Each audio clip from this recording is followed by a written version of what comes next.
Dracula by Bram Stoker. Chapter 1. Jonathan Harker's Journal. Kept in shorthand. 3rd May. Bistritz. Left Munich at 8:35 p.m. on 1st May, arriving at Vienna early next morning. Should have arrived at 6:46, but train was an hour late. Budapest seems a wonderful place from the glimpse which I got of it from the train and the little I could walk through the streets. I feared to go very far from the station, as we had arrived late, and would start as near the correct time as possible. The impression I had was that we were leaving the west and entering the east, the most western of splendid bridges over the Danube, which is here of noble width and depth, took us among the traditions of Turkish rule. We left in pretty good time, and came after nightfall to Klausenberg. Here I stopped for the night at the Hotel Royal. I had for dinner, or rather supper, a chicken done up some way with red pepper, which was very good, but thirsty. Memorandum, get recipe for Mina. I asked the waiter, and he said it was called paprika handel, and that as it was a national dish, I should be able to get it anywhere along the Carpathians. I found my smattering of German very useful here. Indeed, I don't know how I should be able to get on without it.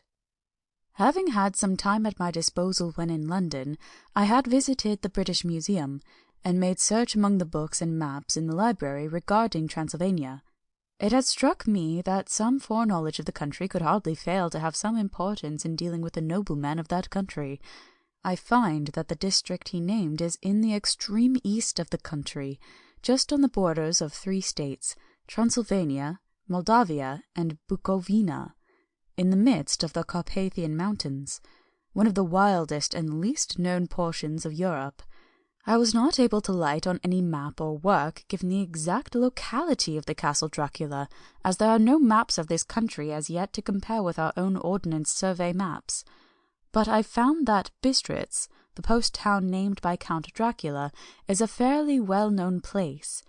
I shall enter here some of my notes, as they may refresh my memory when I talk over my travels with Mina. In the population of Transylvania there are 4 distinct nationalities: Saxons in the south, and mixed with them the Wallachs, who are descendants of the Dacians, Magyars in the west, and Zikis in the east and north. I am going among the latter, who claim to be descendant from Attila and the Huns. This may be so, for when the Magyars conquered the country in the 11th century, they found the Huns settled in it. I read that every known superstition in the world is gathered in the horseshoe of the Carpathians, as if it were the centre of some sort of imaginative whirlpool. If so, my stay may be very interesting. Memorandum, I must ask the Count all about them. I did not sleep well, though my bed was comfortable enough, for I had all sorts of queer dreams.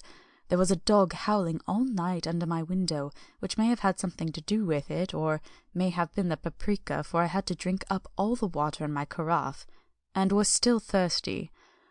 Towards morning I slept and was wakened by the continuous knocking at my door, so I guess I must have been sleeping soundly then.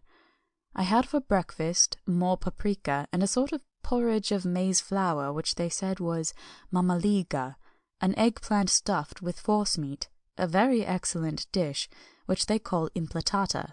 Memorandum, get recipe for this also.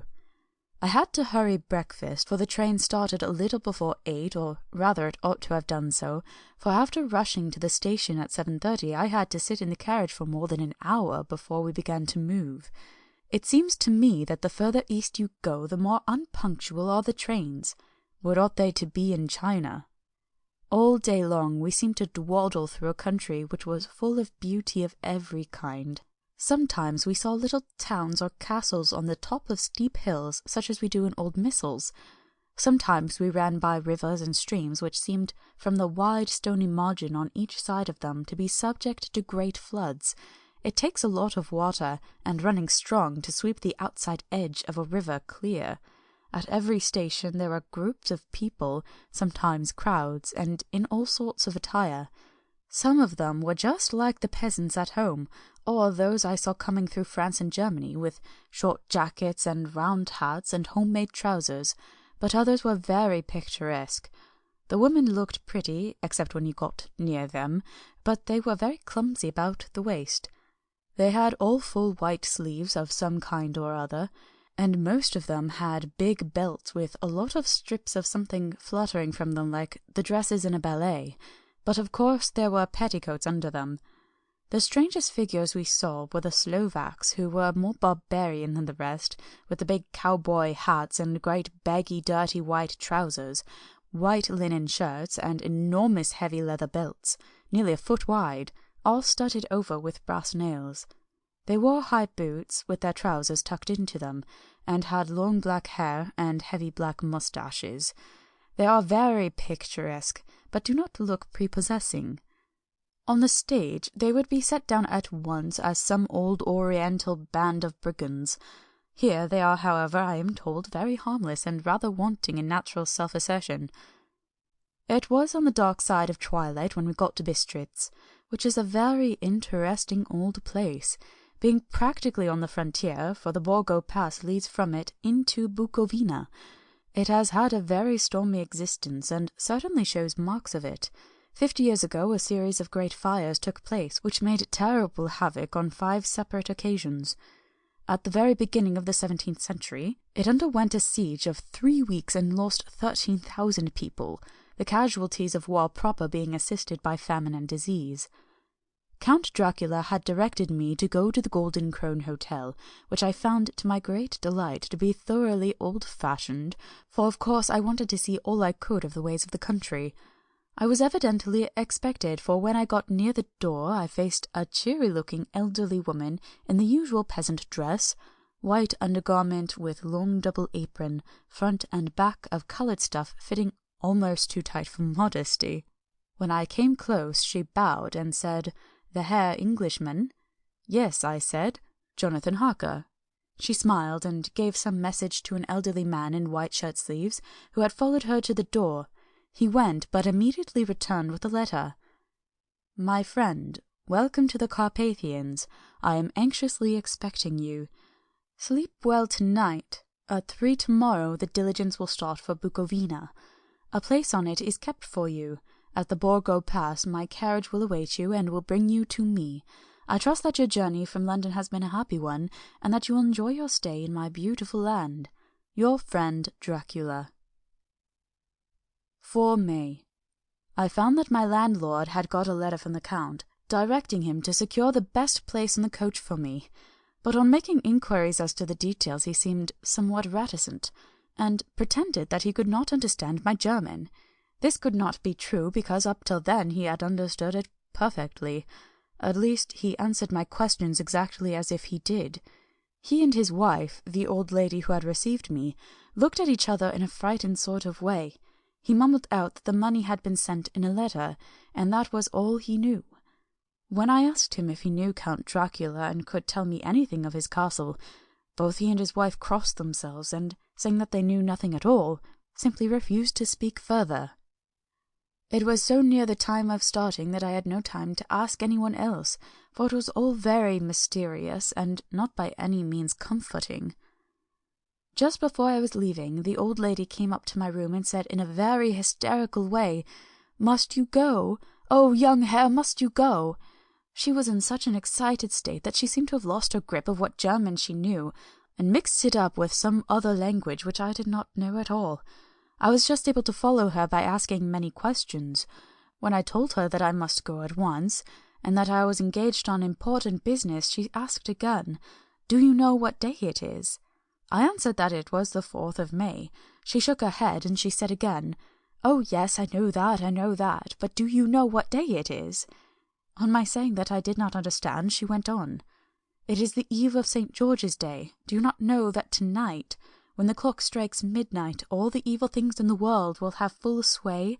Do you not know where you are going, and what you are going to?" She was in such evident distress that I tried to comfort her, but without effect. Finally she went down on her knees and implored me not to go, at least to wait a day or 2 before starting. It was all very ridiculous, but I did not feel comfortable. However, there was business to be done, and I could allow nothing to interfere with it. I therefore tried to raise her up, and said as gravely as I could that I thanked her, but my duty was imperative, and that I must go. She then rose and dried her eyes, and taking a crucifix from her neck, offered it to me. I did not know what to do, for as an English churchman I have been taught to regard such things as in some mother idolatrous, and yet it seemed so ungracious to refuse an old lady meaning so well and in such a state of mind. She saw, I suppose, the doubt in my face, for she put the rosary round my neck, and said, "For your mother's sake," and went out of the room. I am writing up this part of the diary whilst I am waiting for the coach, which is, of course, late, and the crucifix is still round my neck. Whether it is the old lady's fear, or the many ghostly traditions of this place, or the crucifix itself, I do not know, but I am not feeling nearly as easy in my mind as usual. If this book should ever reach Mina before I do, let it bring my goodbye. Here comes the coach. 5 May. The Castle. The grey of the morning has passed, and the sun is high over the distant horizon, which seems jagged, whether with trees or hills I know not, for it is so far off that big things and little are mixed. I am not sleepy, and as I am not to be called till I awake, naturally I write till sleep comes. There are many odd things to put down, and lest who reads them may fancy I dined too well before I left Bistritz, let me put down my dinner exactly. I dined on what they called robber steak, bits of bacon, onion, and beef seasoned with red pepper, and strung on sticks and roasted over the fire in the simple style of the London cat's meat. The wine was golden Medias, which produces a queer sting on the tongue, which is, however, not disagreeable. I had only a couple glasses of this and nothing else. When I got on the coach, the driver had not taken his seat, and I saw him talking with the landlady. They were evidently talking of me, for every now and then they looked at me, and some of the people who were sitting on the bench outside the door, which they called by a name meaning word-bearer, came and listened, and then looked at me, most of them pityingly. I could hear a lot of words often repeated, queer words, for there were many nationalities in the crowd, so I quietly got my polyglot dictionary from my bag and looked them out. I must say, they were not cheering to me, for amongst them were Ordog, Satan, Pokol, Hell, Stregoica, Witch, Vrolak, and Vlkozlak, both of which mean the same thing, one being Slovak and the other Servian, for something that is either werewolf or vampire. Memorandum, I must ask the Count about these superstitions. When we started, the crowd round the inn door, which had by this time swelled to a considerable size, all made the sign of the cross and pointed 2 fingers towards me. With some difficulty I got a fellow passenger to tell me what they meant. He would not answer at first, but on learning that I was English, he explained that it was a charm or guard against the evil eye. This was not very pleasant for me. Just starting for an unknown place, to meet an unknown man, but everyone seemed so kind-hearted, so sorrowful, so sympathetic, that I could not be but touched.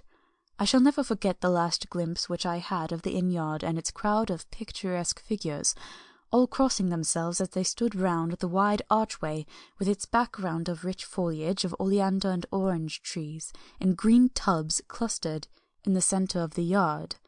Then our driver, whose wide linen drawers covered the whole front of the box seat, Gotza they call them, cracked his big whip over his 4 small horses, which ran abreast, and we set off on our journey. I soon lost sight and recollection of ghostly fears in the beauty of the scene as we drove along. Although I had known the language, or rather languages, which my fellow passengers were speaking, I might not have been able to throw them off so easily. Before us lay a green sloping land, full of forests and woods, with here and there steep hills, crowned with clumps of trees or with farmhouses, the blank gable end to the road. There was everywhere a bewildering mass of fruit blossom, apple, plum, pear, cherry, and as we drove by I could see the green grass under the trees spangled with the fallen petals. In and out amongst these green hills of what they call here the Mittelland ran the road, losing itself as it swept round the grassy curve, or was shut out by the straggling ends of pine woods, which here and there ran down the hillsides like tongues of flame. The road was rugged, but still we seemed to fly over it with a feverish haste. I could not understand then what the haste meant, but the driver was evidently bent on losing no time in reaching Borgo Pruned. I was told that this road is in summertime excellent, but that it had not yet been put in order after the winter snows. In this respect it is different from the general run of roads in the Carpathians, for it is an old tradition that they are not to be kept in too good order. Of old, the hospodars would not repair them, lest the Turk should think that they were preparing to bring in foreign troops, and so hasten the war, which was always really at loading point. Beyond the green swelling hills of the Mittelland rose mighty slopes of forest up to the lofty steeps of the Carpathians themselves. Right and left of us they towered, with the afternoon sun falling full upon them and bringing out the glorious colours of this beautiful range, deep blue and purple in the shadows of the peaks, green and brown where grass and rock mingled, and an endless perspective of jagged rock and pointed crags, till these were themselves lost in the distance, where the snowy peaks rose grandly. Here and there seemed mighty rifts in the mountains, through which, as the sun began to sink, we saw now and again the white gleam of falling water. One of my companions touched my arm as we swept round the base of the hill, and opened up the lofty snow-covered peak of a mountain, which seemed, as we wound on our serpentine way, to be right before us. "Look! Ishten Sechs! God's seat!" and he crossed himself reverently. As we wound on our endless way, and the sun sank lower and lower behind us, the shadows of the evening began to creep round us. This was emphasized by the fact that the snowy mountain top still held the sunset, and seemed to glow out with a delicate cool pink. Here and there we passed Czechs and Slovaks, all in picturesque attire, but I noticed that goiter was painfully prevalent. By the roadside there were many crosses, and as we swept by, my companions all crossed themselves. Here and there was a peasant man or woman kneeling before a shrine, who did not even turn round as we approached, but seemed in the self-surrender of devotion to have neither eyes nor ears for the outer world. There were many things new to me, for instance, hayricks in the trees, here and there very beautiful masses of weeping birch, their white stems shining like silver through the delicate green of the leaves. Now and again we passed a litter wagon, the ordinary peasant's cart, with its long snake-like vertebra, calculated to suit the inequalities of the road. On this were sure to be seated quite a group of home-coming peasants, the Czechs with their white and the Slovaks with their coloured sheepskins, the latter carrying lance-fashion their long staves with axe at end. As the evening fell, it began to get very cold, and the growing twilight seemed to merge into one dark mistiness, the gloom of the trees, oak, beech, and pine, though in the valleys which ran deep between the spurs of the hills, as we ascended through the pass, the dark firs stood out here and there against the background of late-lying snow. Sometimes, as the road was cut through the pine woods that seemed in the darkness to be closing down upon us, great masses of greyness, which here and there bestrewed the trees, produced a peculiarly weird and solemn effect, which carried on the thoughts and grim fancies engendered earlier in the evening, when the falling sunset threw into strange relief the ghost-like clouds which amongst the Carpathians seemed to wind ceaselessly through the valleys. Sometimes the hills were so steep that, despite our driver's haste, the horses could only go slowly. I wished to get down and walk up them as we do at home, but the driver would not hear of it. "No, no," he said, "you must not walk here, the dogs are too fierce." And then he added, with what he evidently meant for grim pleasantry, for he looked round to catch the approving smile of the rest, "and you may have enough of such matters before you go to sleep." The only stop he would make was a moment's pause to light his lamps. When it grew dark, there seemed to be some excitement amongst the passengers, and they kept speaking to him one after the other, as though urging him to further speed. He lashed the horses unmercifully with his long whip, and with wild cries of encouragement urged them on to further exertions. Then through the darkness I could see a sort of patch of grey light ahead of us, as though there were a cleft in the hills. The excitement of the passengers grew greater. The crazy coach rocked on its great leather springs and swayed like a boat tossed on a stormy sea. I had to hold on. The road grew more level, and we appeared to fly along. Then the mountains seemed to come nearer to us on each side, and to frown down upon us. We were entering on the Borgo Pass. One by one several of the passengers offered me gifts, which they pressed upon me with an earnestness which would take no denial. These were certainly of an odd and varied kind, but each was given in simple good faith, with a kindly word and a blessing, and that strange mixture of fear-meaning movements which I had seen outside the hotel at Bistritz, the sign of the cross and the guard against the evil eye. Then, as we flew along, the driver leaned forward, and on each side the passengers, craning over the edge of the coach, peered eagerly into the darkness. It was evident that something very exciting was either happening or expected, but though I asked each passenger, no one would give me the slightest explanation. This state of excitement kept on for some little time, and at last we saw before us the pass opening out on the eastern side. There were dark rolling clouds overhead, and in the air the heavy oppressive sense of thunder.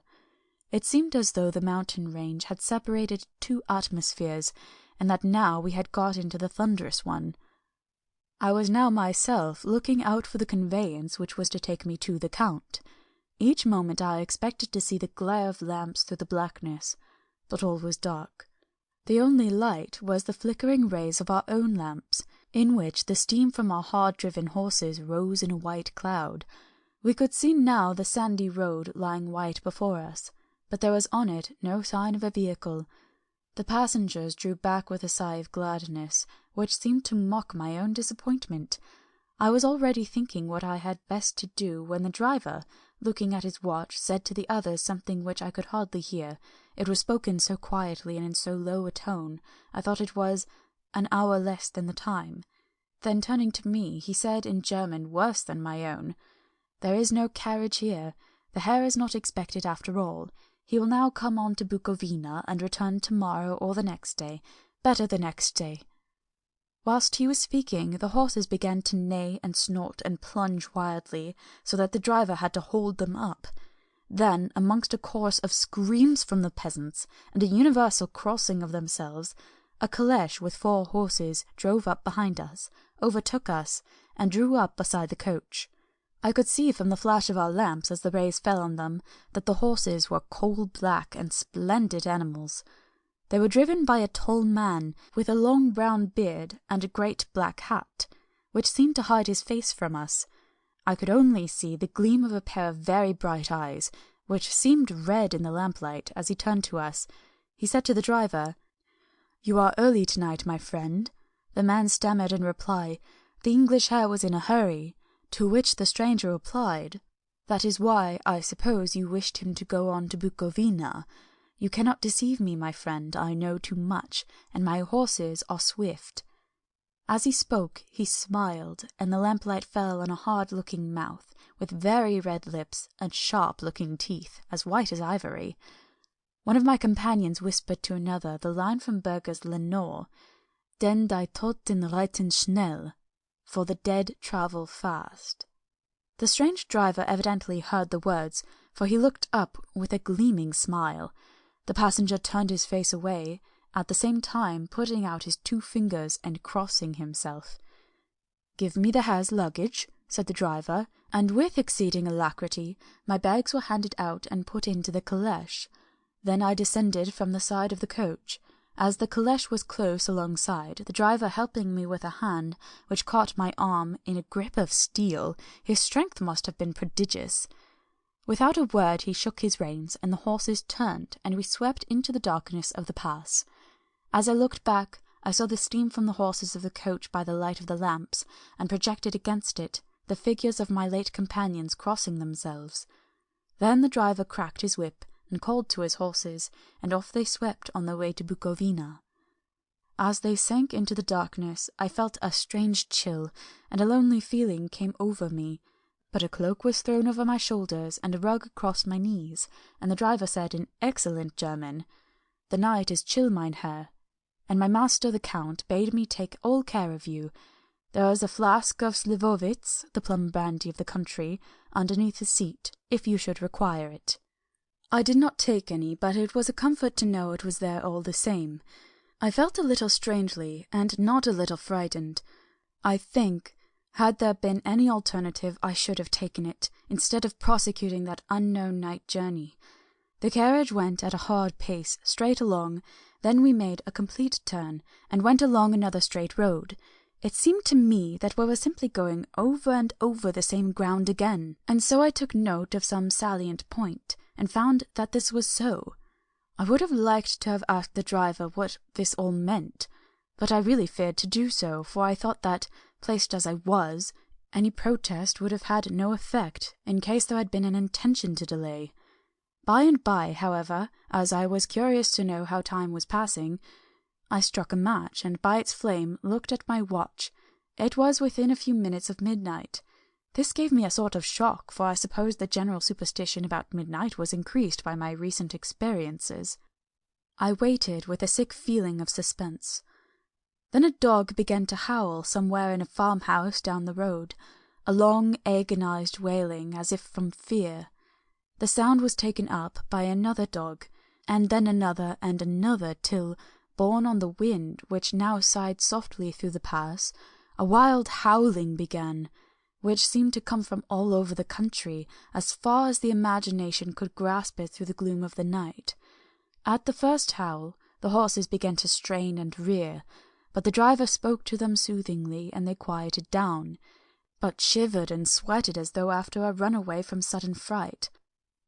Then, far off in the distance, from the mountains on each side of us, began a louder and a sharper howling, that of wolves, which affected both the horses and myself in the same way, for I was minded to jump from the caleche and run, whilst they reared again and plunged madly, so that the driver had to use all his great strength to keep them from bolting. In a few minutes, however, my own ears got accustomed to the sound, and the horses so far became quiet that the driver was able to descend and to stand before them. He petted and soothed them, and whispered something in their ears, as I have heard of horse-tamers doing, and with extraordinary effect, for under his caresses they became quite manageable again, though they still trembled. The driver again took his seat, and, shaking his reins, started off at a great pace. This time, after going to the far side of the pass, he suddenly turned down a narrow roadway which ran sharply to the right. Soon we were hemmed in with trees, which in places arched right over the roadway till we passed as through a tunnel, and again great frowning rocks guarded us boldly on either side. Though we were in shelter, we could hear the rising wind, for it moaned and whistled through the rocks, and the branches of the trees crashed together as we swept along. It grew colder and colder still, and fine powdery snow began to fall, so that soon we and all round us were covered with a white blanket. The keen wind still carried the howling of the dogs, though this grew fainter as we went on our way. The baying of the wolves sounded nearer and nearer, as though they were closing round on us from every side. I grew dreadfully afraid, and the horses shared my fear. The driver, however, was not in the least disturbed. He kept turning his head left to right, but I could not see anything through the darkness. Suddenly, away on our left, I saw a faint flickering blue flame. The driver saw it at the same moment. He at once checked the horses, and, jumping to the ground, disappeared into the darkness. I did not know what to do, the less as the howling of the wolves grew closer. But while I wondered, the driver suddenly appeared again, and without a word took his seat, and we resumed our journey. I think I must have fallen asleep and kept dreaming of the incident, for it seemed to be repeated endlessly, and now looking back, it is like a sort of awful nightmare. Once the flame appeared so near the road that even in the darkness around us I could watch the driver's motions. He went rapidly to where the blue flame arose. It must have been very faint, for it did not seem to illumine the place around it at all. Gathering a few stones, formed them into some device. Once there appeared a strange optical effect. When he stood between me and the flame, He did not obstruct it, for I could see its ghostly flicker all the same. This startled me, but as the effect was only momentary, I took it that my eyes deceived me, straining through the darkness. Then for a time there were no blue flames, and we sped onwards through the gloom, with the howling of the wolves around us as though they were following in a moving circle. At last there came a time when the driver went further afield than he had gone yet, and during his absence the horses began to tremble worse than ever, and to snort and scream with fright. I could not see any cause for it, for the howling of the wolves had ceased altogether, but just then the moon, sailing through the black clouds, appeared behind the jagged crest of a beetling, pine-clad rock, and by its light I saw around us a ring of wolves, with white teeth and lolling red tongues, with long, sinewy limbs and shaggy hair. They were 100 times more terrible in the grim silence which held them than even when they howled. For myself, I felt a sort of paralysis of fear. It is only when a man feels himself face to face with such horrors that he can understand their true import. All at once the wolves began to howl as though the moonlight had had some peculiar effect on them. The horses jumped about and reared and looked helplessly round with eyes that rolled in every way painful to see, but the living ring of terror encompassed them on every side, and they had perforce to remain within it. I called to the coachman to come, for it seemed to me that our only chance was to try and break out through the ring and to aid his approach. I shouted and beat the side of the caleche, hoping by the noise to scare the wolves from that side, so as to give him a chance of reaching the trap. How he came there I know not, but I heard his voice raised in a tone of imperious command, and looking towards the sound, saw him stand in the roadway.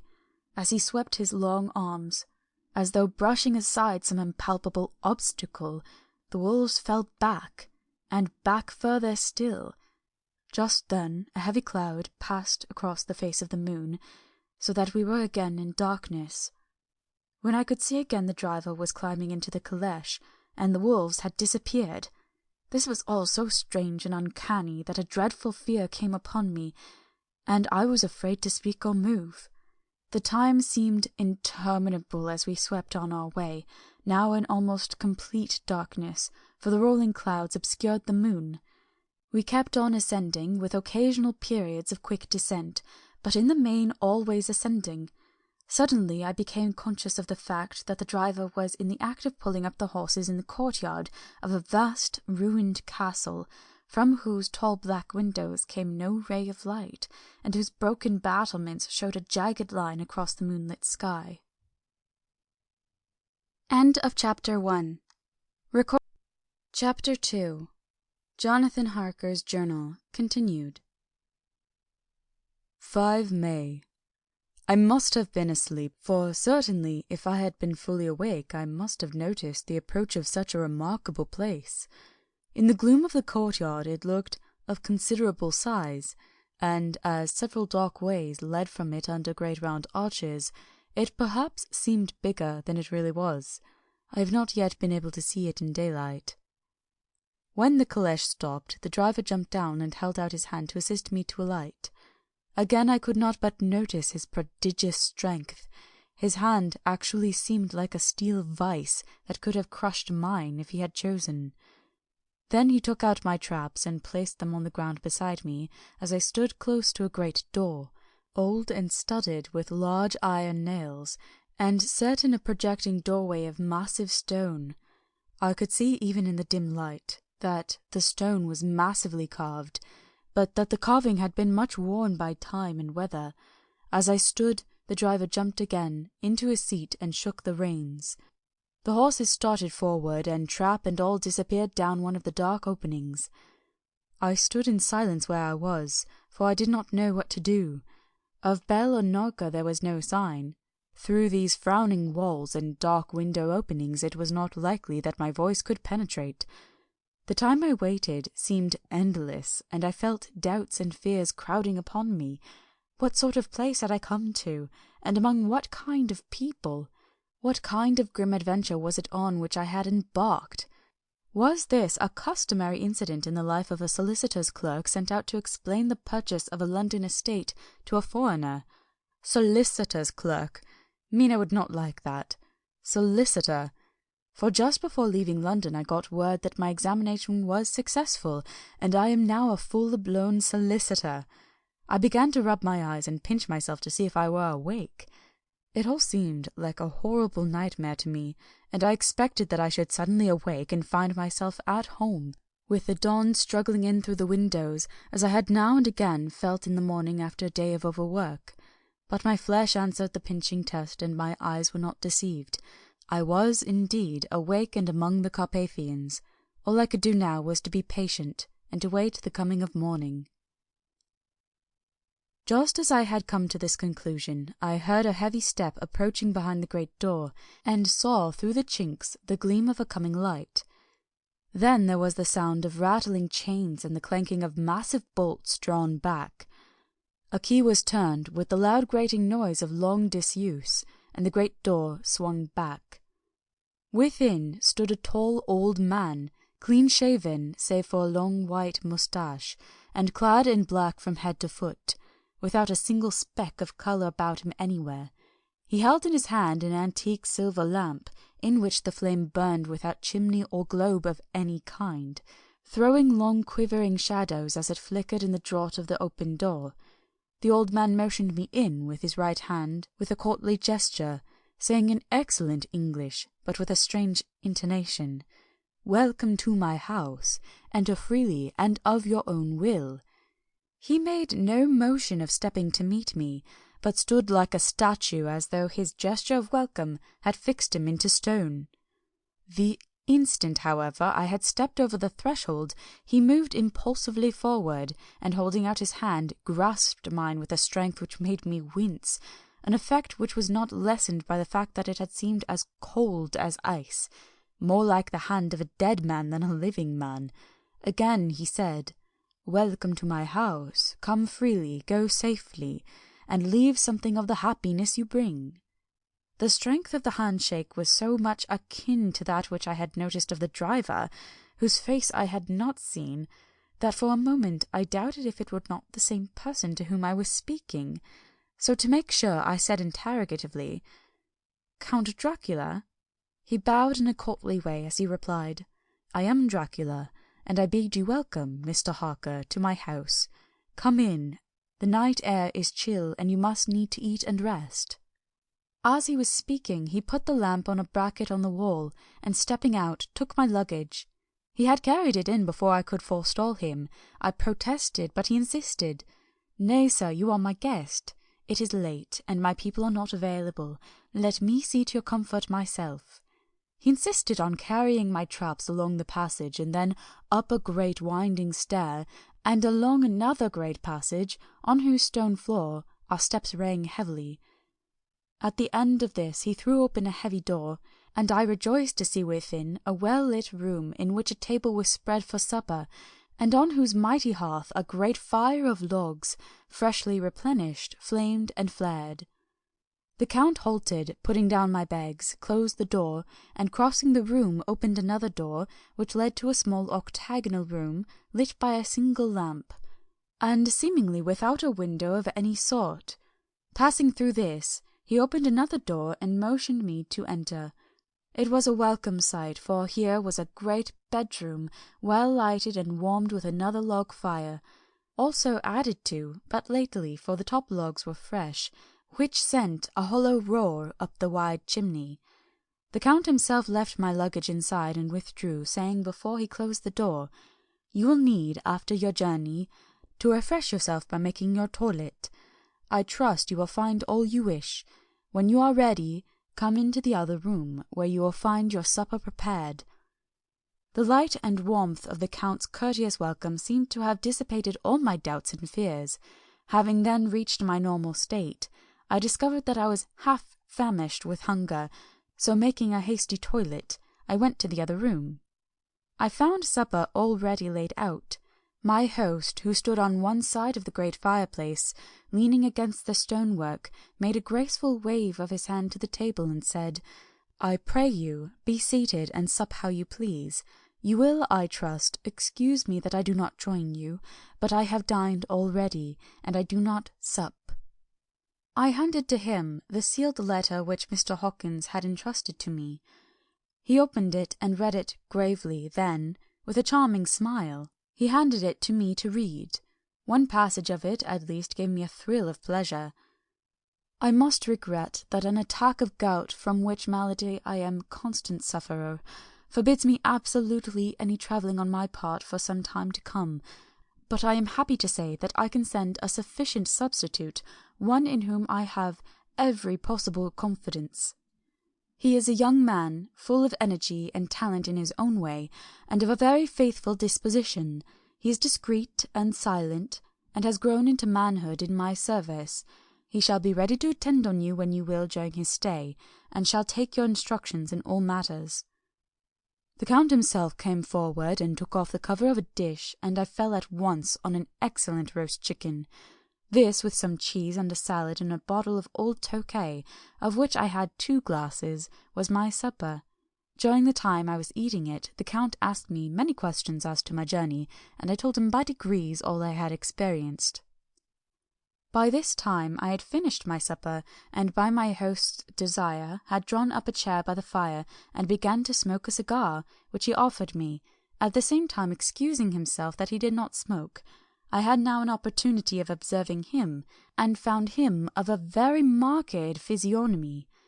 His face was strong, a very strong aquiline, with high bridge of the thin nose and peculiarly arched nostrils, with lofty domed forehead, and hair growing scantily round the temples but profusely everywhere. His eyebrows were very massive, almost meeting over the nose, and with bushy hair that seemed to curl in its own profusion. The mouth, so far as I could see under the heavy moustache, was fixed and rather cruel-looking, with particularly sharp white teeth. These protruded over the lips, whose remarkable ruddiness showed astonishing vitality in a man of his years. For the rest, his ears were pale, and at the tops extremely pointed. The chin was broad and strong, and the cheeks firm, though thin. The general effect was one of extraordinary pallor. Hitherto I had noticed the backs of his hands as they laid on his knees in the firelight, and they had seemed rather white and fine. But seeing them now close to me, I could not notice but they were rather coarse, broad with squat fingers. Strange to say, there were hairs in the centre of the palm. The nails were long and fine, and cut to a sharp point. As the Count leaned over me and his hands touched me, I could not repress a shudder. It may have been that his breath was rank, but a horrible feeling of nausea came over me, which, do what I would, I could not conceal. The Count, evidently noticing it, drew back, and with a grim sort of smile, which showed more than he had yet done his protuberant teeth, sat himself down again on his own side of the fireplace. We were both silent for a while, and as I looked towards the window I saw the first dim streak of the coming dawn. There seemed a strange stillness over everything, but as I listened I heard, as if from down below the valley, the howling of many wolves. The Count's eyes gleamed as he said, "Listen to them, the children of the night, what music they make!" Seeing, I suppose, some expression in my face strange to him, he added, "Ah, sir, you dwellers in the city cannot enter into the feelings of the hunter."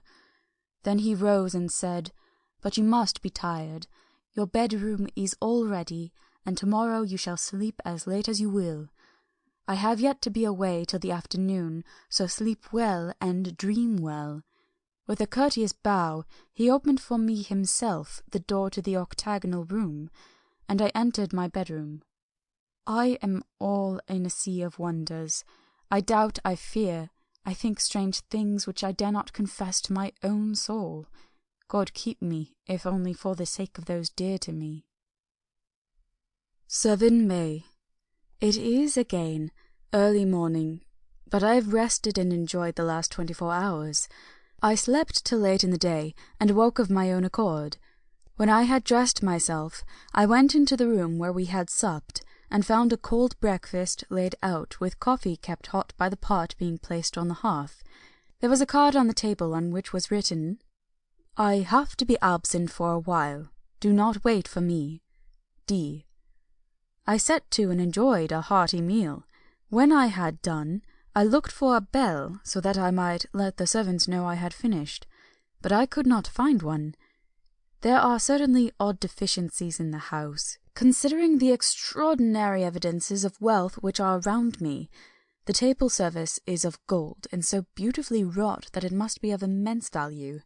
The curtains and upholstery of the chairs and sofas and the hangings of my bed are of the costliest and most beautiful fabrics, and must have been of fabulous value when they were made, for they are centuries old, though in excellent order.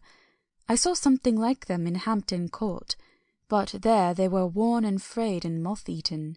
But still in none of the rooms is there a mirror. There is not even a toilet glass on my table, and I had to get the little shaving glass from my bag before I could either shave or brush my hair. I have not yet seen a servant anywhere, or heard a sound near the castle except the howling of wolves. Some time after I had finished my meal, I do not know whether to call it breakfast or dinner, for it was between 5 and 6 o'clock when I had it, I looked about for something to read, for I did not like to go about the castle until I had asked the Count's permission.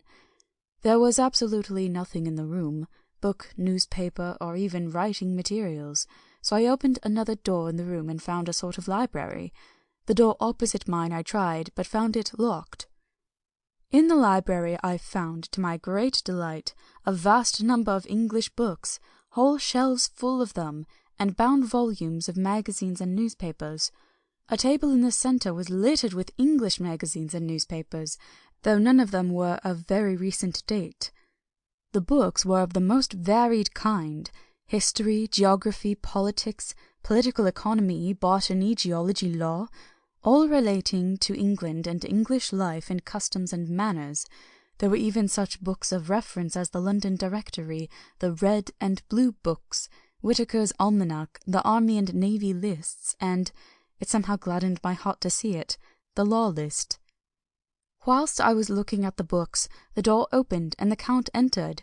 He saluted me in a hearty way, and hoped that I had had a good night's rest.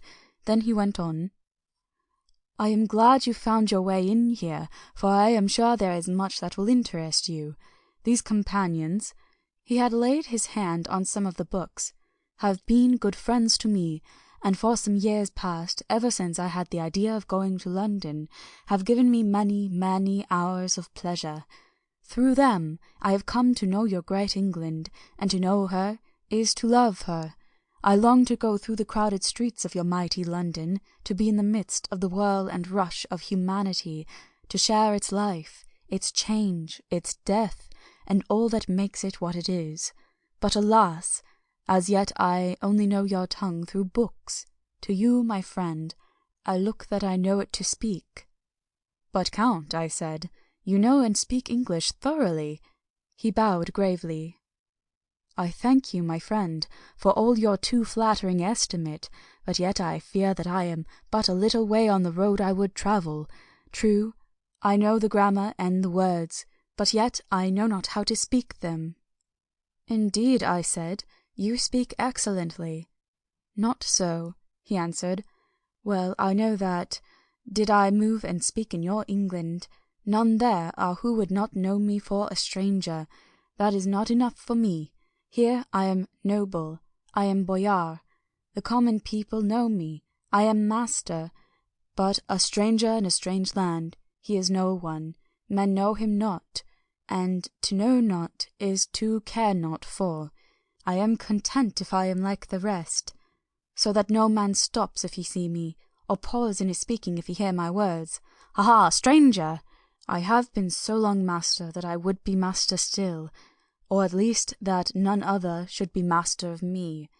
You come to me not alone as agent of my friend, Peter Hawkins of Exeter, to tell me all about my new estate in London. You shall, I trust, rest here with me a while, so that by our talking I may learn the English intonation, and I would that you tell me when I make error, even of the smallest, in my speaking. I am sorry that I had to be away so long today, but you will, I know, forgive one who has so many important affairs in hand."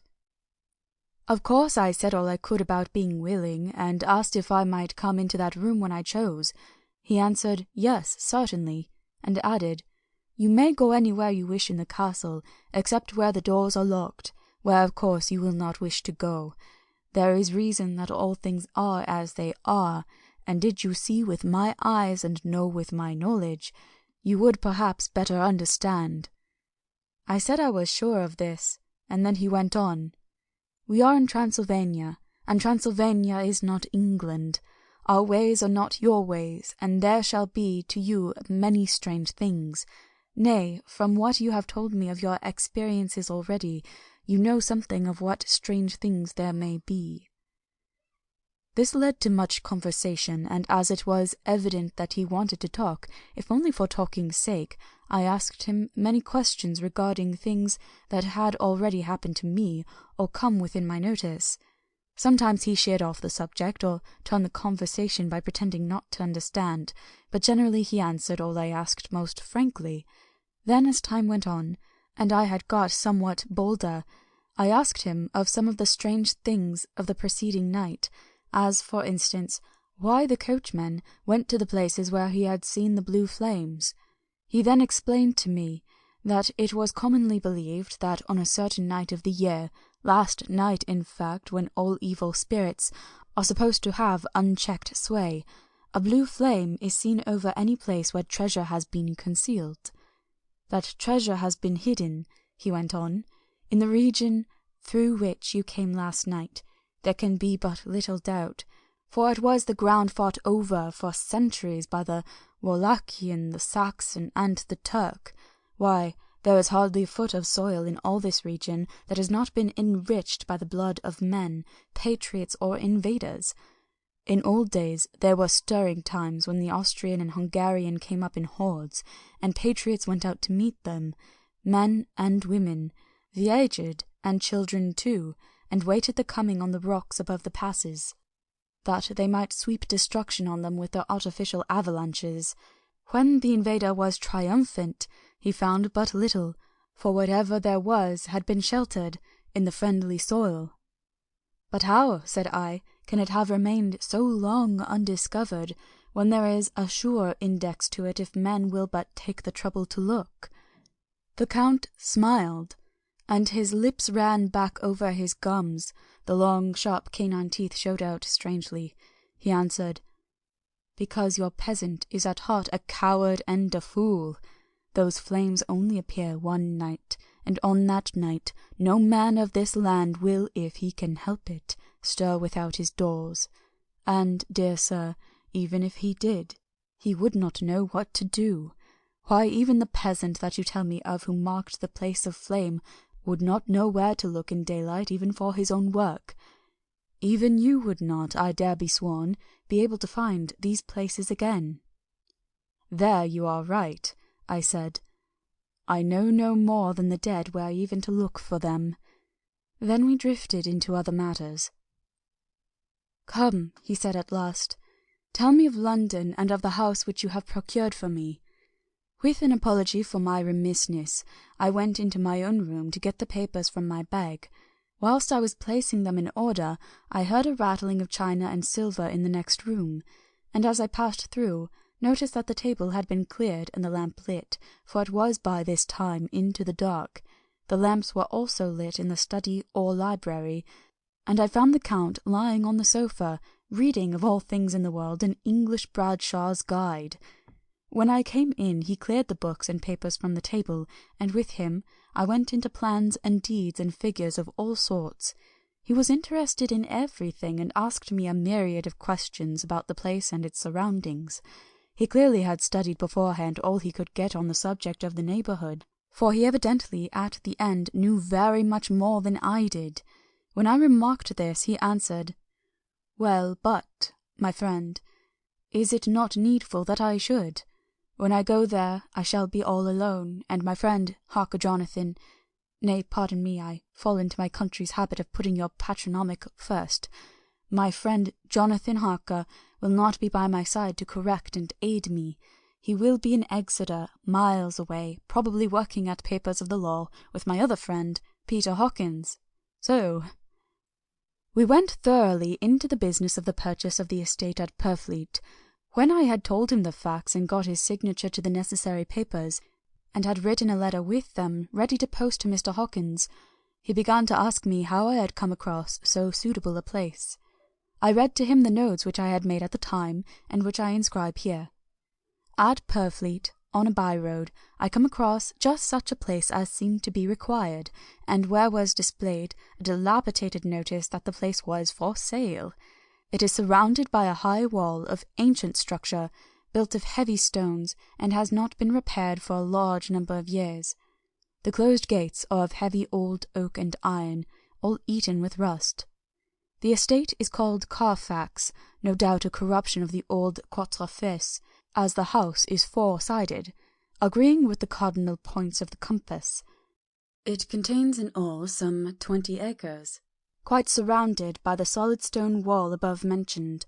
There are many trees on it, which make it in places gloomy, and there is a deep, dark-looking pond or small lake, evidently fed by some springs, as the water is clear and flows away in a fair-sized stream.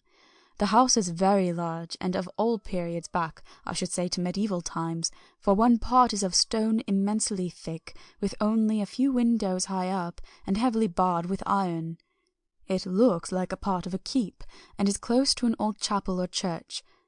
I could not enter it, as I had not the key of the door leading to it from the house. But I have taken with my kodak views of it from various points.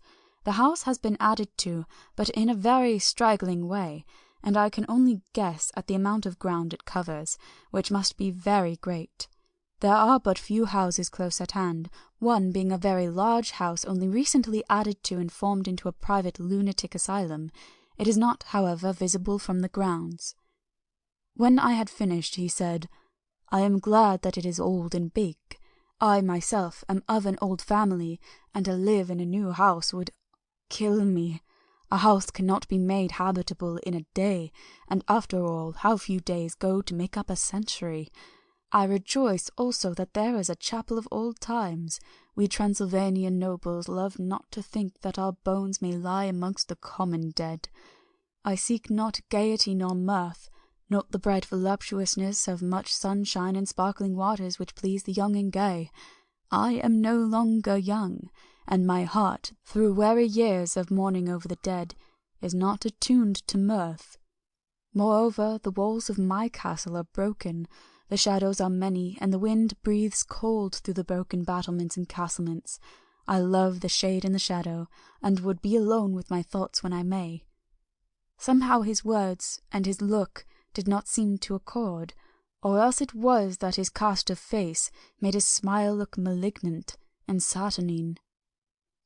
Presently, with an excuse, he left me, asking me to put all my papers together. He was some little time away, and I began to look at some of the books around me. One was an atlas which I found opened naturally at England, as if that map had been much used. On looking at it I found in certain places little rings marked, and on examining these I noticed that one was near London on the east side, manifestly where his new estate was situated. The other two were Exeter and Whitby on the Yorkshire coast. It was the better part of an hour when the Count returned. "Aha!" he said, "still at your books? Good. But you must not work always. Come, I am informed that your supper is ready." He took my arm, and we went into the next room, where I found an excellent supper ready on the table. The Count again excused himself, as he had dined out on his being away from home, but he sat as on the previous night and chatted whilst I ate. After supper I smoked, as on the last evening, and the Count stayed with me, chatting and asking questions on every conceivable subject, hour after hour.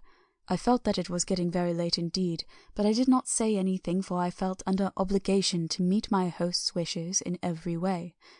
I was not sleepy, as the long sleep yesterday had fortified me, but I could not help experiencing that chill which comes over one at the coming of dawn, which is like, in its way, the turn of the tide. They say that people who are near death die generally at the change of the dawn or at the turn of the tide, Anyone who has, when tired, and tied as it were to his post, experienced this change in the atmosphere, can well believe it. All at once we heard the crow of a cock coming up with preternatural shrillness through the clear morning air. Count Dracula, jumping to his feet, said, "Why, there is the morning again! How remiss am I to let you stay up so long! You must make your conversation regarding my dear new country of England less interesting, so that I may not forget how time flies by us." And with a courtly bow, he quickly left me. I went into my own room and drew the curtains, but there was little to notice. My window opened into the courtyard. All I could see was the warm grey of quickening sky. So I pulled the curtains again, and have written of this day. 8 May.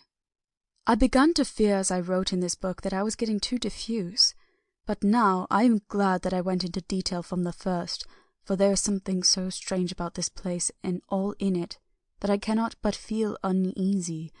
I wish I were safe out of it, or that I had never come. It may be that the strange night existence is telling on me, but would that that were all. If there were anyone to talk to, I could bear it, but there is no one. I have only the Count to speak with, and I fear I am myself the only living soul within the place. Let me be prosaic, so far as facts can be. It will help me to bear up, and imagination must not run riot with me. If it does, I am lost. Let me say at once how I stand, or seem to. I only slept a few hours when I went to bed, and feeling that I could not sleep any more, got up. I had hung my shaving glass by the window, and was just beginning to shave. Suddenly I felt a hand on my shoulder, and heard the Count's voice saying to me, "Good morning." I started, for it amazed me that I had not seen him, since the reflection of the glass covered the whole room behind me. In starting, I had cut myself slightly, but did not notice it at the moment. Having answered the Count's salutation, I turned to the glass again to see how I had been mistaken.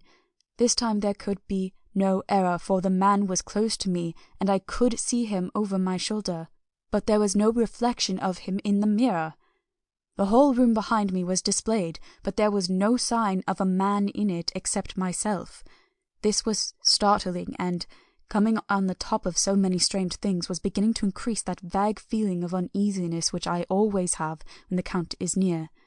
But at the instant I saw that the cut had bled a little, and blood was trickling over my chin. I laid down the razor, turning as I did so half round to look for some sticking plaster. When the Count saw my face, his eyes blazed with a sort of demoniac fury, and he suddenly made a grab at my throat. I drew away, and his hand touched the string of beads which held the crucifix. It made an instant change in him, for the fury passed so quickly that I could hardly believe that it was ever there. "Take care," he said. "Take care how you cut yourself. It is more dangerous than you think in this country." Then, seizing the shaving glass, he went on, "And this is the wretched thing that has done the mischief. It is a foul bauble of man's vanity. Away with it!" And opening the heavy window with one wrench of his terrible hand, he flung out the glass, which was shattered into 1,000 pieces on the stones of the courtyard far below. Then he withdrew without a word. It is very annoying, for I do not see how I am to shave, unless in my watch-case or the bottom of the shaving-pot, which is fortunately of metal. When I went into the dining-room, breakfast was prepared, but I could not find the Count anywhere, so I breakfasted alone. It is strange that as yet I have not seen the Count eat or drink. He must be a very peculiar man. After breakfast I did a little exploring in the castle. I went out on the stairs, and found a room looking towards the south. The view was magnificent, and from where I stood there was every opportunity of seeing it. The castle is on the very edge of a terrible precipice. A stone falling from the window would fall 1,000 feet without touching anything. As far as the eye can reach is a sea of green tree-tops, with occasionally a deep rift where there is a chasm. Here and there are silver threads where the rivers wind in deep gorges through the forests. But I am not in heart to describe a beauty, for when I had seen the view I explored further. Doors, doors, doors everywhere, and all locked and bolted. In no place, save from the windows in the castle walls, is there an available exit. This castle is a veritable prison, and I am a prisoner. End of Chapter 2. Chapter 3. Jonathan Harker's Journal, continued. When I found that I was a prisoner, a sort of wild feeling came over me. I rushed up and down the stairs, trying every door and peering out of every window I could find, but after a little the conviction of my helplessness overpowered all other feelings. When I look back after a few hours, I think I must have been mad for the time, for I behaved much as a rat does in a trap. When, however, the conviction had come to me that I was helpless, I sat down quietly as I have ever done anything in my life, and began to think over what was best to be done. I am thinking still, and as yet have come to no definite conclusion. Of one thing only am I certain, that it is no use making my ideas known to the Count. He knows well that I am imprisoned, and as he has done it himself, and has doubtless his own motives for it, he would only deceive me if I trusted him fully with the facts. So far as I can see, my only plan will be to keep my knowledge and my fears to myself, and my eyes open.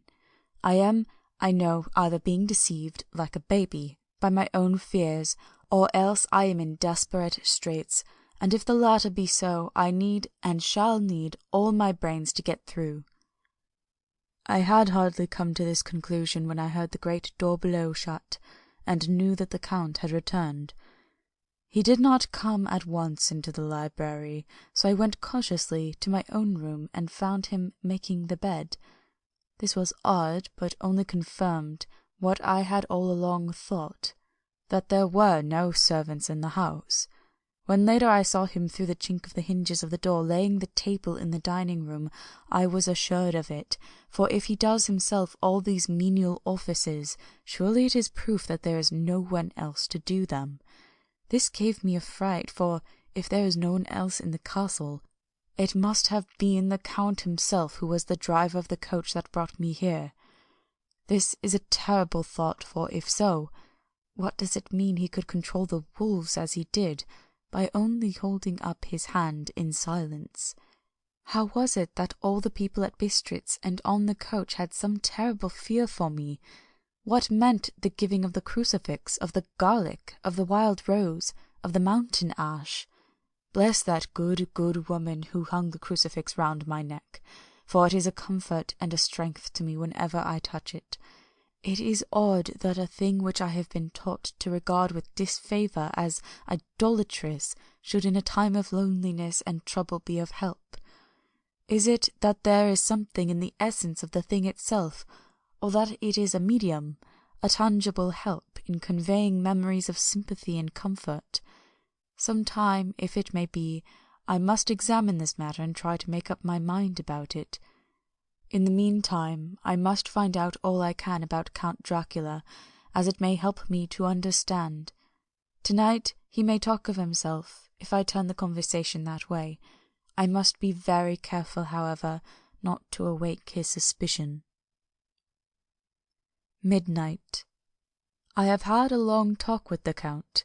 I asked him a few questions on Transylvania history, and he warmed up to the subject wonderfully. In his speaking of things and people, and especially of battles, he spoke as if he had been present at them all. This he afterwards explained by saying that to a boyar the pride of his house and name is his own pride, that their glory is his glory, that their fate is his fate. Wherever he spoke of his house he always said "we," and spoke almost in the plural, like a king speaking. I wish I could put down all he said exactly as he said it, for to me it was most fascinating. It seemed to have in it a whole history of the country. He grew excited as he spoke, and walked about the room pulling his great white moustache, and grasping anything on which he laid his hands as though he would crush it by main strength. One thing he said, which I shall put down as nearly as I can, for it tells in its way the story of his race. We Zikis have a right to be proud. In our veins flows the blood of many brave races who fought as the lion fights, for lordship. Here, in the whirlpool of European races, the Ugric tribe bore down from Iceland the fighting spirit which Thor and Woden gave them, which their berserkers displayed to such fell intent on the seaboards of Europe, aye, and of Asia and Africa too, till the peoples thought that the werewolves themselves had come. Here, too, when they came, they found the Huns, whose warlike fury had swept the earth like a living flame, till the dying peoples held that in their veins ran the blood of those old witches who, expelled from Scythia, had mated with the devils in the desert. Fools! Fools! What devil or what witch was ever so great as Attila, whose blood is in these veins? He held up his arms. It is a wonder that we are a conquering race, that we were proud, that when the Magyar, the Lombard, the Avar, the Bugler, or the Turk poured his thousands on our frontiers, we drove them back. Is it strange that when Alpad and his legions swept through the Hungarian fatherland, he found us here when he reached the frontier?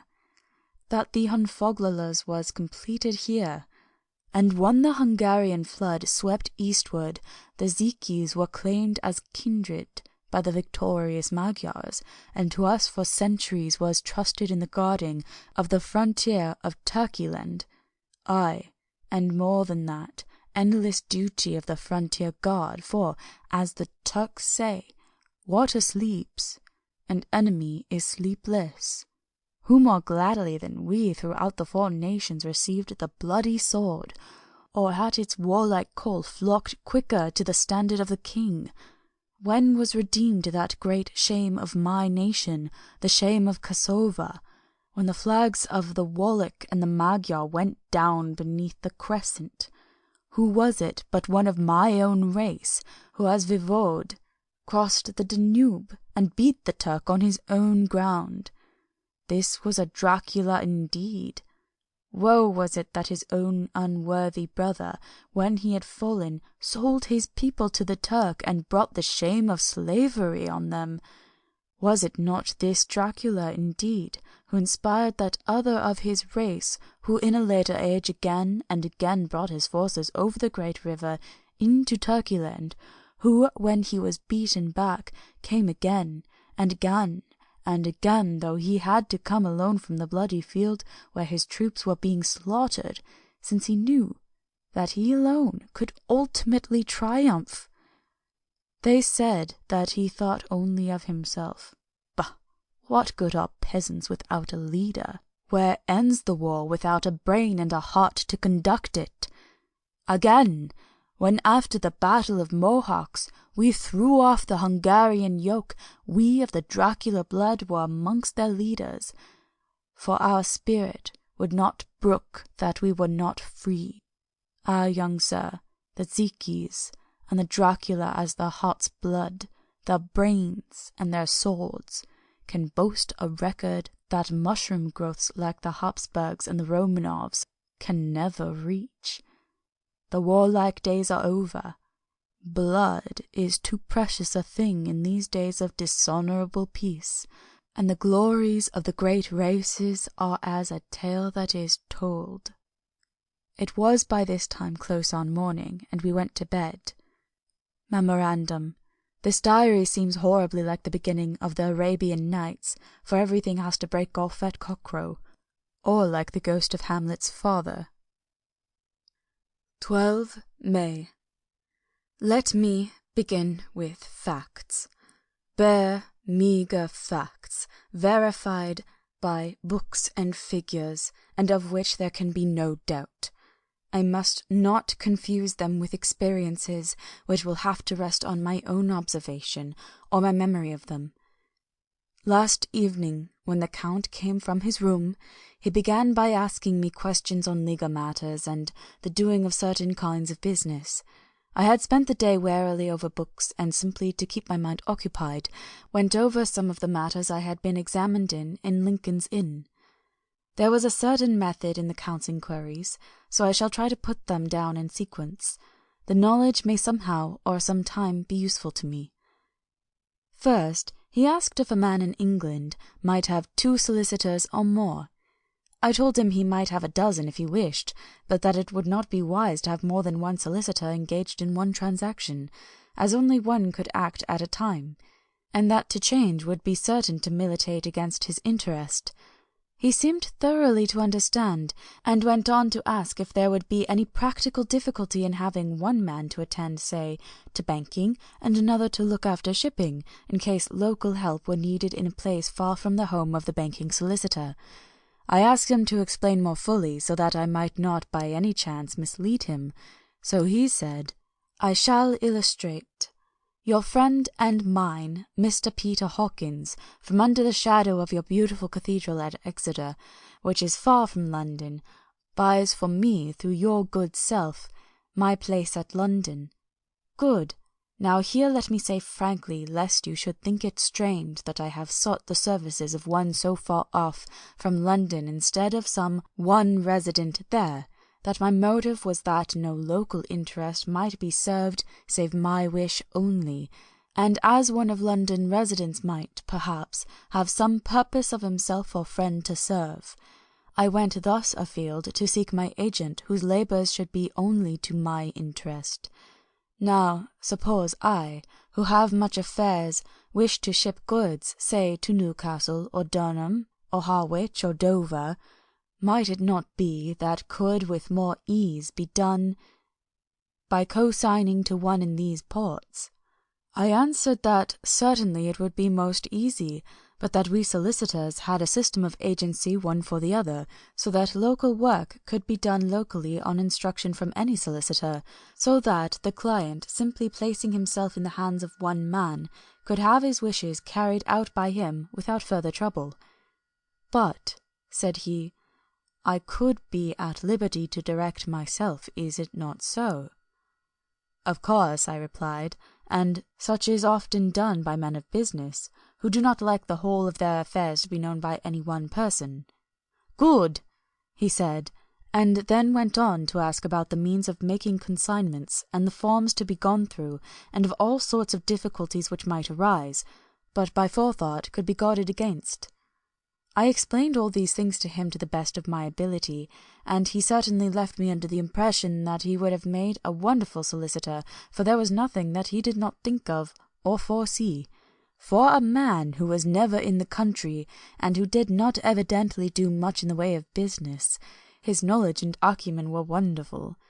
When he had satisfied himself on these points of which he had spoken, and I had verified all as well as I could by the books available, he suddenly stood up and said, "Have you written since your first letter to our friend Mr. Peter Hawkins, or to any other?" It was with some bitterness in my heart that I answered that I had not, that as yet I had not seen any opportunity of sending letters to anybody. "Then write now, my young friend," he said, laying a heavy hand on my shoulder. "Write to our friend and to any other, and say, if it will please you, that you shall stay with me until a month from now." "Do you wish me to stay so long?" I asked, for my heart grew cold at the thought. "I desire it much. Nay, I will take no refusal. When your master, employer, what you will, engaged that someone should come on his behalf, it was understood that my needs only were to be consulted. I have not stinted. Is it not so?" What could I do but bow acceptance? It was Mr. Hawkins' interest, not mine, and I had to think of him, not myself. And besides, while Count Dracula was speaking, there was that in his eyes and in his bearing which made me remember that I was a prisoner, and that if I wished it I could have no choice. The Count saw his victory in my bow, and his mastery in the trouble of my face, for he began at once to use them, but in his own smooth, resistless way. "I pray you, my good young friend, that you will not discourse of other things other than business in your letters. It will doubtless please your friends to know that you are well, and that you look forward to getting home to them. Is it not so?" As he spoke he handed me 3 sheets of notepaper and 3 envelopes. They were all of the thinnest foreign post, and looking at them, then at him, and noticing his quiet smile, with the sharp canine teeth lying over the red underlip, I understood as well as if he had spoken that I should be careful what I wrote, for he would be able to read it. So I determined to write only formal notes now, but to write fully to Mr. Hawkins in secret, and also to Mina, for to her I could write in shorthand, which would puzzle the Count if he did see it. When I had written my 2 letters, I sat quiet, reading a book whilst the Count wrote several notes, referring as he wrote them to some books on his table. Then he took up my 2 and placed them with his own, and put by his writing materials, after which, the instant the door had closed behind him, I leaned over and looked at the letters, which were face down on the table. I felt no compunction in doing so, for under the circumstances I felt that I should protect myself in every way that I could. One of the letters was directed to Samuel F. Billington, No. 7, The Crescent, Whitby, another to Herr Lottner, Varna, the third was to Coutts & Co., London, and the 4th to Herren Klopstock and Billruth, bankers, Budapest. The 2nd and 4th were unsealed. I was just about to look at them when I saw the door handle move. I sank back in my seat, having just had time to replace the letters as they had been, and to resume my book before the Count, holding still another letter in his hand, entered the room. He took up the letters on the table and stamped them carefully, and turning to me said, "I trust you will forgive me, but I have much work to do in private this evening. You will, I hope, find all things as you wish." At the door he turned, and after a moment's pause said, "Let me advise you, my dear young friend, nay, let me warn you with all seriousness that should you leave these rooms, you will not by any chance go to sleep in any other part of the castle. It is old, and has many memories, and there are bad dreams for those who sleep unwisely. Be warned.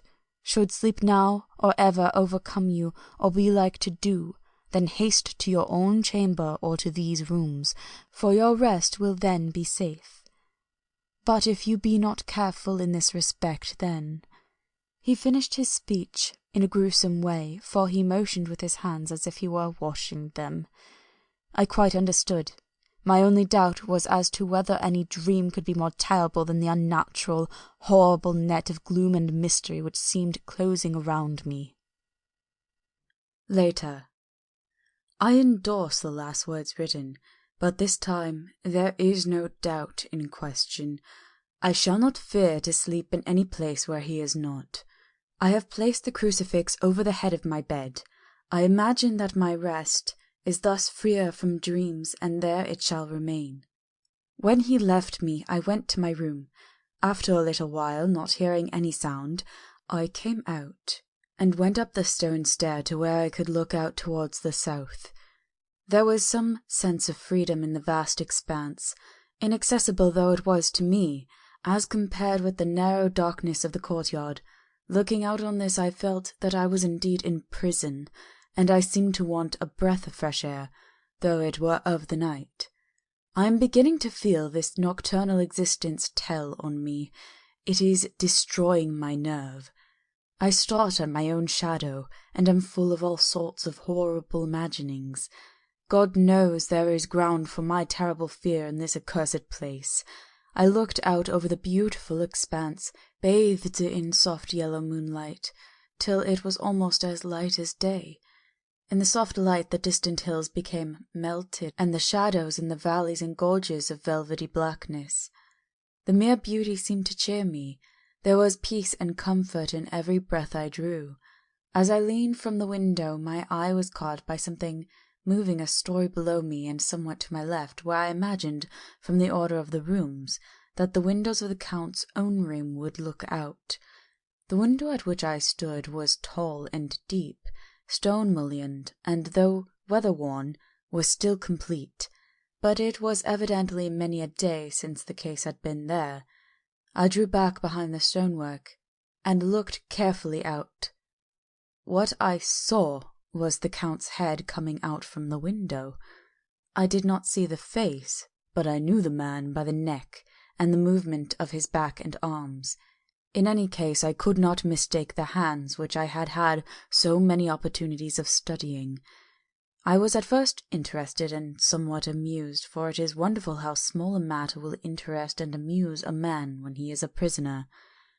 But my very feelings changed to repulsion and terror when I saw the whole man slowly emerge from the window and begin to crawl down the castle wall over that dreadful abyss, face down, with his cloak spreading out around him like great wings. At first I could not believe my eyes. I thought it was some trick of the moonlight, some weird effect of shadow, but I kept looking, and it could be no delusion. I saw the fingers and toes grasp the corners of the stones, worn clear of the mortar by the stress of years, and by thus using every projection and inequality move downwards with considerable speed, just as a lizard moves along a wall. What manner of man is this? Or what manner of creature is it in the semblance of a man? I feel the dread of this horrible place overpowering me. I am in fear, in awful fear, and there is no escape for me. I am encompassed about with terrors that I dare not think of. 15 May. Once more I have seen the Count go out in his lizard fashion. He moved downwards in a sidelong way, some 100 feet down, and a good deal to the left. He vanished into some hole or window. When his head had disappeared, I leaned out to try and see more, but without avail. The distance was too great to allow a proper angle of sight. I knew he had left the castle now, and thought to use the opportunity to explore more than I had dared to as yet. I went back to the room, and, taking a lamp, tried all the doors. They were all locked, as I had expected, and the locks were comparatively new. But I went down the stone stairs to the hall where I had entered originally. I found I could pull back the bolts easily enough and unhook the great chains, but the door was locked, and the key was gone. That key must be in the Count's room. I must watch should his door be unlocked, so that I may get it and escape. I went on to make a thorough examination of the various stairs and passages, and to try the doors that opened from them. 1 or 2 small rooms near the hall were open, but there is nothing to see in them except old furniture, dusty with age and moth-eaten. At last, however, I found one door at the top of the stairway which, though it seemed to be locked, gave a little under pressure. I tried it harder, and found that it was not really locked, but that the resistance came from the fact that the hinges had fallen somewhat and the heavy door rested on the floor. Here was an opportunity which I might not have again, so I exerted myself, and with many efforts forced it back so that I could enter. I was now in a wing of the castle further to the right than the rooms I knew, and a story lower down. From the windows I could see that the suite of rooms lay along to the south of the castle, the windows of the end of the room looking out both west and south. On the latter side, as well as to the former, there was a great precipice. The castle was built on the corner of a great rock, so that on 3 sides it was quite impregnable, and great windows were placed here where sling or bow or culverin could not reach, and consequently light and comfort, impossible to a position which had to be guarded, were secured. To the west was a great valley, and then, rising far away, great jagged mountain fastness, rising peak on peak, the sheer rock studded with mountain ash and thorn, whose roots clung in cracks and crevices and crannies of the stone. This was evidently the portion of the castle occupied by the ladies in bygone days, for the furniture had more air of comfort than any I had seen. The windows were curtainless, and the yellow moonlight flooding in through the diamond panes enabled one to see even colours, whilst it softened the wealth of dust which lay over all and disguised in some measure the ravages of time and the moth. My lamp seemed to be of little effect in the brilliant moonlight, but I was glad to have it with me, for there was a dread loneliness in the place which chilled my heart and made my nerves tremble. Still, it was better than living alone in the rooms which I had come to hate from the presence of the Count, and after trying a little to school my nerves, I found a soft quietude come over me. Here I am, sitting, at a little oak table where in old times possibly some fair lady sat to pen, and with much thought and many blushes, her ill-spent love-letter, and writing in my diary in shorthand all that has happened since I closed it last. It is 19th century up to date with a vengeance, and yet, unless my senses deceive me, the old centuries had, and have, powers of their own which mere modernity cannot kill. Later, the morning of 16 May. God preserve my sanity, for to this I am reduced. Safety and the assurance of safety are things of the past. Whilst I live here, there is but one thing to hope for, that I may not go mad, if, indeed, I be not mad already. If I be sane, then surely it is maddening to think that of all the foul things that lurk in this hateful place, the Count is the least dreadful to me, that to him alone I can look for safety, even though this be only whilst I can serve his purpose. Great God, merciful God, let me be calm, for out of that way lies madness indeed. I begin to get new lights on certain things which have puzzled me. Up to now I never quite knew what Shakespeare meant when he made Hamlet say, "My tablets, quick, my tablets, 'tis meet that I put it down," etc.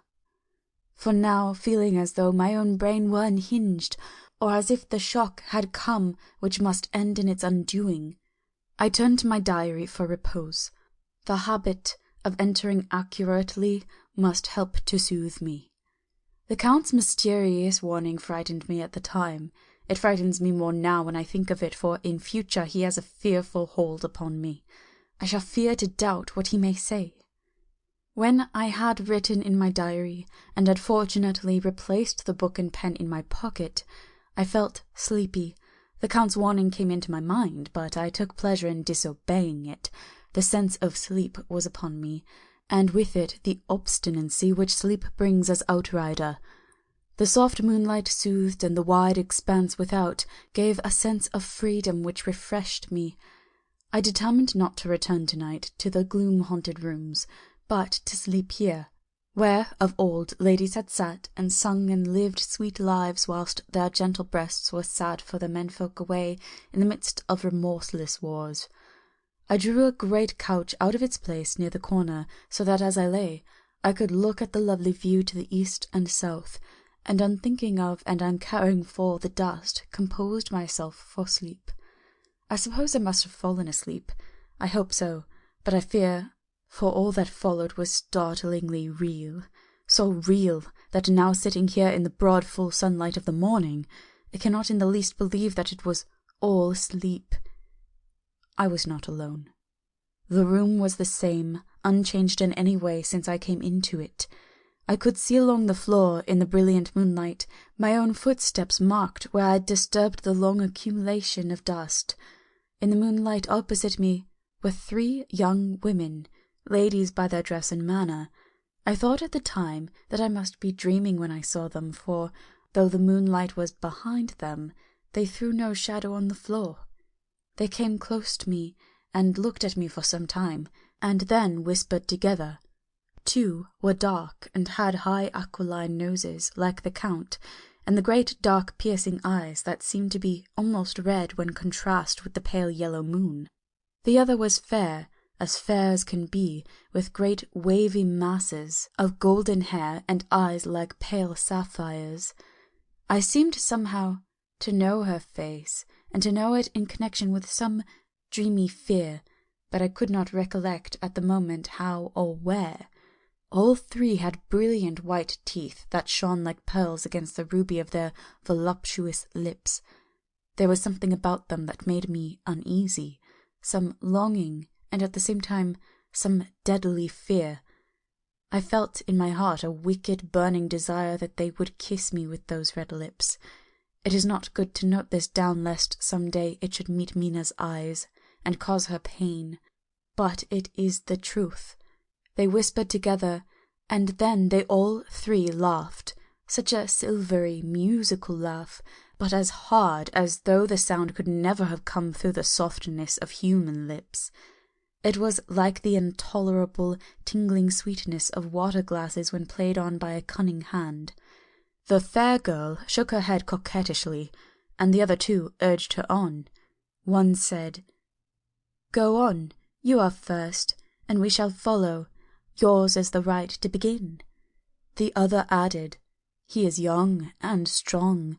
There are kisses for us all."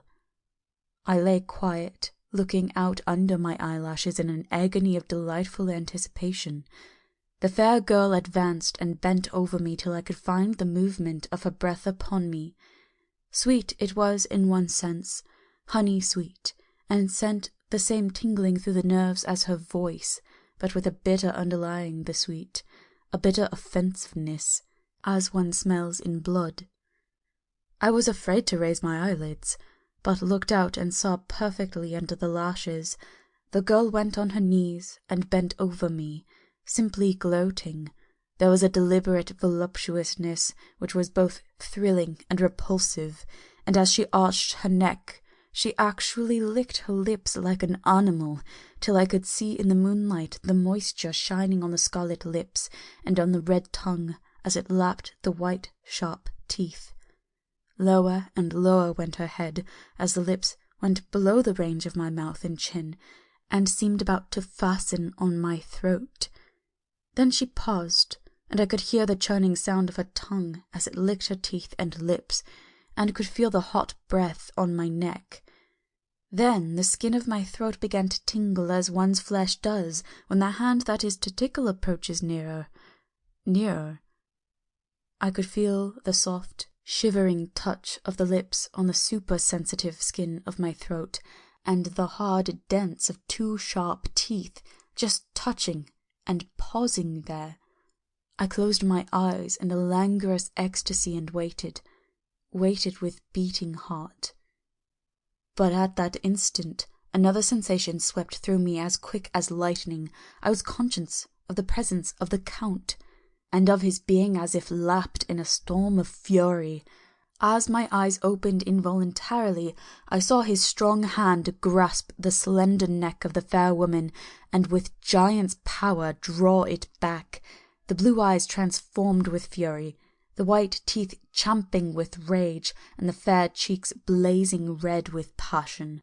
But the Count! Never did I imagine such wrath and fury even to the demons of the pit. His eyes were positively blazing. The red light in them was lurid, as if the flame of hellfire blazed behind them. His face was deathly pale, and the lines of it were hard, like drawn wires. The thick eyebrows which met over the nose now seemed like a heaving bar of white-hot metal. With a fierce sweep of his arm, he hurled the woman from him, and then motioned to the others as though he were beating them back. It was the same imperious gesture that I had seen used to the wolves, in a voice which, though low and almost in a whisper, seemed to cut through the air and then ring round the room as he said, "How dare you touch him, any of you? How dare you cast your eyes on him when I had forbidden it? Back, I tell you all, this man belongs to me. Beware how you meddle with him, or you'll have to deal with me." The fair girl, with a laugh of ribald coquetry, turned to answer him. "You yourself never loved. You never love." On this the other woman joined, and such a mirthless, hard, soulless laughter rang through the room that it almost made me faint to hear. It seemed like the pleasure of fiends. Then the Count turned, after looking at my face attentively, and said in a soft whisper, "Yes, I too can love. You yourselves can tell it from the past, is it not so? Well, now I promise you that when I am done with him, you shall kiss him at your will. Now go! Go! I must awaken him, for there is work to be done." "Are we to have nothing tonight?" said one of them, with a low laugh, as she pointed to the bag which he had thrown upon the floor, and which moved as though there was some living thing within it. For answer, he nodded his head. One of the women jumped forward and opened it. If my ears did not deceive me, there was a gasp and a low wail as of a half-smothered child.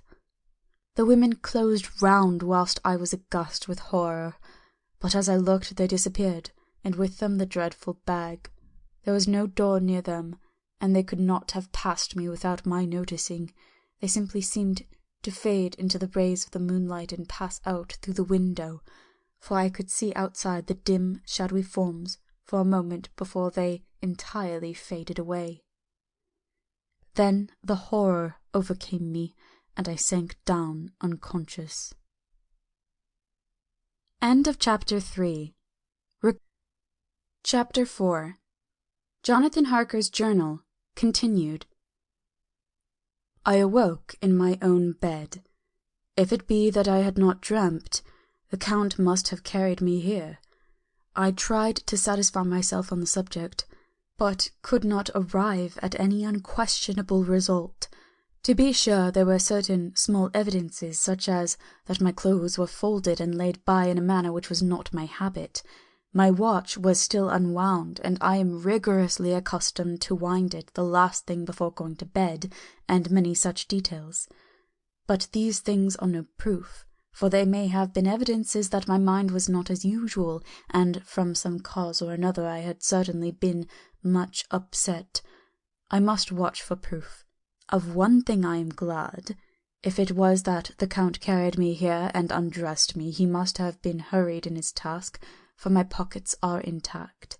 I am sure this diary would have been a mystery to him which he would not have brooked. He would have taken or destroyed it.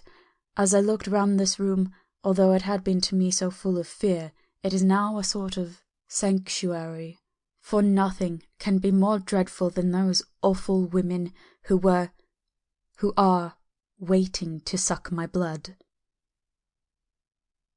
18 May. I have been down to look at that room again in daylight, for I must know the truth. When I got to the doorway at the top of the stairs, I found it closed. It had been so forcibly driven against the jamb that the part of the woodwork was splintered. I could see that the bolt of the lock had not been shot, but the door is fastened from the inside. I fear it was no dream, and must act on this surmise. 19 May. I am surely in the toils. Last night, the Count asked me in the suavest tones to write 3 letters, one saying that my work here was nearly done, and that I should start for home within a few days, another that I was starting on the next morning from the time of the letter, and the third that I had left the castle and arrived at Bistritz. I would fain have rebelled, but felt that in the present state of things it would be madness to quarrel openly with the Count whilst I am so absolutely in his power, and to refuse would be to excite his suspicion and to arouse his anger. He knows that I know too much, and that I must not live, lest I be dangerous to him. My only chance is to prolong my opportunities. Something may occur which will give me a chance to escape. I saw in his eyes something of that gathering wrath which was manifest when he hurled that fair woman from him. He explained to me that posts were few and uncertain, and that my writing now would ensure ease of mind to my friends, and he assured me with so much impressiveness that he would countermand the later letters, which would be held over at Bistritz until due time, in case chance would admit of my prolonging my stay, that to oppose him would have been to create a new suspicion. I therefore pretended to fall in with his views, and asked him what dates I should put on the letters. He calculated a minute, and then said, the first should be June 12th, the second June 19th, and the third June 29th. I now know the span of my life. God help me. 28 May. There is a chance of escape, or at any rate of being able to send word home. A band of Zani have come to the castle and are encamped in the courtyard. These Zani are gypsies. I have notes of them in my book. They are peculiar to this part of the world, though, allied to the ordinary gypsies all the world over. There are thousands of them in Hungary and Transylvania who are almost outside all law. They attach themselves as a rule to some great noble or boyar, and call themselves by his name. They are fearless and without religion, save my superstition, and they talk only their own varieties of Romani tongue. I shall write some letters home, and shall try to get them to have them posted. I have already spoken them through my window to begin acquaintanceship. They took their hats off and made obeisance and many signs, which, however, I could not understand any more than I could their spoken language. I have written the letters. Mina's is in shorthand, and I simply ask Mr. Hawkins to communicate with her. To her I have explained my situation, but without the horrors which I may only surmise. It would shock and frighten her to death were I to expose my heart to her. Should the letters not carry, then the Count shall not yet know my secret or the extent of my knowledge. I have given the letters.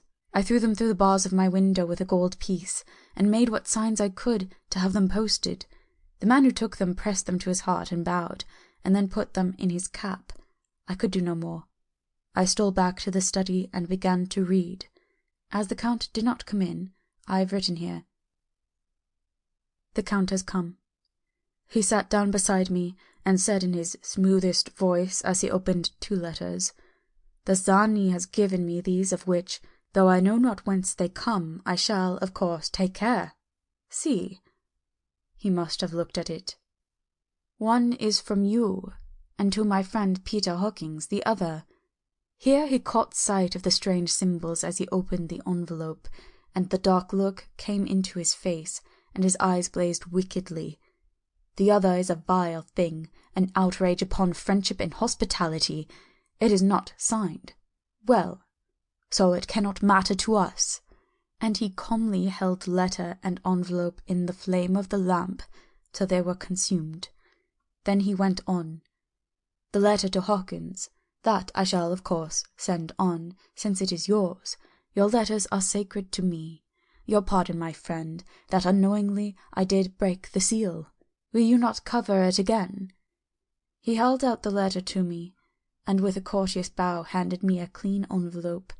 I could only redirect it and hand it to him in silence. When he went out of the room, I could hear the key turn softly. A minute later I went over and tried it, and the door was locked. When, an hour or 2 after, the Count came quietly into the room, his coming awakened me, for I had gone to sleep on the sofa. He was very courteous and very cheery in his manner, and seeing that I had been sleeping, he said, "So, my friend, you are tired. Get to bed. There is the surest rest. I may not have the pleasure to talk tonight, since there are many labours to me, but you will sleep, I pray." I passed to my room and went to bed, and, strange to say, slept without dreaming. Despair has its own calms. 31 May. This morning when I woke, I thought I would provide myself with some paper and envelopes from my bag and keep them in my pocket, so that I might write in case I should get an opportunity. But again a surprise, again a shock.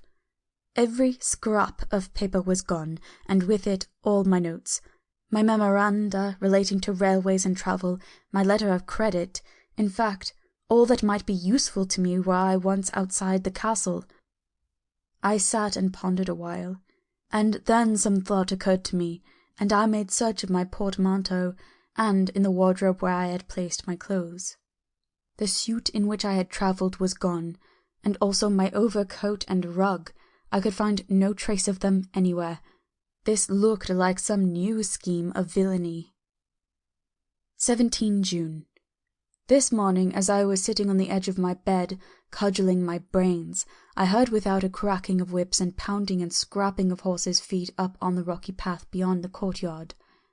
With joy I hurried to the window and saw drive into the yard 2 great later wagons, each drawn by 8 sturdy horses, and at the head of each pair a Slovak, with his wide hat, great nail-studded belt, dirty sheepskin, and high boots. They had also their long staves in hand. I ran to the door, intending to descend and try to join them through the main hall, as I thought that way might be opened for them. Again a shock. My door was fastened on the outside. Then I ran to the window and cried to them. They looked up at me stupidly and pointed, but just then the hetman of the Zani came out, and seeing them pointing to my window, said something at which they laughed. Henceforth no effort of mine, no piteous cry or agonized entreaty, would make them even look at me. They resolutely turned away. The litter wagons contained great square boxes, with handles of thick rope. These were evidently empty by the ease with which the Slovaks handled them, and by the resonance as they were roughly moved. When they were all unloaded and packed in a great heap in one corner of the yard, the Slovaks were given some money by the Czarny, and spitting on it for luck, lazily went to each of his horse's head. Shortly afterwards, I heard the cracking of the whips die away in the distance. 24 June, before morning. Last night the Count left me early, and locked himself into his own room. As soon as I dared, I ran up the winding stair and looked out of the window, which opened south. I thought I would watch for the Count, for there is something going on. The Czarny are quartered somewhere in the castle, and are doing work of some kind. I know it, for now and then I hear a far-away, muffled sound as of mattock and spade, and whatever it is, it must be the end of some ruthless villainy. I had been at the window somewhat less than half an hour, when I saw something coming out of the Count's window. I drew back and watched carefully, and saw the whole man emerge. It was a new shock to me to find that he had on the suit of clothes which I had worn whilst travelling here, and slung over his shoulder the terrible bag which I had seen the women take away. There could be no doubt as to his quest, and in my garb too. This, then, is his new scheme of evil, that he will allow others to see me as they think, so that he may both leave evidence that I have been seen in the towns or villages posting my own letters, and that any wickedness which he may do shall by the local people be attributed to me. It makes me rage to think that this can go on, and whilst I am shut up here, a veritable prisoner, but without that protection of the law which is even a criminal's right and consolation. I thought I would watch for the Count's return, and for a long time sat doggedly at the window. Then I began to notice that there were some quaint little specks floating in the rays of the moonlight. They were like the tiniest grains of dust, and they whirled around and gathered in clusters in a nebulous sort of way. I watched them with a sense of soothing, and a sort of calm stole over me. I leaned back in the embrasure in a more comfortable position, so that I could enjoy more fully the aerial gambolling. Something made me start up, a low, piteous howling of dogs somewhere far below in the valley, which was hidden from my sight. Louder it seemed to ring in my ears, and the floating motes of dust to take new shapes to the sound as they danced in the moonlight. I felt myself struggling to wake to some call of my instincts, nay, my very soul was struggling, and my half-remembered sensibilities were striving to answer the call. I was becoming hypnotized. Quicker and quicker danced the dust, and the moonbeams seemed to quiver as they went by me into the mass of gloom beyond. More and more they gathered till they seemed to take dim phantom shapes. And then I started, broad awake and in full possession of my senses, and ran screaming from the place. The phantom shapes which were becoming gradually materialized from the moonbeams were those of the 3 ghostly women to whom I was doomed. I fled. I felt somewhat safer in my own room, where there was no moonlight, and where the lamp was burning brightly. When a couple of hours had passed, I heard something stirring in the Count's room, something like a sharp wail quickly suppressed, and then there was silence, deep, awful silence, which chilled me. With a beating heart, I tried the door, but I was locked in my prison, and could do nothing. I sat down and simply cried. As I sat, I heard a sound in the courtyard without, the agonized cry of a woman. I rushed to the window, and throwing it up, peered out between the bars. There, indeed, was a woman with dishevelled hair, holding her hands over her heart as one distressed with running. She was leaning against a corner of the gateway. When she saw my face at the window, she threw herself forward and shouted in a voice laden with menace, "Monster, give me my child!" She threw herself on her knees, and raising up her hands, cried the same words in tones which wrung my heart. Then she tore her hair and beat her breast, and abandoned herself to all the violences of extravagant emotion. Finally she threw herself forward, and though I could not see her, I could hear the beating of her naked hands against the door.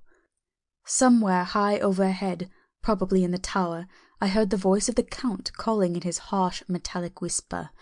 His call seemed to be answered from far and wide by the howling of wolves. Before many minutes had passed, a pack of them poured, like a pent-up dam when liberated, through the wide entrance into the courtyard. There was no cry from the woman, and the howling of wolves was but short. Before long, they streamed away singly, licking their lips. I could not pity her, for I knew now what had become of her child, and she was better dead. What shall I do? What can I do? How can I escape from this dreadful thing of night and gloom and fear? 25 June, morning.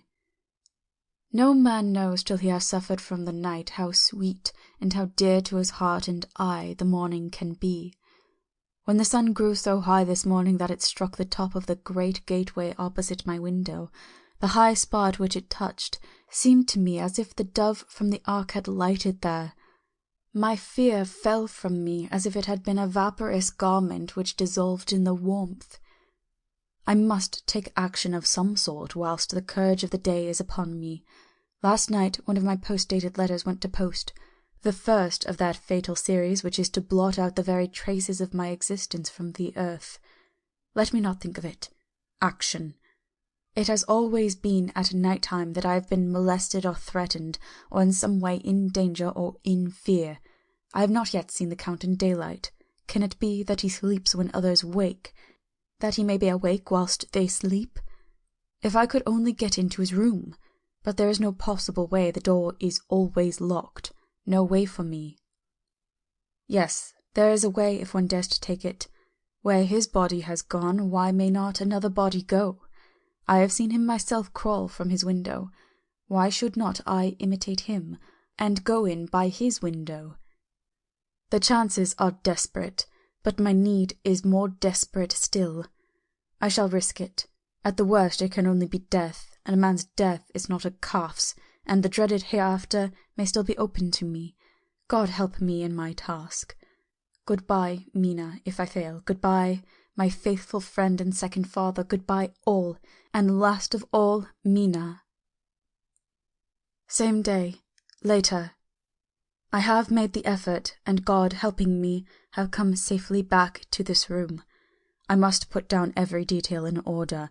I went whilst my courage was fresh straight to the window on the south side, and at once got outside on the narrow ledge of stone which runs around the building on this side. The stones are big and roughly cut, and the mortar has by process of time been washed away between them. I took off my boots, and ventured out on the desperate way. I looked down once, so as to make sure that a sudden glimpse of the awful depth would not overcome me, but after that kept my eyes away from it.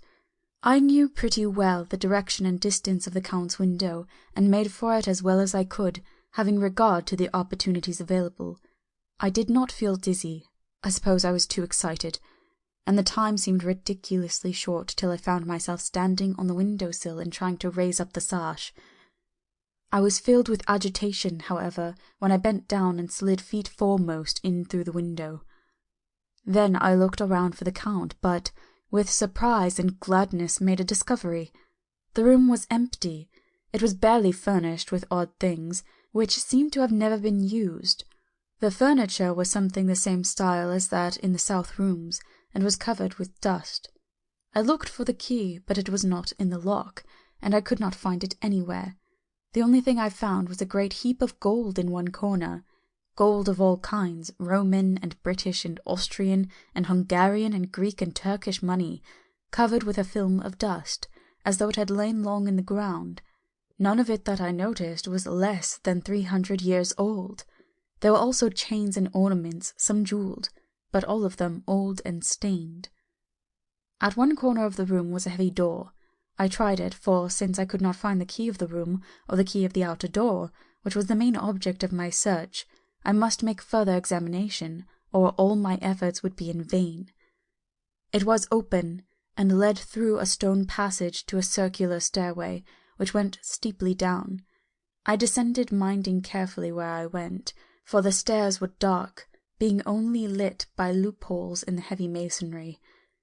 At the bottom there was a dark tunnel-like passage through which came a deathly, sickly odour, the odour of old earth newly turned. As I went through the passage, the smell grew closer and heavier. At last I pulled open a heavy door which stood ajar, and found myself in an old, ruined chapel, which had evidently been used as a graveyard. The roof was broken, and in 2 places were steps leading to vaults, but the ground had recently been dug over, and the earth placed in great wooden boxes, manifestly those which had been brought by the Slovaks. There was nobody about, and I made search for any further outlet, but there was none. Then I went over every inch of the ground, so as not to lose a chance. I went down even into the vaults, where the dim light struggled, although to do so was a dread to my very soul. Into 2 of these I went, but saw nothing except fragments of old coffins and piles of dust. In the 3rd, however, I made a discovery. There, in one of the great boxes, of which there were 50 in all, on a pile of newly dug earth, lay the Count.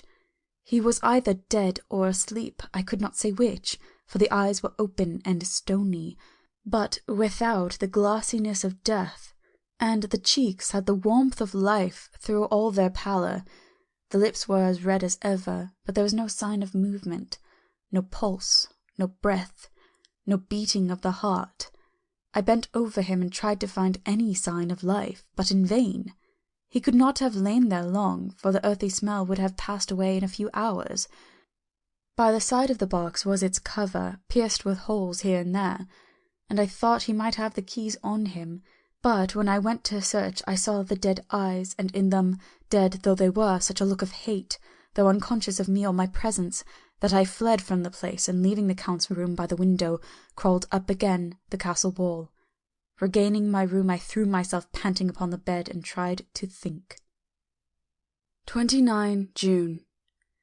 Today is the date of my last letter, and the Count has taken steps to prove that it was genuine, for again I saw him leave the castle by the same window, and in my clothes.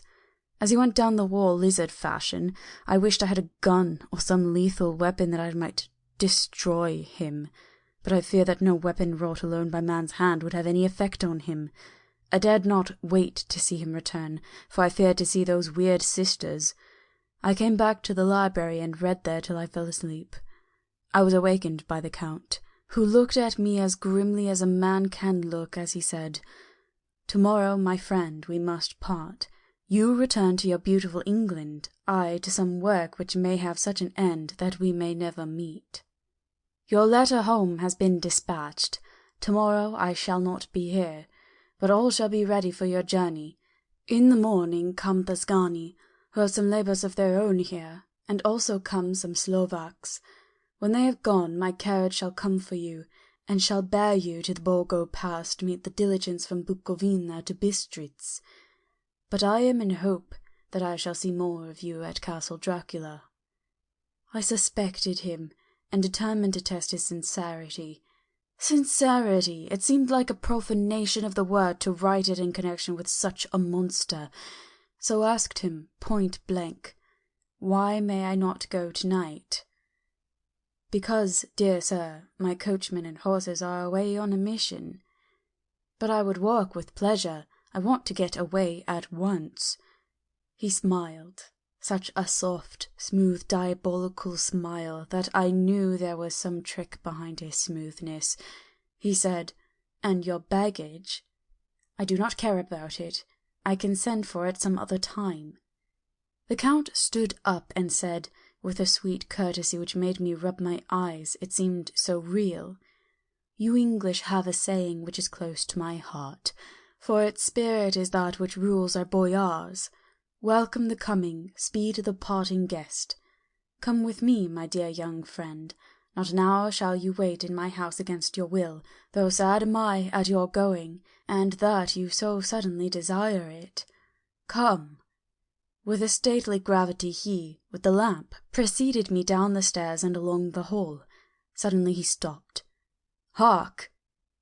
Close at hand came the howling of many wolves. It was almost as if the sound sprang up at the rising of his hand, just as the music of a great orchestra seems to leap under the baton of the conductor. After a pause of a moment, he proceeded in his stately way to the door, drew back the ponderous bolts, unhooked the heavy chains, and began to draw it open. To my intense astonishment, I saw that it was unlocked. Suspiciously, I looked all around, but could see no key of any kind. As the door began to open, the howling of the wolves without grew louder and angrier. Their red jaws with champing teeth and their blunt-clawed feet as they leapt came in through the opening door. I knew then that to struggle at the moment against the Count was useless. With such allies as these at his command, I could do nothing. But still the door continued slowly to open, and only the Count's body stood in the gap. Suddenly it struck me that this might be the moment and means of my doom. I was to be given to the wolves, and at my own instigation. There was a diabolical wickedness in the idea great enough for the Count, and as a last chance I cried out, "Shut the door, I shall wait until morning," and covered my face with my hands to hide my tears of bitter disappointment. With one sweep of his powerful arm, the Count threw the door shut, and the great bolts clanged and echoed through the hall as they shot back into their places. In silence, we returned to the library, and after a minute or two, I went to my own room. The last I saw of Count Dracula was his kissing his hand to me, with a red light of triumph in his eyes, and with a smile that Judas in hell might be proud of. When I was in my room and about to lie down, I thought I heard a whispering at my door. I went to it softly and listened. Unless my ears deceived me, I heard the voice of the Count.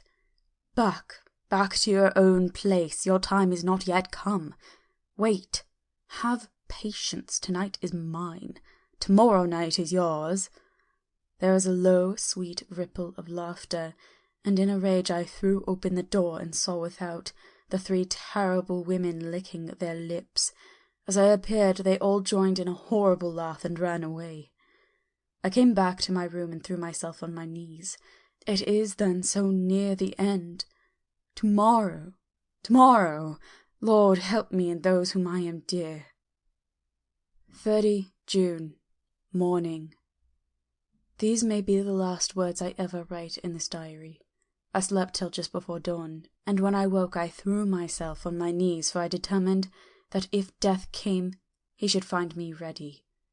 At last I felt that subtle change in the air, and knew that morning had come. And then came the welcome cockcrow, and I felt that I was safe. With a glad heart I opened my door and ran down to the hall. I had seen that the door was unlocked, and now escape was before me. With hands that trembled with eagerness, I unhooked the chains and drew back the massive bolts. But the door would not move.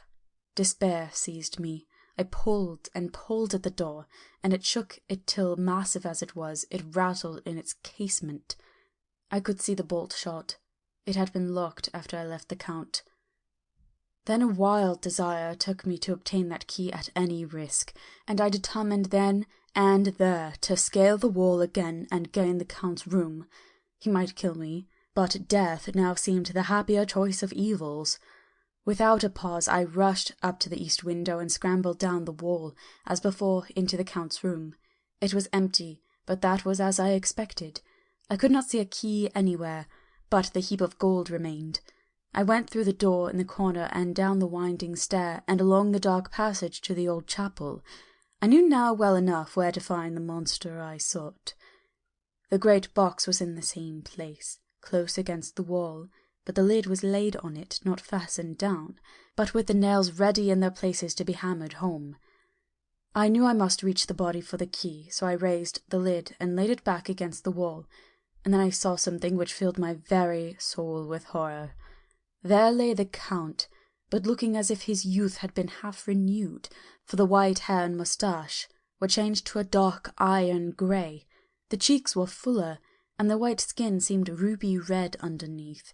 The mouth was redder than ever, for on the lips were gouts of fresh blood, which trickled from the corners of the mouth and ran over the chin and neck. Even the deep, burning eyes seemed set amongst swollen flesh. for the lids and pouches underneath were bloated. It seemed as if the whole awful creature were simply gorged with blood. He lay like a filthy leech, exhausted with his repletion. I shuddered as I bent over to touch him, and every sense in me revolted at the contact, but I had to search or I was lost. The coming night might see my own body a banquet in a similar way to those horrid 3. I felt all over the body, but no sign could I find of the key. Then I stopped and looked at the Count. There was a mocking smile on the bloated face which seemed to drive me mad. This was the being I was helping to transfer to London, where perhaps for centuries to come he might amongst its teeming millions satiate his lust for blood, and create a new and ever-widening circle of semi-demons to batten on the helpless. The very thought of it drove me mad. A terrible desire came upon me to rid the world of such a monster.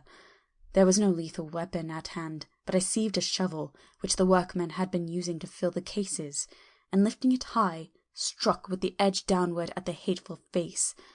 But as I did so the head turned, and the eyes fell full upon me, with all their blaze of basilisk horror. The sight seemed to paralyze me, and the shovel turned in my hand and glanced from the face, merely making a deep gash above the forehead. The shovel fell from my hand across the box, and as I pulled it away, the flange of blade caught the edge of the lid, which fell over again and hid the horrid thing from my sight. The last glimpse I had was of the bloated face, blood-stained and fixed with a grin of malice which would have held its own in the nethermost hell. I thought and thought what should be my next move, but my brain seemed on fire, and I waited with a despairing feeling growing over me.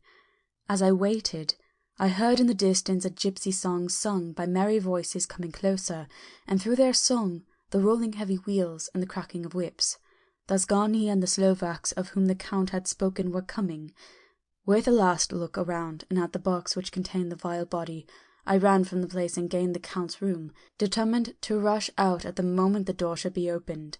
With strained ears, I listened and heard downstairs the grinding of the key in the great lock, and the falling back of the heavy door. There must have been some other means of entry, or someone had a key for one of the locked doors. Then there came the sound of many feet tramping, and dying away in some passage which sent up a clanging echo. I turned to run down again towards the vault, where I might find the new entrance, but at the moment there seemed to come a violent puff of wind, and the door to the winding stair blew to with a shock that set the dust from the lintels flying. When I ran to push it open, I found that it was hopelessly fast. I was again a prisoner, and the net of doom was closing around me more closely.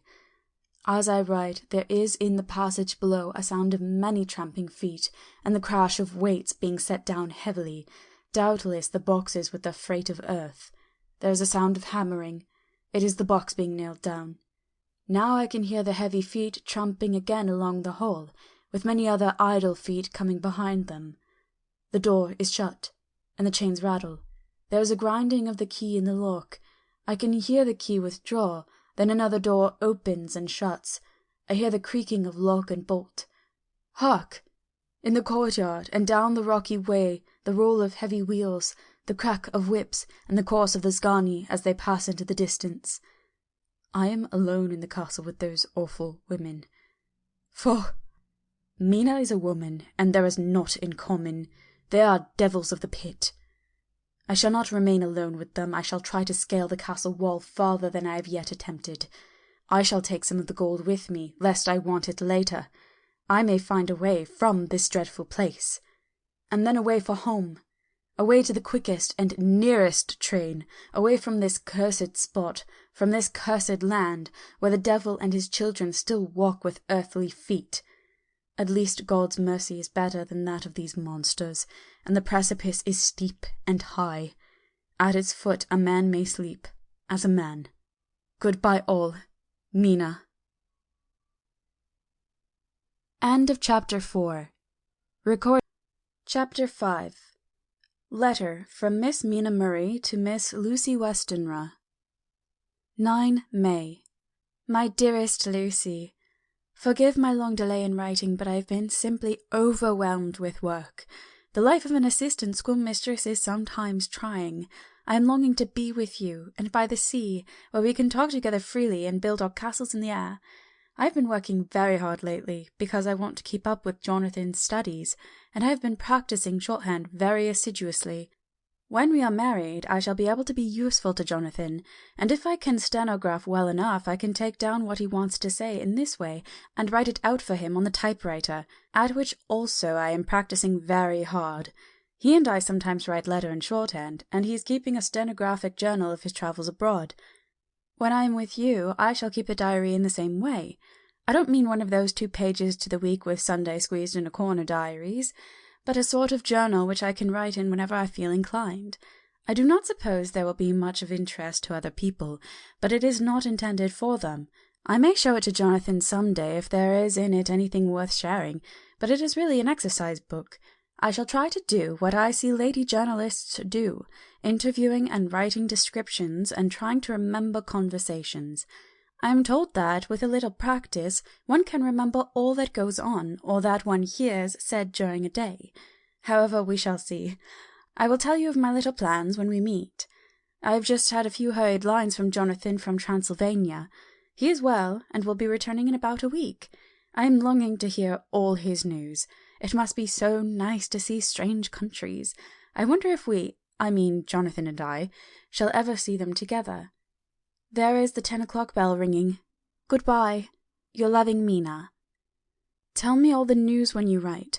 You have not told me anything for a long time. I hear rumours, and especially of a tall, handsome, curly-haired man. Letter. Lucy Westenra to Mina Marie. 17 Chatham Street, Wednesday. My dearest Mina, I must say, you tax me very unfairly with being a bad correspondent. I wrote to you twice since we parted, and your last letter was only your second. Besides, I have nothing to tell you. There is really nothing to interest you. Town is very pleasant just now, and we go a good deal to picture galleries for walks and rides in the park. As to the tall, curly-haired man, I suppose it was the one who was with me at the last pop. Someone has evidently been telling tales. That was Mr. Holmwood. He often comes to see us, and he and Mamma get on very well together. They have so many things to talk about in common. We met some time ago a man that would just do for you, if you are not already engaged to Jonathan. He has an excellent parti, being handsome, well off, and of good birth. He is a doctor, and really clever. Just fancy! He is only 29, and he has an immense lunatic asylum all under his own care. Mr. Holmwood introduced him to me, and he called here to see us, and often comes now. I think he is one of the most resolute men I ever saw, and yet the most calm. He seems absolutely imperturbable. I can fancy what a wonderful power he must have over his patients. He has a curious habit of looking one straight in the face, as if trying to read one's thoughts. He tries on this very much with me, but I flatter myself he has got a tough nut to crack. I know that from my glass. Do you ever try to read your own face? I do, and I can tell you it is not a bad study, and gives you more trouble than you can well fancy if you have never tried it. He says that I afford him a curious psychological study, and I humbly think I do. I do not, as you know, take sufficient interest in dress to be able to describe the new fashions. Dress is a bore. That is slang again, but never mind. Arthur says that every day. There, it is all out. Mina, we have told all our secrets to each other since we were children, and we have slept together and eaten together and laughed and cried together, and now, though I have spoken, I would like to speak more. Oh, Mina, couldn't you guess? I love him. I'm blushing as I write, for although I think he loves me, he has not told me so in words. But, oh, Mina, I love him. I love him. I love him. There, that does me good. I wish I were here with you, dear, sitting by the fire undressing as we used to sit, and I would try to tell you what I feel. I do not know how I am writing this even to you. I'm afraid to stop, or I should tear up the letter, and I don't want to stop, for I do so want to tell you all. Let me hear from you at once, and tell me all you think about it. Mina, I must stop. Good night. Bless me in your prayers, and, Mina, pray for my happiness. Lucy. P.S. I need not tell you this is a secret. Good night again. L. Letter. Lucy Westenra to Mina Murray. 24 May. My dearest Mina, thanks and thanks and thanks again for your sweet letter. It was so nice to be able to tell you and to have your sympathy.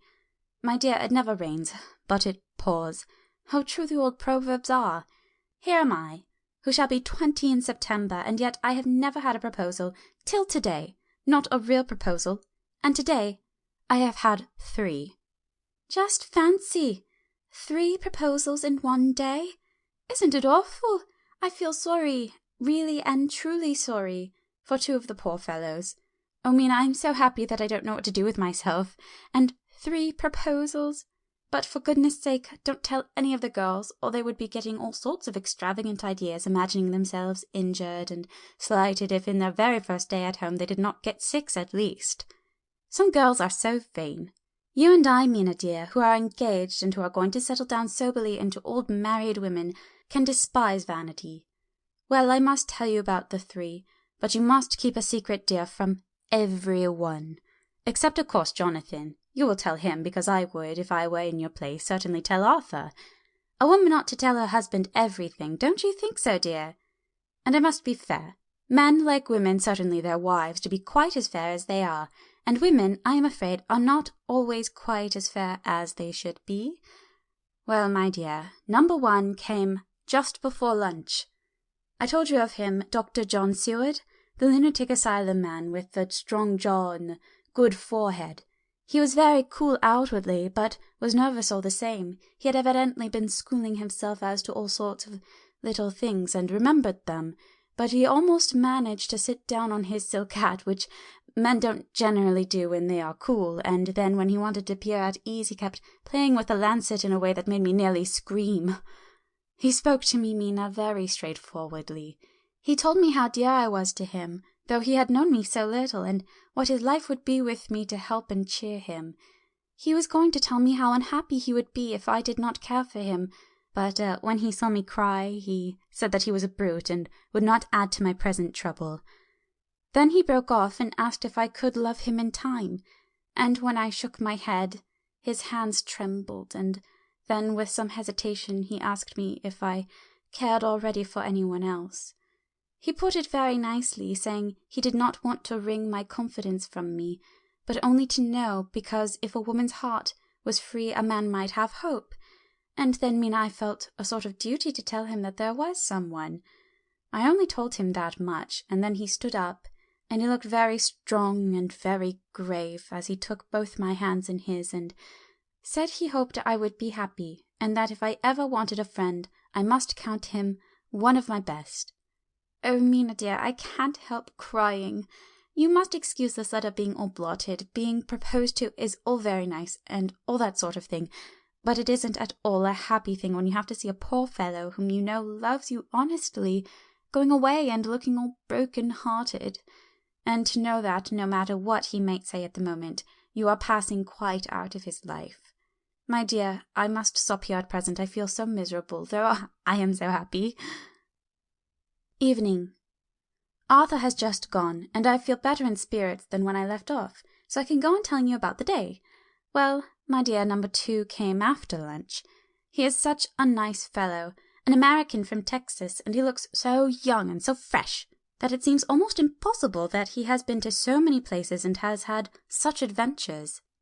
I sympathize with poor Desdemona when she had such a dangerous dream poured in her ear, even by a black man. I suppose that we women are such cowards that we think a man will save us from fears, and we marry him. I know now what I would do if I were a man and wanted a girl to love me. No, I don't, for there was Mr. Morris telling us his stories, and Arthur never told any, and yet— My dear, I am somewhat previous. Mr. Quincy P. Morris found me alone. It seemed that a man always does find a girl alone. No, he doesn't, for Arthur tried twice to make a chance, and I helping him all I could. I am not ashamed to say it now.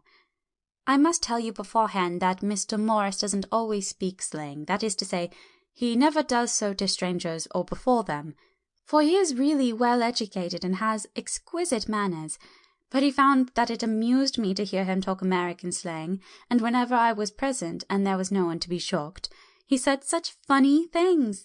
I am afraid, my dear, he has to invent it all, for it fits exactly into whatever else he has to say. But this is a way slang has. I do not know myself if I shall ever speak slang. I do not know if Arthur likes it, as I have never heard him use any as yet. Well, Mr. Morris sat down beside me and looked as happy and jolly as he could, but I could see all the same that he was very nervous. He took my hand in his and said ever so sweetly, "Miss Lucy, I know I ain't good enough to regulate the fixings of your little shoes, but I guess if you wait till you find a man that is, you will go join them 7 young women with the lamps when you quit. Won't you just hitch up alongside me and let us go down the long road together, driving in double harness?" Well, he did look so good-humoured and so jolly that it didn't seem half as hard to refuse him as it did poor Dr. Seward. So I said as lightly as I could that I did not know anything of hitching and that I wasn't broken to harness at all yet. He said that he had spoken in a light manner, and he hoped that if he had made a mistake in doing so on so grave, so momentous an occasion for him, I would forgive him. He really did look serious when he was saying it, and I couldn't help feeling a bit serious too. I know, Mina, you will think me a horrid flirt, though I couldn't help feeling a sort of exultation that he was number 2 in 1 day. And then, my dear, before I could say a word, he began pouring out a perfect torrent of love-making, laying his very heart and soul at my feet. He looked so earnest over it that I shall never again think that a man must be playful always and never earnest, because he is merry at times. I suppose he saw something in my face which checked him, for he suddenly stopped and said with a sort of manly fervour that I could have loved him for if I had been free, "Lucy, you are an honest-hearted girl, I know. I should not be here speaking to you as I am now if I did not believe you clean grit right through to the very depths of your soul. Tell me, like one good fellow to another, is there anyone else that you care for? And if there is, I'll never trouble you a hair's breadth again, but will be, if you will let me, a very faithful friend." My dear Mina, why are men so noble when we women are so little worthy of them? Here was I, almost making fun of this great-hearted, true gentleman. I burst into tears. I am afraid, my dear, you will think this a very sloppy letter in more ways than one. And I really felt very badly. Why can't they let a girl marry 3 men, or as many as want her, and save all this trouble? But this is heresy, and I must not say it. I am glad to say that, though I was crying, I was able to look into Mr. Morris's brave eyes, and I told him out straight. Yes, there is someone I love, though he has not told me yet that he even loves me. I was right to speak to him so frankly, for quite a light came into his face, and he put out both his hands and took mine. I think I put them into his, and said in a hearty way, "That's my brave girl. It's better worth being late for a chance of winning you than being in time for any other girl in the world. Don't cry, my dear. If it's for me, I'm a hard nut to crack, and I take it standing up. If that other fellow doesn't know his happiness, well, he'd better look for it soon, or he'll have to deal with me. Little girl, your honesty and pluck have made me a friend, and that's rarer than a lover. It's more unselfish anyhow. My dear, I'm going to have a pretty lonely walk between this and Kingdom Come. Won't you give me one kiss? It'll be something to keep off the darkness now and then. You can, you know, if you like, for that other good fellow. He must be a good fellow, my dear, and a fine fellow, or you could not love him. Hasn't spoken yet." That quite won me, Mina, for it was brave and sweet of him, and noble too, to a rival, wasn't it? And he so sad. So I leant over and kissed him. He stood up with my 2 hands in his, and as he looked down into my face, I'm afraid I was blushing very much. He said, "Little girl, I'll hold your hand, and you've kissed me, and if these things don't make us friends, nothing ever will. Thank you for your sweet honesty to me, and good-bye." He wrung my hand, and taking up his hat, went straight out of the room without looking back, without a tear, or a quiver, or a pause, and I am crying like a baby. Oh, why must a man like that be made unhappy when there are lots of girls about who would worship the very ground he trod on? I know I would if I were free, only I don't want to be free. My dear, this quite upset me, and I feel I cannot write of happiness just at once after telling you of it, and I don't wish to tell of the number 3 until it can be all happy. Ever your loving, Lucy. P.S. Oh, about number 3. I needn't tell you of number 3, need I? Besides, it was all so confused. It seemed only a moment from his coming into the room till both his arms were around me, and he was kissing me. I am very, very happy, and I don't know what I have done to deserve it. I must only try in the future to show that I am not ungrateful to God for all his goodness to me in sending me such a lover, such a husband, and such a friend. Goodbye. Dr. Seward's Diary. Kept in phonograph. 25 May. Ebb tide in appetite today. Cannot eat, cannot rest, so diary instead. Since my rebuff of yesterday, I have a sort of empty feeling. Nothing in the world seems of sufficient importance to be worth the doing. As I knew the only cure for this sort of thing was work, I went down amongst the patients. I picked out one who has afforded me a study of much interest. He is so quaint that I am determined to understand him as well as I can. Today I seem to get nearer than ever before to the heart of his mystery. I questioned him more fully than I had ever done, with a view of making myself master of the facts of his hallucination. In my manner of doing it there was, I now see, something of cruelty. I seemed to wish to keep him to the point of his madness, a thing which I avoid with the patients as I would the mouth of hell. Memorandum. Under what circumstances would I not avoid the pit of hell? Omnia Rome venalia sunt. Hell has its price. Verbs up. If there be anything behind this instinct, it will be valuable to trace it afterwards accurately, so I had better commence to do so, therefore. R. M. Renfield, age 59.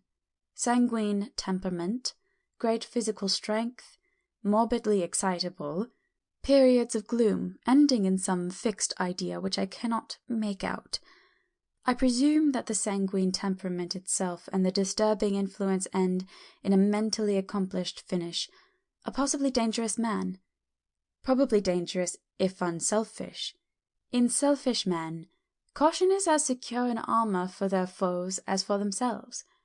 What I think on this point is, when self is the fixed point in the centripetal force is balanced with the centrifugal, when duty, a cause, etc., is the fixed point, the latter force is paramount, and only an accident, or a series of accidents, can balance it.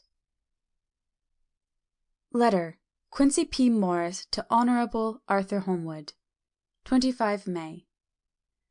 My dear Art, we've told yarns by the campfire in the prairies, and dressed one another's wounds after trying a landing at the Marquise's, and drunk healths on the shore of Titicaca. There are more yarns to be told, and other wounds to be healed, and another health to be drunk. Won't you let this be at my campfire tomorrow night? I have no hesitation in asking you, as I know a certain lady is engaged to a certain dinner party, and that you are free. There will only be one other, our old pal at the Korea, Jack Seward. He's coming too, and we both want to mingle our weeps over the wine cup, and to drink a health, with all our hearts, to the happiest man in all the wide world, who has won the noblest heart that God has made and the best worth winning. We promise you a hearty welcome, and a loving greeting, and a health as true as your own right hand. We shall both swear to leave you at home if you drink too deep, a certain pair of eyes. Come! Yours, as ever and always, Quincy P. Morris. Telegram from Arthur Holmwood to Quincy P. Morris. 26 May. Count me in every time. I bear messages which will make both your ears tingle. Art. End of Chapter 5. Record Chapter 6. Mina Murray's Journal. 24 July, Whitby. Lucy met me at the station looking sweeter and lovelier than ever, and we drove up to the house at the crescent in which they have rooms. This is a lovely place. The little river, the Esk, runs through a deep valley, which broadens out as it comes near the harbour. a great viaduct runs across with high piers, through which the view seems somehow further away than it really is. The valley is beautifully green, and it is so steep that when you are on the high land on either side, you look right across it, unless you are near enough to see down. The houses of the old town, the side away from us, are all red-roofed, and seem piled up one over the other anyhow, like the pictures we see of Nuremberg. Right over the town is the ruin of Whitby Abbey, which was sacked by the Danes, and which is the scene of part of Marmion, where the girl was built up in the wall. It is a most noble ruin of immense size and full of beautiful and romantic bits. There is a legend that a white lady is seen in one of the windows. Between it and the town there is another church, the parish one, round which is a big graveyard, all full of tombstones. This is, to my mind, the nicest spot in Whitby, for it lies right over the town and has a full view of the harbour and all up the bay to where the headland called Kettleness stretches out into the sea. It descends so steeply over the harbour that part of the bank has fallen away, and some of the graves have been destroyed. In one place, part of the stonework of the grave stretches out over the sandy pathway far below. There are walks with seats beside them through the churchyard, and people go and sit there all day long looking at the beautiful view and enjoying the breeze. I shall come and sit here very often myself and work. Indeed, I am writing now, with my book on my knee, and listening to the talk of 3 old men who are sitting beside me. They seem to do nothing all day but sit up here and talk. The harbour lies below me, with, on the far side, one long granite wall stretching out into the sea, with a curve outwards at the end of it, in the middle of which is a lighthouse. A heavy sea wall runs along outside of it. On the near side, the sea wall makes an elbow crooked inversely, and its end, too, has a lighthouse. Between the 2 piers there is a narrow opening into the harbour, which then suddenly widens. It is nice at high water, but when the tide is out it shoals away to nothing, and there is merely the steam of the Esk, running between banks of sand, with rocks here and there. Outside the harbour on this side there rises for about half a mile a great reef, the sharp edge of which runs straight out from behind the south lighthouse. At the end of it is a buoy with a bell, which swings in bad weather and sends a mournful sound on the wind. They have a legend here that when a ship is lost bells are heard out at sea. I must ask the old man about this. He is coming this way. He is a funny old man. He must be awfully old, for his face is all gnarled and twisted like the bark of a tree. He tells me that he is nearly 100, and that he was a sailor in the Greenland fishing fleet when Waterloo was fought. He is, I am afraid, a very sceptical person, for when I asked him about the bells at sea and the white lady at the Abbey, he said very briskly, "I wouldn't fash myself about them, miss. Them things be all wore out. Mind, I don't say that they never was, but I do say that they wasn't in my time. They be all very well for comers and trippers and the like, but not for a nice young lady like you. Them feet folks from York and Leeds that be always eating card errands and drinking tea and looking out to buy cheap jet would creed out. I wonder myself would be bothered telling lies to them. Even the newspapers, which is full of fool talk."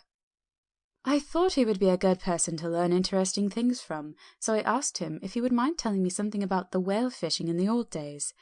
He was just setting himself to begin when the clock struck 6, whereupon he laboured to get up and said, "I must be gang again words home now, miss.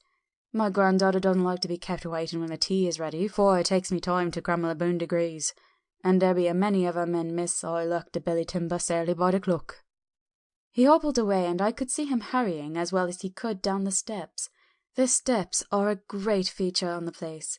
They lead from the town up to the church. There are hundreds of them. I do not know how many, and they wind up in a delicate curve. The slope is so gentle that a horse could easily walk up and down them. I think they must originally have had something to do with the Abbey. I shall go home too. Lucy went out visiting with her mother, and as they were only duty calls, I did not go. They will be home by this. 1st August. I came up here an hour ago with Lucy, and we had a most interesting talk with my old friend and the 2 others who always come and join him. He is evidently the Sir Oracle of them, and I should think must have been in his time a most dictatorial person. He will not admit anything and downfaces everybody. If he can't out-argue them, he bullies them and then takes their silence for agreement with his views. Lucy was looking sweetly pretty in her white lawn frock. She has got a beautiful colour since she has been here. I noticed that the old man did not lose any time coming up and sitting near her when we sat down. She is so sweet with old people. I think they all fall in love with her on the spot. Even my old man succumbed and did not contradict her, but gave me double share instead. I got him on the subject of the legends, and he went off at once into a sort of sermon. I must try to remember it and put it down. "Oh, it be all fool talk, lock, stock, and barrel. That's what it be, and naught else. These bounds and wafts and boggos and bargas and buggles and all anent them is only fit to set bairns and dizzy women a belder in. They be not but airblebs. They and all grims and signs and warnings be all invented by parsons and ilse and buck bodies and railway toters to scare and scunner haffins and get folks to do something that they don't other incline to. Oh, it makes me orful to think of them. Why, it's them that, not content with printing lies on paper and preaching them out of pulpits, does want to be cutting them on the tombstones. Look here all around you, and what art ye will? All them steens holding up their heads as well as they can out of their pride, as a cant, simply tumbling down with the weight of the lies wrote on them. Here lies the body, or sacred to the memory, wrote on all of them, and yet nigh in half of them there bean't no bodies at all, and the memories of them bean't cared a pinch of snuff about, much less sacred. Lies all of them, nothing but lies of one kind or another. My God, but it'll be a queer scoutement at the day of judgment when they come tumbling up their death arks, all duped together and trying to drag their teamsteens with them to prove how good they was, some of them trembling and dithering with their hands that dozen and slippy from lying in the sea, that they can't even keep their grip of them." I could see from the old fellow's self-satisfied air, and the way in which he looked around for approval of his cronies, that he was showing off, so I put in a word to keep him going. "Oh, Mr. Swells, you can't be serious. Surely these tombstones are not all wrong?" "Yablins, there may be a poorish few not wrong, saving where they make out the people too good, for there be folk that do tinker Bumble be like to see, if it only be their own. The whole thing be only lies. Now look you here. You come here a stranger, and you see this kirkgard." I nodded, for I thought it better to assent, though I did not quite understand his dialect. I knew it had something to do with the church. He went on. "And you consait that all these steens be aboon folks that happened here snod and snug?" I assented again.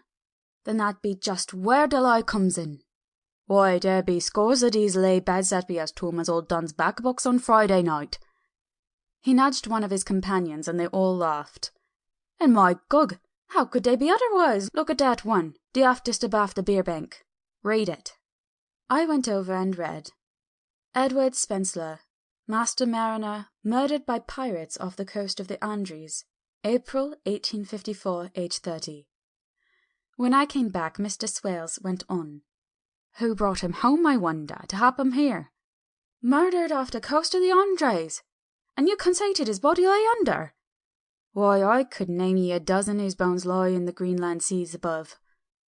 He pointed northwards. "Or where the currents may have drifted 'em. There be the steens around ye. Ye can with your young eyes read the small print of the lies from here. This Braithwaite Lowry. I knew his father. Lost in the lively off Greenland in 20. Or Andrew Woodhouse, drowned in the same seas in 1777.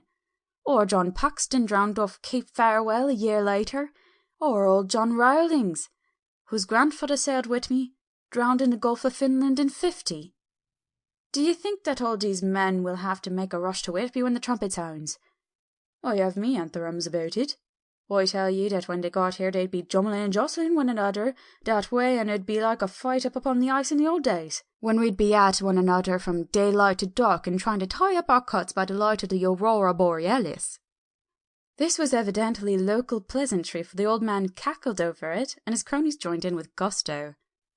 "But," I said, "surely you're not quite correct, for you start on the assumption that all the poor people, all their spirits, will have to take their tombstones with them on the Day of Judgment. Do you think that will be really necessary?" "Well, what else be they tombstones for? Answer me that, miss." "To please their relatives, I suppose." "To please their relatives, you suppose?" This he said with intense scorn. How will it pleasure their relatives to know that lies is wrote over them, and that everybody in the place knows that they be lies?" He pointed to a stone at our feet, which had been laid down as a slab, on which the seat was rested, close to the edge of the cliff. "Read the lies on that troughstein," he said. The letters were upside down to me from where I sat, but Lucy was more opposite to them, so she leant over and read. "Sacred to the memory of George Cannon, who died in the hope of a glorious resurrection on July 29th, 1873, falling from the rocks at Kettleness. This tomb was erected by his sorrowing mother to her dearly beloved son. He was the only son of his mother, and she was a widow." "Really, Mr. Swales, I don't see anything very funny in that." She spoke her comment very gravely and somewhat severely. "You don't see aught funny? Ha! Ha! But that's because you don't gum the sorrowing mother was a hellcat that hated him because he was a crocked. A regular lamata he was, and he hated her so that he committed suicide, in order that she mightn't get an insurance she put on his life. He blew nigh the top of his head off with an old musket they had for scaring the crows with. 'Twarn't for the crows then, for it brought the clegs and the dogs to him. That's the way he fell off the rocks. And as to the hopes of a glorious resurrection, I've often heard him say myself that he hoped he'd go to hell, for his mother was so pious that she'd be sure to go to heaven, and he did not want to addle where she was. Now, isn't that Steen at any rate?"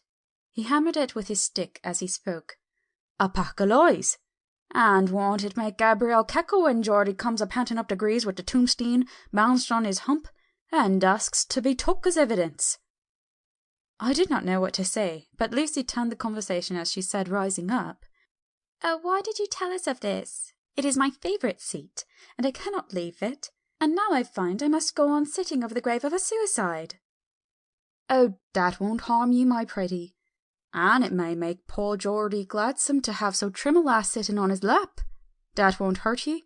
Why, I've sat here off and on for nigh 20 years past, and it hasn't done me no harm. Don't ye fash about them as lies under ye, or that doesn't lie there either. It'll be time for ye to be getting scart when ye see the tombstones all run away with, and the place as bare as a stubble field. Oh, there's the clock, and I must be gang. My service to ye, ladies." And off he hobbled. Lucy and I sat a while, and it was also beautiful before us that we took hands as we sat, and she told me all over again about Arthur and their coming marriage. That made me just a little heartsick, for I haven't heard from Jonathan in a whole month. The same day. I came up here alone, for I am very sad. There was no letter for me. I hope there cannot be anything the matter with Jonathan. The clock has just struck 9. I see the lights scattered all over town, sometimes in rows where the streets are, and sometimes singly. They run right up the Esk and die away in the curve of the valley. To my left, the view is cut off by a black line of roof of the old house next to the abbey. The sheep and lambs are bleating in the fields away behind me, and there is a clatter of donkeys' hooves up the paved road below. The band on the pier is playing a harsh waltz in good time, and further along the quay there is a Salvation Army meeting in the back street. Neither of the bands hear the other, but up here I hear and see them both. I wonder where Jonathan is and if he is thinking of me. I wish he were here. Dr. Seward's Diary. 5 June. The case of Renfield grows more interesting the more I get to understand the man. He has certain qualities very largely developed: selfishness, secrecy, and purpose. I wish I could get at what is the object of the latter. He seems to have some settled scheme of his own, but what it is I do not yet know. His redeeming quality is a love of animals, though indeed he has such curious turns in it that I sometimes imagine he is only abnormally cruel. His pets are of odd sorts. Just now his hobby is catching flies. He has at present such a quantity that I have had myself to expostulate. To my astonishment he did not break out into a fury as I expected, but took the matter in simple seriousness. He thought for a moment, and then said, "May I have 3 days? I shall clear them away." Of course I said that would do. I must watch him. 18 June. He has turned his mind now to spiders. He has got several very big fellows in a box. He keeps feeding them with his flies, and the number of the latter is becoming sensibly diminished, although, He has used half his food in attracting more flies from outside to his room. 1st July. His spiders are now becoming as great a nuisance as his flies, and today I told him that he must get rid of them.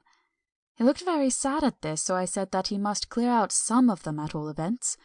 He cheerfully acquiesced in this, and I gave him the same time as before for reduction. He disgusted me much while with him, for when a horrid blowfly, bloated with some carrion food, buzzed into the room, he caught it, held it exultantly for a few moments between his finger and thumb, and before I knew what he was going to do, he put it in his mouth and ate it. I scolded him for it, but he argued quietly that it was very good and very wholesome, that it was life, strong life, and gave life to him. This gave me an idea, or the rudiment of one. I must watch how he gets rid of his spiders. He has evidently some deep problem in his mind, for he keeps a little notebook in which he is always jotting down something. Whole pages of it are filled with masses of figures, generally single numbers added up in batches, and then the totals added in batches again, as though he were focusing some account, as the auditors put it. 8 July. There is a method in his madness, and the rudimentary idea in my mind is growing. It will be a whole idea soon, and then, oh, unconscious cerebration, you will have to give the wool to your conscious brother. I kept away from my friend for a few days, so that I might notice if there were any change. Things remain as they were, except that he has parted with some of his pets and got a new one. He has managed to get a sparrow, and has already partially tamed it. His means of taming is simple, for already the spiders have diminished. Those that do remain, however, are well fed, for he still brings in the flies by tempting them with his food. 19 July. We are progressing. My friend has now a whole colony of sparrows, and his flies and spiders are almost obliterated. When I came in, he ran to me and said he wanted to ask me a great favour, a very, very great favour, and as he spoke he fawned on me like a dog. I asked him what it was, and he said with a sort of rapture in his voice and bearing, "A kitten, a nice, little, sleek, playful kitten that I can play with and teach and feed, and feed and feed." I was not unprepared for this request, for I had noticed how his pets went on increasing in size and vivacity, but I did not care that his pretty family of tame sparrows should be wiped out in the same manner as the flies and the spiders. So I said I would see about it, and asked him if he would not rather have a cat than a kitten. His eagerness betrayed him as he answered, "Oh yes, I would like a cat. I only asked for a kitten lest you should refuse me a cat. No one would refuse me a kitten, would they?" I shook my head, and said that at present I feared it would not be possible, but that I would see about it. His face fell, and I could see a warning of danger in it, for it was a sudden fierce sidelong look which meant killing. The man is an undeveloped homicidal maniac. I shall test him with his present craving and see how it will work out, then I shall know more. 10 p.m. I have visited him again and found him sitting in a corner brooding. When I came in, he threw himself on his knees before me and implored me to let him have a cat, that his salvation depended on it. I was firm, however, and told him that he could not have it, whereupon he went without a word and sat down, gnawing his fingers in the corner where I had found him. I shall see him in the morning early. 20 July. Visited Renfield very early before the attendant went on his rounds. Found him up and humming a tune. He was spreading out his sugar which he had saved in the window, and was manifestly beginning his fly-catching again, and beginning it cheerfully, and with a good grace. I looked around for his birds, and not seeing them asked him where they were. He replied, without turning round, that they had all flown away. There were a few feathers about the room, and on his pillow a drop of blood. I said nothing, but went and told the keeper to report to me if there were anything odd about him during the day. 11 a.m. The attendant has just been to me and said that Renfield has been very sick and has disgorged a whole lot of feathers. "My belief is, doctor," he said, "that he has eaten his birds, and that he just took and ate them raw." 11 p.m. I gave Renfield a strong opiate tonight, enough to make him sleep, and took away his pocket-book to look at it. The thought that has been buzzing around my brain lately is complete, and the theory proved. My homicidal maniac is of a peculiar kind. I shall have to invent a new classification for him, and call him a zoophagous, life-eating maniac.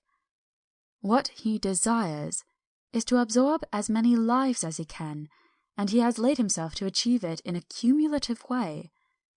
He gave many flies to one spider and many spiders to one bird, and then wanted a cat to eat the many birds.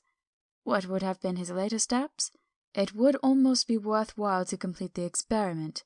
It might be done if there were only a sufficient cause. Men sneered at vivisection, and yet look at its results today. Why not advance science in its most difficult and vital aspect, the knowledge of the brain?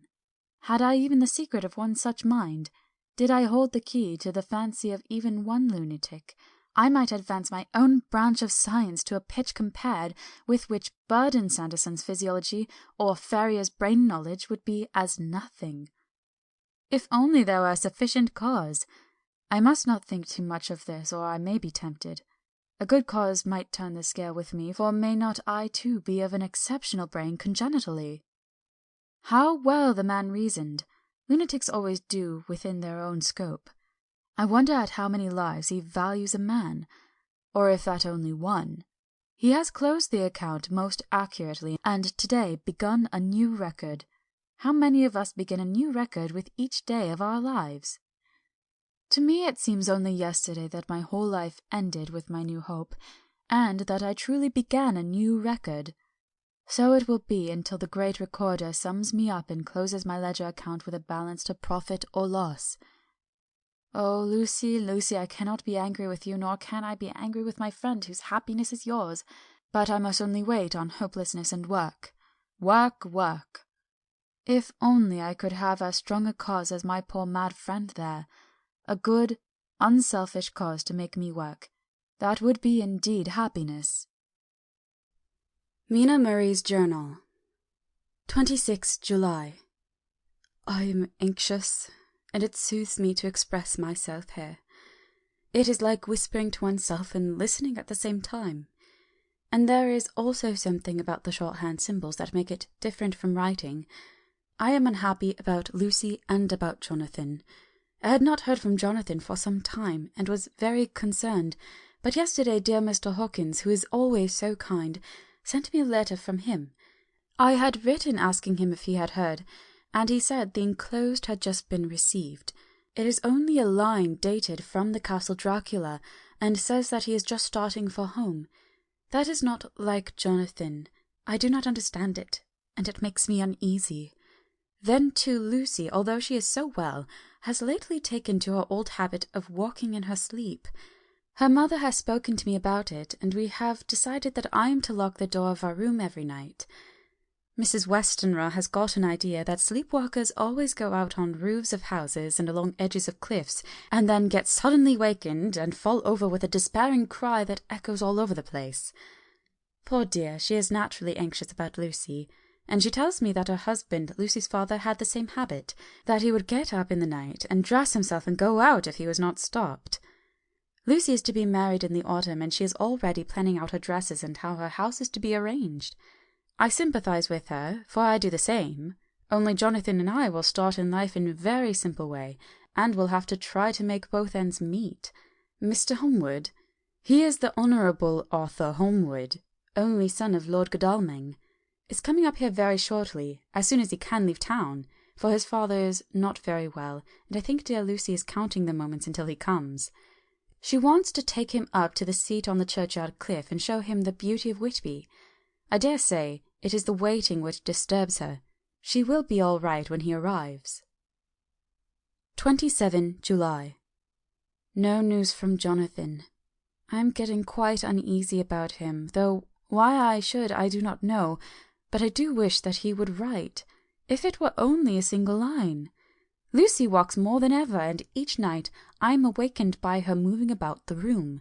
Fortunately, the weather is so hot that she cannot get cold, but still the anxiety and the perpetually being wakened is beginning to tell on me, and I am getting nervous and wakeful myself. Thank God Lucy's health keeps up. Mr. Holmwood has been suddenly called to Ring to see his father, who has been taken seriously ill. Lucy frets the postponement of seeing him, but it does not touch her looks. She is a trifle stouter, and her cheeks are a lovely rose pink. She has lost that anemic look which she had. I pray it will all last. 3rd August. Another week gone, and no news from Jonathan. Not even to Mr. Hawkins, from whom I have heard. Oh, I do hope he is not ill. He surely would have written. I look at that last letter of his, but somehow it does not satisfy me. It does not read like him, and yet it is his writing. There is no mistake of that. Lucy has not walked much in her sleep the last week, but there is an odd concentration about her which I do not understand. Even in her sleep, she seems to be watching me. She tries the door, and finding it locked, goes about the room searching for the key. 6 August. Another 3 days, and no news. This suspense is getting dreadful. If I only knew where to write to or where to go to, I should feel easier. But no one has heard a word of Jonathan since the last letter. I must only pray to God for patience. Lucy is more excitable than ever, but is otherwise well. Last night was very threatening, and the fishermen say that we are in for a storm. I must try to watch it, and learn the weather signs. Today is a grey day, and the sun, as I write, is hidden in thick clouds, high over Kettleness. Everything is grey, except the green grass, which seems like emerald amongst it. Grey earthy rock, grey clouds, tinged with the sunburst at the far edge, hang over the grey sea, into which the sand points stretch like grey fingers. The sea is tumbling in over the shallows, and the sandy flats with a roar, muffled in the sea mists drifting inland. The horizon is lost in a grey mist. All is vastness. The clouds are piled up like giant rocks, and there is a brool over the sea that sounds like some presage of doom. Dark figures are on the beach here and there, sometimes half shrouded in the mist, and seem men like trees walking. The fishing boats are racing for home, and rise and dip in the groundswell as they sweep into the harbour, bending to the scuppers. Here comes old Mr. Swales. He is making straight for me, and I can see by the way he lifts his hat that he wants to talk. I have been quite touched by the change in the poor old man. When he sat down beside me, he said in a very gentle way, "I want to say something to you, miss." I could see he was not at ease, so I took his poor old wrinkled hand in mine and asked him to speak fully. So he said, leaving his hand in mine, "I'm afraid, my dearie, that I have shocked you by all the wicked things I've been saying about the dead and such like for weeks past, but I didn't mean them, and I want you to remember that when I'm gone. We old folks that be daffled, and with one foot abaft a crock hole, don't altogether like to think of it, and we don't want to feel scared of it, and that's why I've took to making light of it, so that I'd cheer up my own heart a bit. But Lord love ye, miss, I ain't afraid of dying, not a bit. Only I don't want to die if I can help it. My time must be nigh at hand now, for I be old, and 100 years is too much for any man to expect, and I'm so nigh that it be the old man is already wetting his scythe. You see, I can't get out of the habit of coughing about it all at once. The chofts will wag as they be used to. Some day soon the angel of death will sound his trumpet for me. But don't you darling greet, my dearie," for he saw that I was crying. "If he should come this very night, I'd not refuse to answer his call. For life be, after all, only a waiting for something else than what we're doing. And that be all that we can rightly depend on. But I'm content, for it's coming to me, my dearie, and coming quick. It may be coming while we be looking and wondering. Maybe it's in that wind out over the sea that's bringing with it loss and wreck and sore distress and sad hearts. Look! Look!" he cried suddenly. "There's something in that wind, and in the hush beyond that sounds and looks and tastes and smells like that. It's in the air. I feel it coming. Lord make me answer cheerful when my call comes." He held up his arms devoutly and raised his hat. His mouth moved as though he were praying. After a few minutes' silence he got up, shook hands with me, and blessed me, and said good-bye, and hobbled off. It all touched me and upset me very much. I was glad when the coastguard came along with his spyglass under his arm. He stopped to talk with me, as he always does, but all the time kept looking at a strange ship. "I can't make her out," he said. "She's a Russian, by the look of her, but she's knocking about in the queerest way. She doesn't know her mind a bit. She seems to see the storm coming, but can't decide whether to run up north in the open or to put in here. Look there again! She has steered mighty strangely, for she doesn't mind the hand on the wheel, changes about with every puff of the wind. We'll hear more of her before this time tomorrow." End of Chapter 6. Chapter 7. Cutting from the Dailygraph, 8 August. Pasted in Mina Murray's journal. From a correspondent. Whitby. One greatest and suddenest storms on record has just been experienced here, with results both strange and unique. The weather had been somewhat sultry, but not to any degree uncommon in the month of August. Saturday evening was as fine as was ever known, and the great body of holiday-makers laid out yesterday for visits to Mulgrave Woods, Robin Hood's Bay, Rig Mill, Runswick, Staithes, and the various trips in the neighbourhood of Whitby. The steamers Emma and Scarborough made trips up and down the coast, and there was an unusual amount of tripping both to and from Whitby. The day was unusually fine until the afternoon, when some of the gossips who frequent the East Cliff churchyard, and from that commanding eminence watch the wide sweep of the sea visible to the north and east, called attention to a sudden show of mares' tails high in the sky to the northwest. The wind was then blowing from the southwest, in the mild degree in which barometrical language is ranked No. 2 light breeze. The coast guard on duty at once made report, and one old fisherman, who for more than half a century has kept watch on weather signs from the East Cliff, foretold in an emphatic manner the coming of a sudden storm. The approach of sunset was so very beautiful, so grand in its masses of splendidly coloured clouds, that there was quite an assemblage on the walk along the cliff in the old churchyard to enjoy the beauty.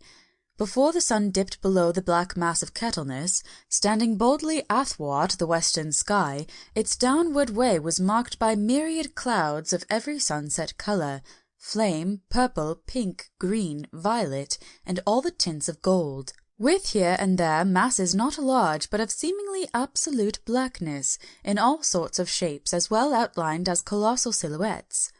The experience was not lost on the painters, and doubtless some of the sketches of the Prelude to the Great Storm will grace the R.A. and R.I. walls in May next.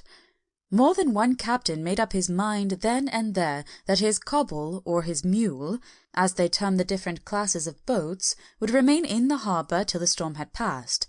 The wind fell away entirely during the evening, and at midnight there was a dead calm, a sultry heat, and that prevailing intensity which, on the approach of thunder, affects persons of a sensitive nature. There were but few lights in sight at sea, for even the coasting steamers, which usually hug the shore so closely, kept well to seaward, and but few fishing boats were in sight. The only sail noticeable was a foreign schooner with all sails set, which was seemingly going westwards.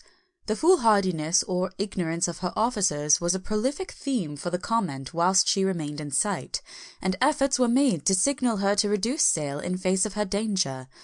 Before the night shut down she was seen with sails idly flapping as she gently rolled on the undulating swell of the sea.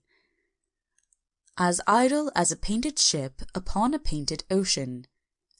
Shortly before 10 o'clock, the stillness of the air grew quite oppressive, and the silence was so marked that the bleating of a sheep inland or the barking of a dog in the town was distinctly heard, and the band on the pier, with its lively French air, was like a discord in the great harmony of nature's silence.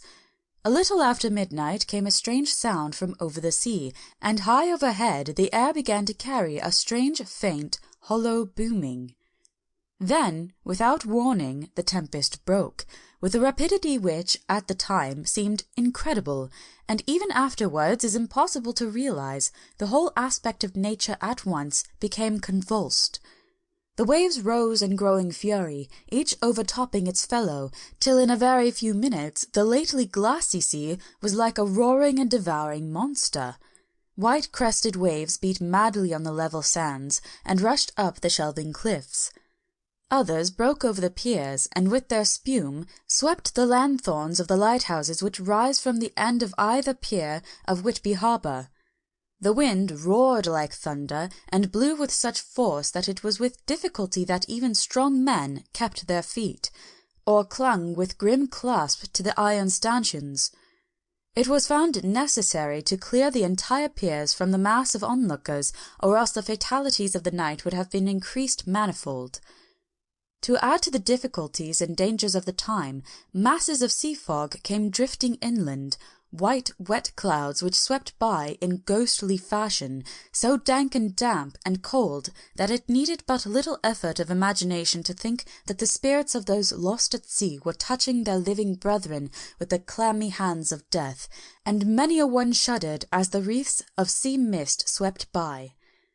At times the mist cleared, and the sea for some distance could be seen in the glare of the lightning, which now came thick and fast, followed by such sudden peals of thunder that the whole sky overhead seemed trembling under the shock of the footsteps of the storm.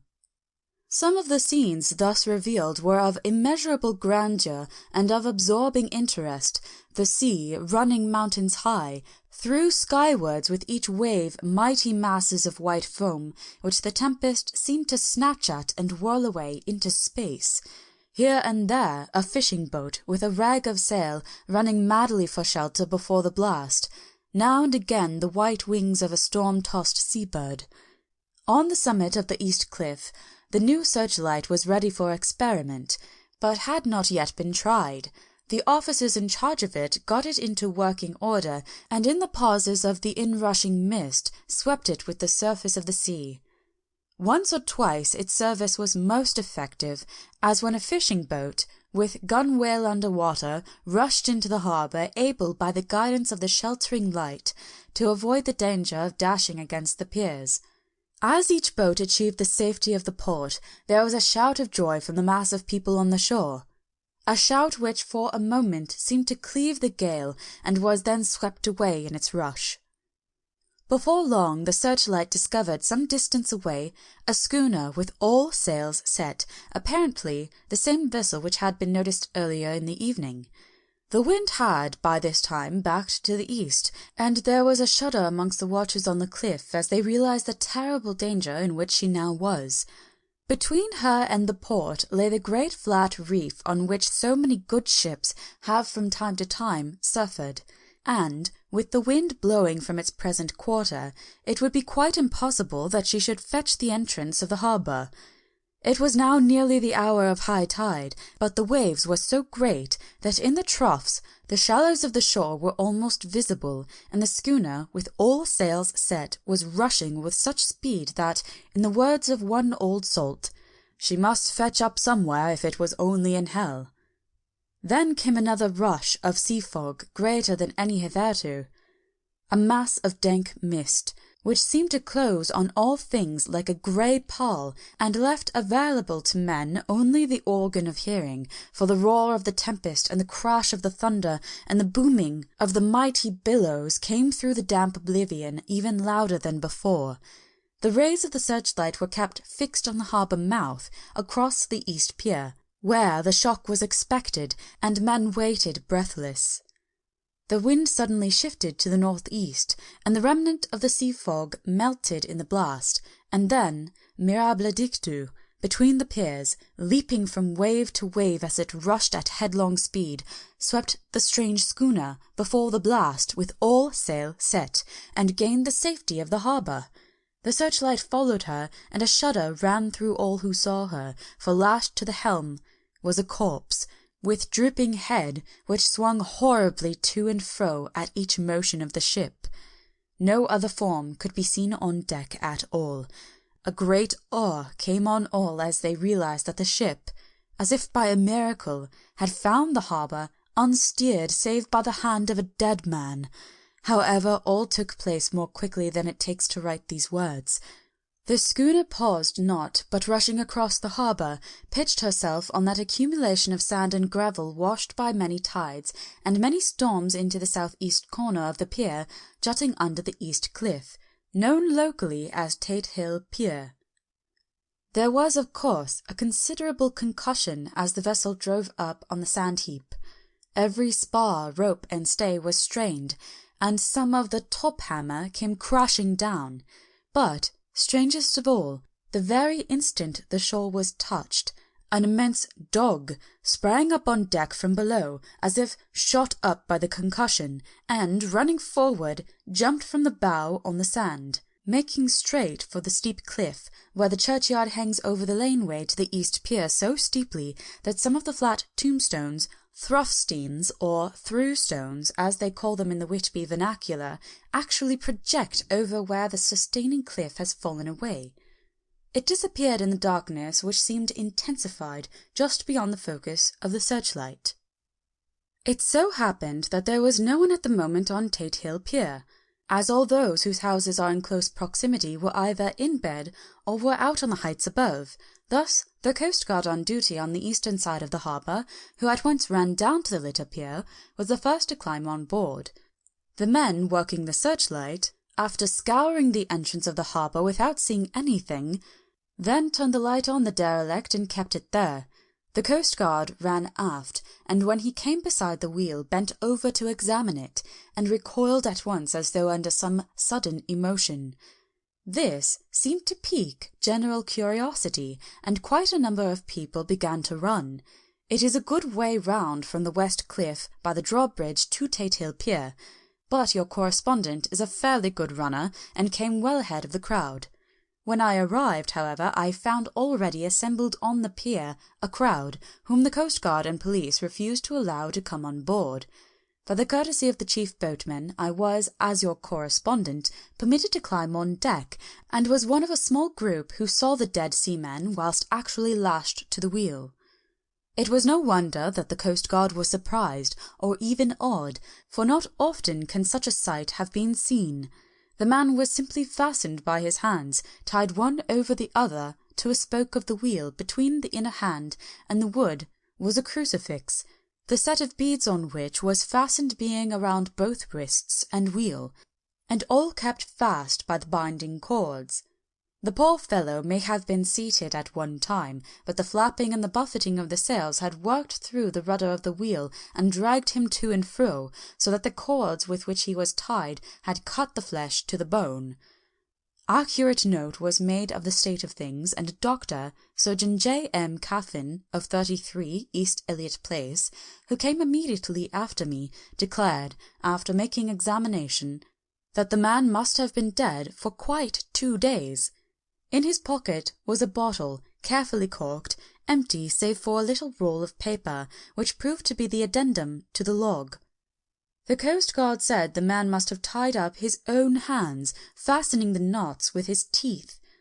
The fact that a coastguard was the first on board may save some complications later on in the Admiralty Court, for coastguards cannot claim the salvage which is the right of the first civilian entering on a derelict. Already, however, the legal tongues are wagging, and one young law student is loudly asserting that the rights of the owner are already completely sacrificed, his property being held in contravention of the statutes of Mortmain, since the tiller, an emblem ship, if not proof of delegated possession, is held in a dead hand. It is needless to say that the dead steersman has been reverently removed from the place where he held his honourable watch and ward till death, a steadfastness as noble as that of the young Casabianca, and placed in the mortuary to await inquest. Already the sudden storm is passing, and its fierceness is abating. Crowds are scattering homeward, and the sky is beginning to redden over the Yorkshire wolds. I shall send, in time for your next issue, further details of the derelict ship which found her way so miraculously into harbour in the storm. Whitby, 9 August. The sequel to the strange arrival of the derelict in the storm last night is almost more startling than the thing itself. It turns out that the schooner is a Russian from Varna, and is called the Demeter. She is almost entirely in ballast of silver sand, and only a small amount of cargo, a number of great wooden boxes filled with mould. This cargo was consigned to a Whitby solicitor, Mr. S. F. Billington, of 7, the Crescent, who this morning went aboard and formally took possession of the goods consigned to him. The Russian consul, too, acting for the charter party, took formal possession of the ship, and paid all harbour dues, etc. Nothing is talked about here today except the strange coincidence. The officials of the Board of Trade have been most exacting in seeing that every compliance has been made with existing regulations. As the matter is to be a 9 days' wonder, they are evidently determined that there shall be no cause of after complaint. A good deal of interest was abroad concerning the dog which landed when the ship struck, and more than a few members of the SPCA, which is very strong in Whitby, have tried to befriend the animal. To the general disappointment, however, it was not to be found. It seems to have disappeared entirely from the town. It may be that it was frightened and made its way on to the moors, where it is still hiding in terror. There are some who look with dread on such a possibility, lest later on it should in itself become a danger, for it is evidently a fierce brute. Early this morning a large dog, a half-bred mastiff belonging to a coal merchant close to Tatia Pier, was found dead in the roadway opposite to its master's yard. It had been fighting, and manifestly had a savage opponent, for its throat was torn away and its belly was slit open as if with a savage claw. Later. By the kindness of the Board of Trade Inspector, I have been permitted to look over the logbook of the Demeter, which was in order up to within 3 days, but contained nothing of special interest except as to the facts of missing men. The greatest interest, however, is with regard to the paper found in the bottle, which was today produced at the inquest, and a more strange narrative than the two between them unfold it has not been my lot to come across. As there is no motive for concealment, I am permitted to use them, and accordingly send you a rescript, simply omitting technical details of seamanship and supercargo. It almost seems as though the captain had been seized with some kind of mania before he had got well into blue water, and that this had developed persistently throughout the voyage. Of course my statement must be taken cum grano, since I am writing from the dictation of a clerk of the Russian consul, who kindly translated for me, time being short. Log of the Demeter. Larna to Whitby. Written 18 July. Things so strange happening that I shall keep accurate note henceforth till we land. On 6 July we finished taking in cargo, silver, sand, and boxes of earth. At noon set sail. East wind, fresh. Crew, 5 hands, 2 mates, cook, and myself, captain. On 11 July, at dawn, entered Bosphorus, boarded by Turkish custom officers, Bekshish, all correct, under way at 4 p.m. On 12 July, through Dardanelles, more custom officers and flag boat of guarding squadron, Bekshish again. Work of officers thorough, but quick. Want us off soon. At dark passed into archipelago. On 13 July, passed Cape Matapan. Crew dissatisfied about something. Seemed scared, but would not speak out. On 14 July was somewhat anxious about crew. Men, all steady fellows who sailed with me before. Mate could not make out what was wrong. They only told him that there was something, and crossed themselves. Mate lost temper with one of them that day and struck him. Expected fierce quarrel, but all was quiet. On 16 July, mate reported in the morning that one of crew, Petrovsky, was missing. Could not account for it. Took larboard watch 8 bells last night. Was relieved by Abramov, but did not go to bunk. Men more downcast than ever. All said they expected something of the kind, but would not say more than that there was something aboard. Mate getting very impatient with them. Feared some trouble ahead. On 17 July, yesterday, one of the men, Olgaren, came to my cabin and, in an awestruck way, confided to me that he thought there was a strange man aboard the ship. He said that in his watch he had been sheltering behind the deckhouse, as there was a rainstorm, when he saw a tall, thin man who was not like any of the crew come up to the companionway and go along the deck forward and disappear. He followed cautiously, but when he got to bows found no one, and the hatchways were all closed. He was in a panic of superstitious fear, and I am afraid the panic may spread. To allay it, I shall today search entire ship carefully from stem to stern. Later in the day I got together the whole crew, and told them, as they evidently thought there was someone in the ship, we would search from stem to stern. First mate, angry, said it was folly, and to yield to such foolish ideas would demoralize the men. Said he would engage to keep them out of trouble with a handspike.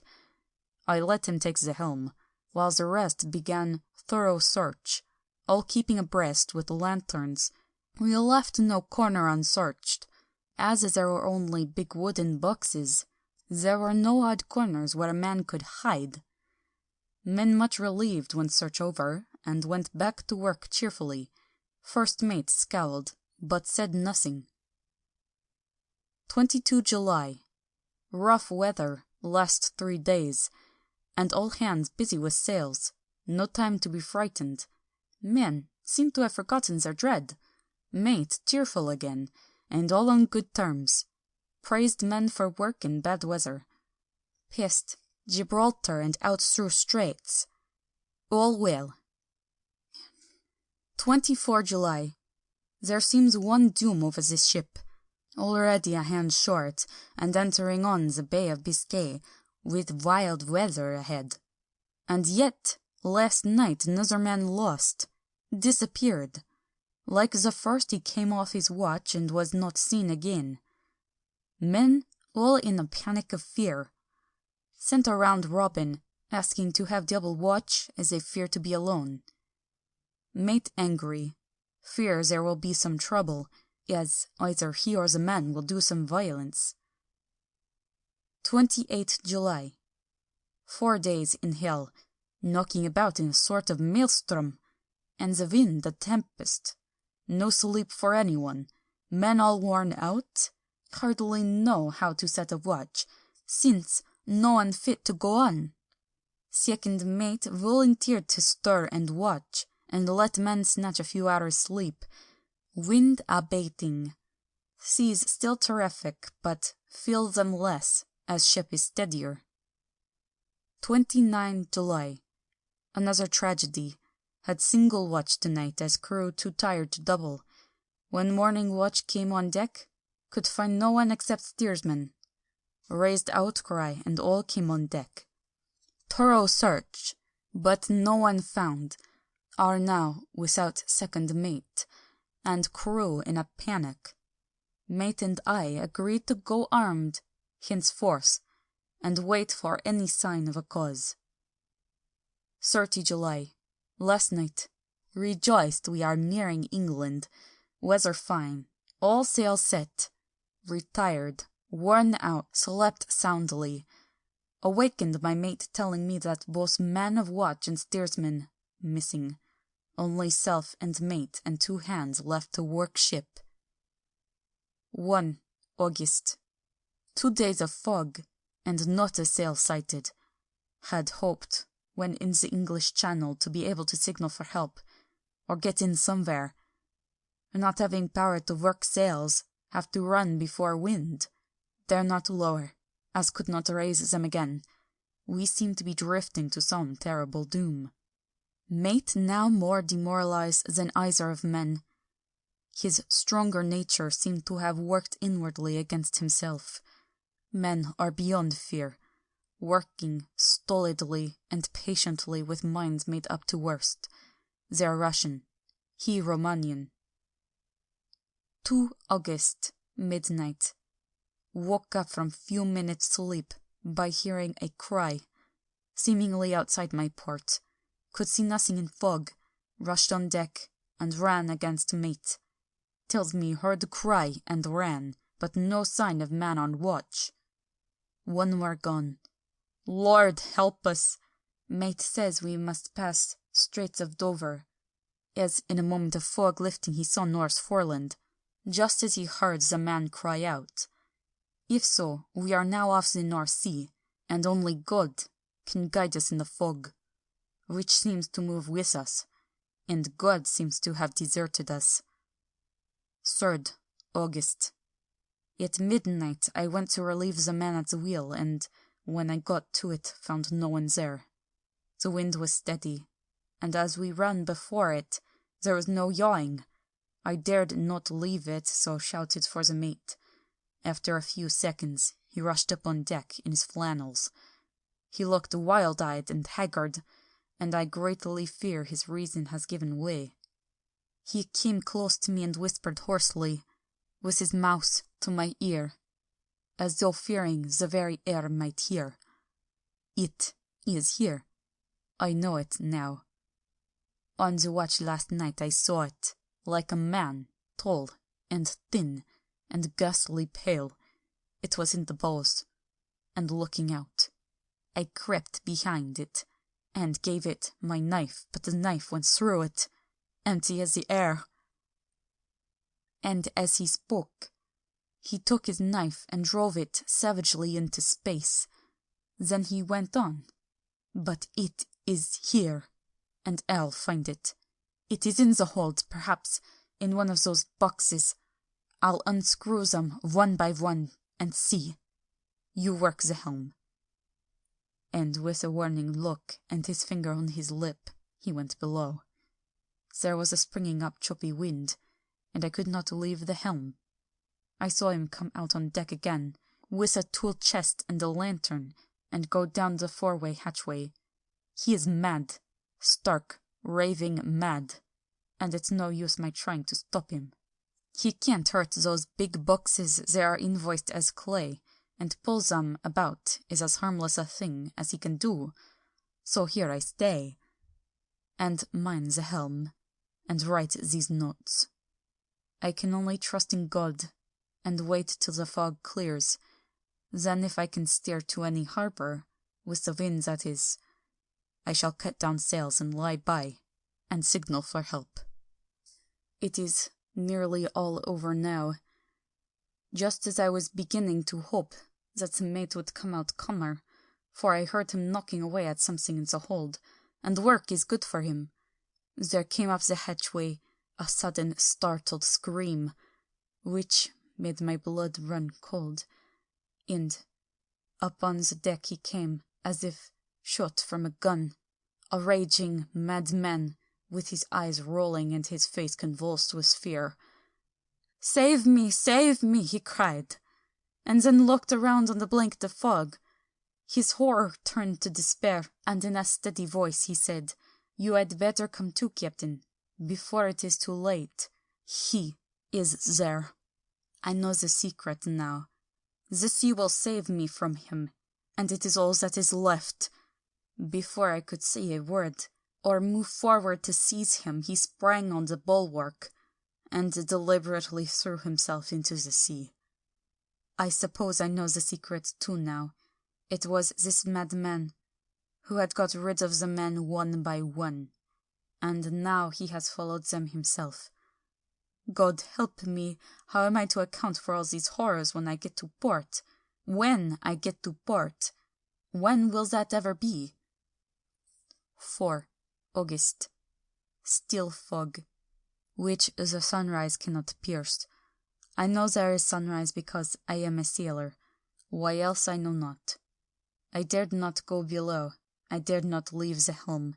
So here all night I stayed, and in the dimness of the night I saw it. Him. God forgive me, but the mate was right to jump overboard. It was better to die like a man. To die like a sailor in blue water no man can object. But I am captain, and I must not leave my ship. But I shall baffle this fiend or monster, for I shall tie my hands to the wheel when my strength begins to fail, and along with them I shall tie that which it dare not touch. And then, come good wind or foul, I shall save my soul and my honour as captain. I am growing weaker, and the night is coming on.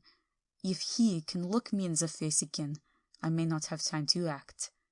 If we are wrecked, mayhap this bottle may be found, and those who find it may understand. If not, well, then all men shall know that I have been true to my trust.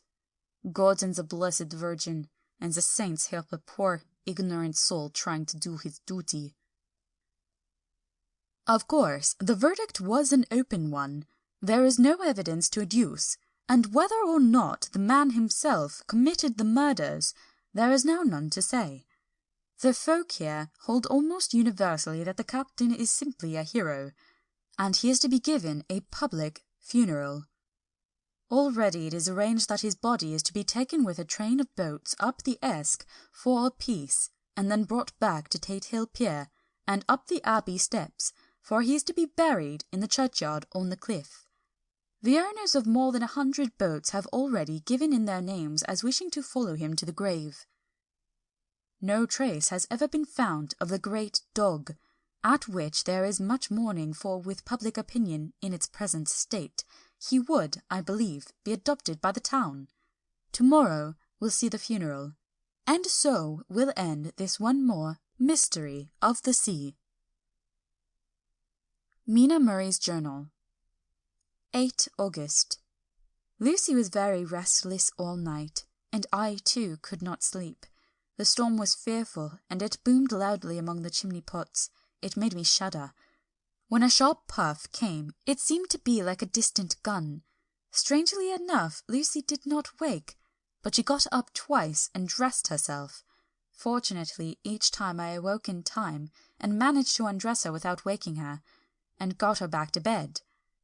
It is a very strange thing, this sleepwalking, for as soon as her will is thwarted in any physical way, her intention, if there be any, disappears, and she yields herself almost exactly to the routine of her life.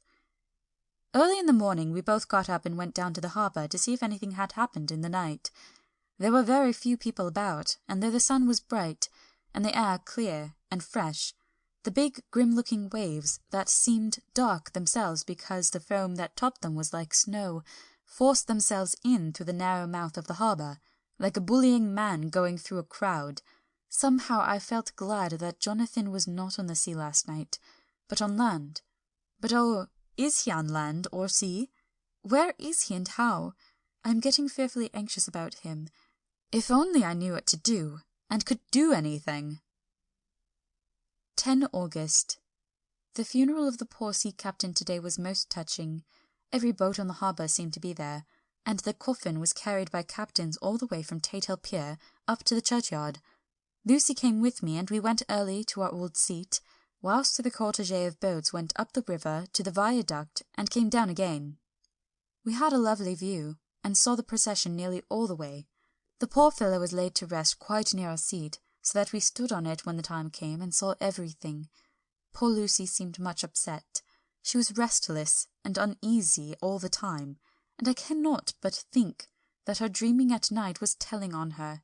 She is quite odd in one thing. She will not admit to me that there is any cause for restlessness, or if there be, she does not understand it herself. There is an additional cause in that poor Mr. Swales was found dead this morning on our seat, his neck being broken.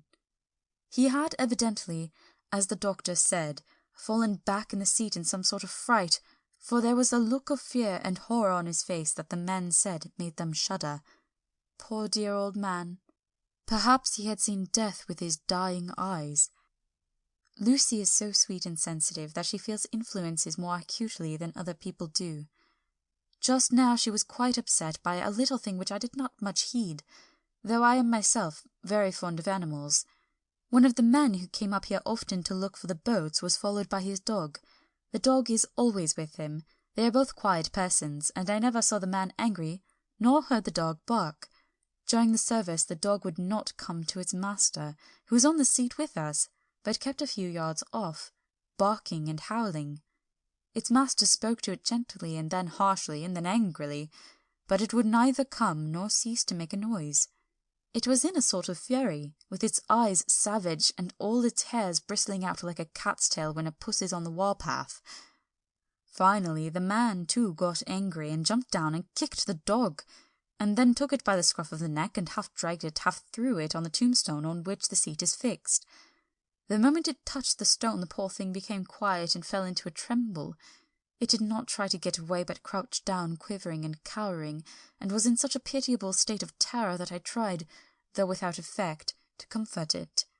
Lucy was full of pity too, but she did not attempt to touch the dog, but looked at it in an agonized sort of way.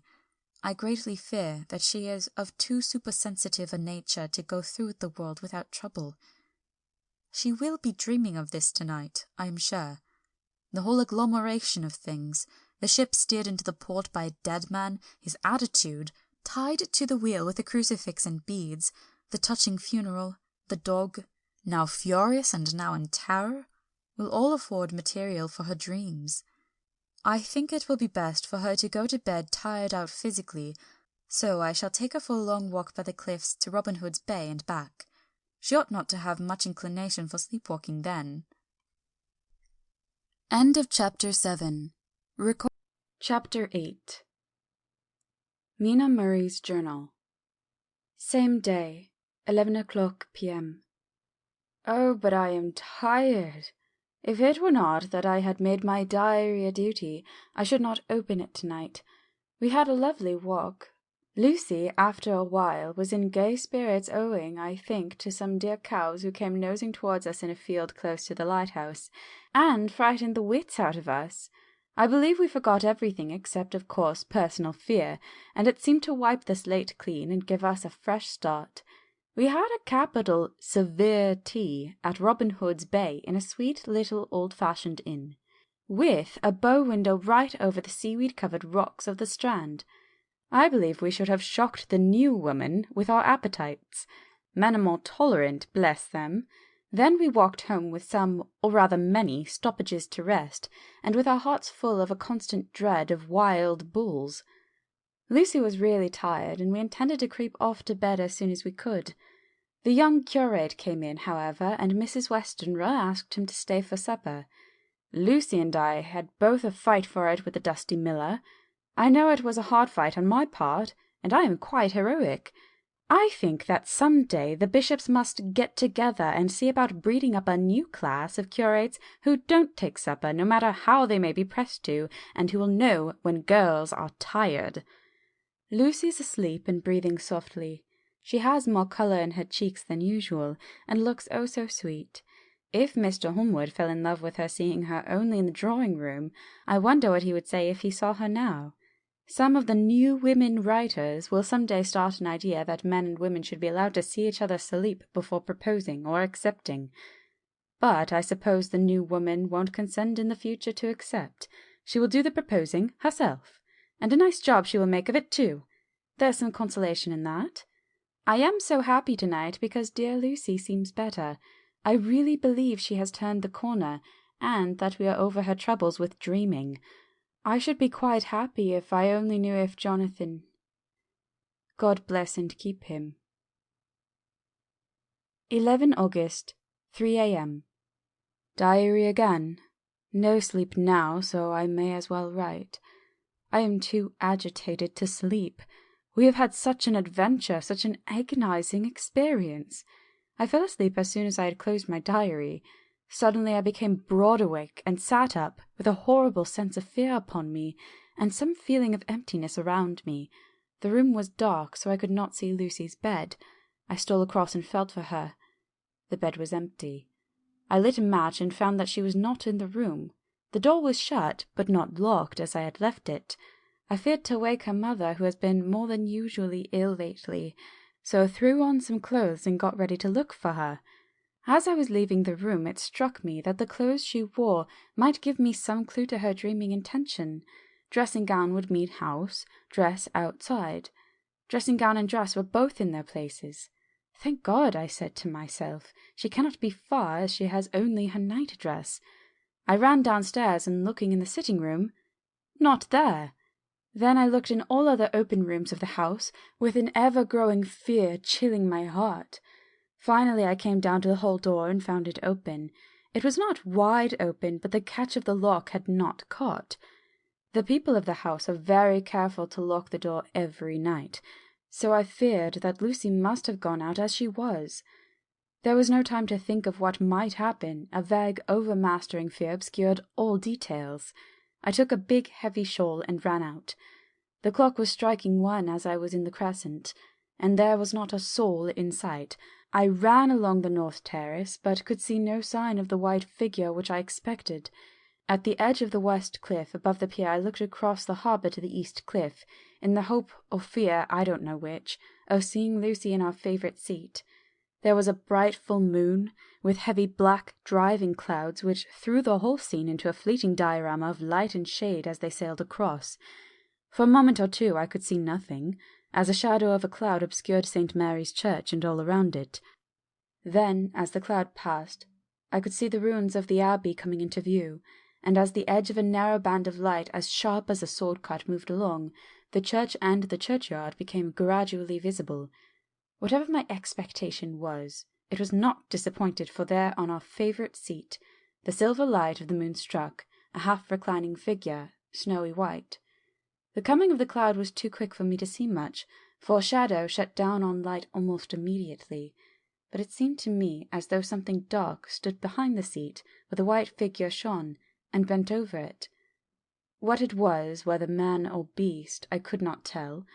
I did not wait to catch another glance, but flew down the steep steps to the pier and along by the fish market to the bridge, which was the only way to reach the east cliff.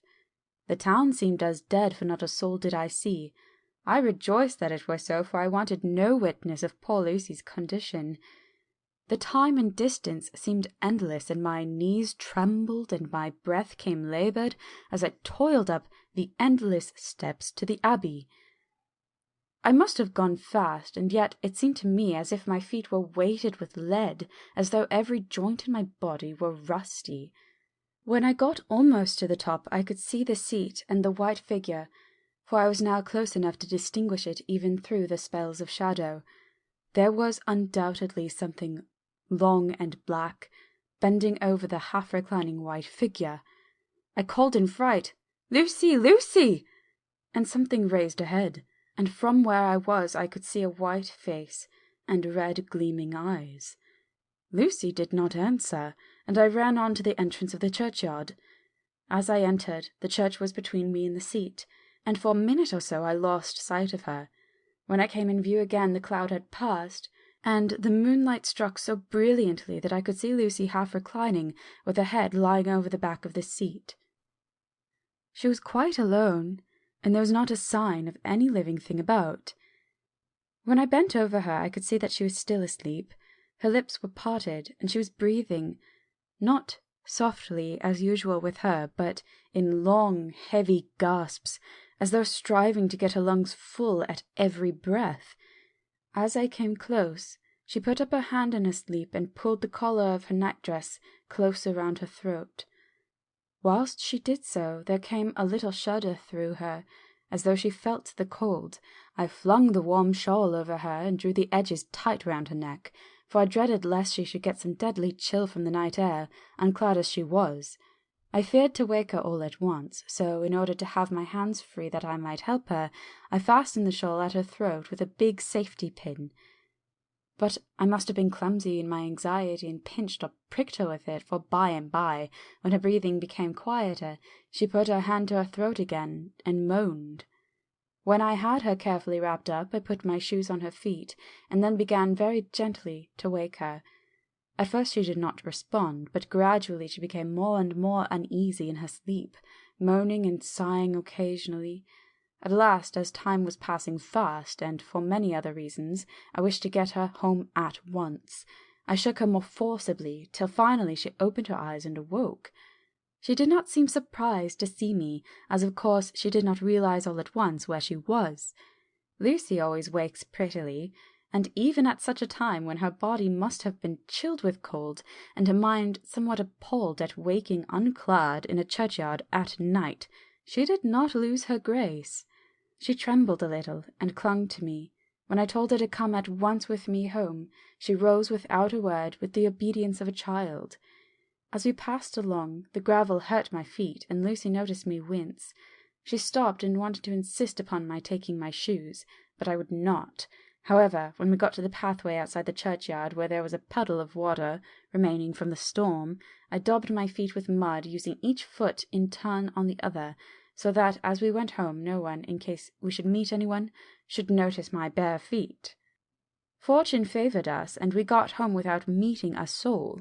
Once we saw a man, who seemed not quite sober, passing along a street in front of us, but we hid in a door till he had disappeared, up an opening such as there are here, steep little closes, or wynds, as they call them in Scotland.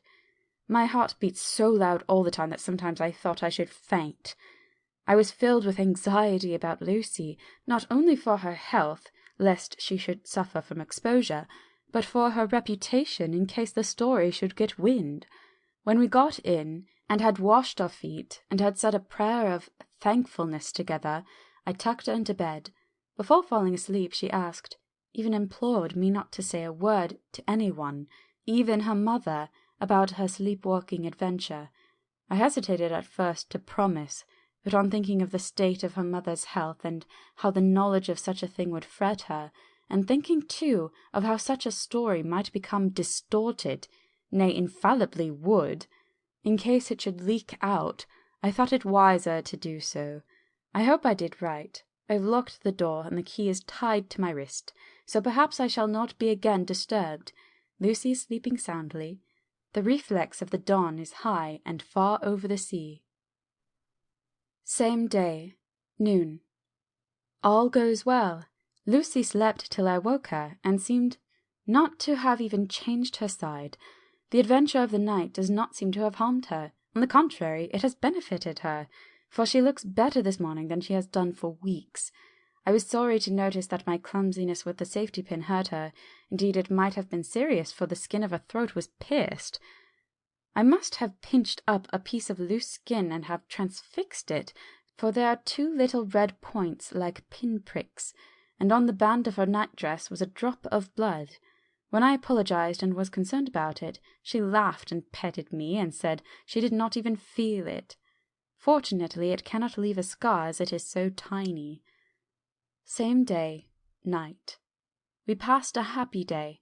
The air was clear, and the sun bright, and there was a cool breeze. We took our lunch to Mulgrave Woods, Mrs. Westenra driving by the road, and Lucy and I walking by the cliff path, and joining her at the gate. I felt a little sad myself, for I could not but feel how absolutely happy it would have been had Jonathan been with me. But there, I must only be patient. In the evening we strolled in the casino terrace, and heard some good music by Spohr and Mackenzie, and went to bed early. Lucy seems more restful than she has been for some time, and fell asleep at once. I shall lock the door and secure the key the same as before, though I do not expect any trouble tonight. 12 August. My expectations were wrong, for twice during the night I was awakened by Lucy trying to get out.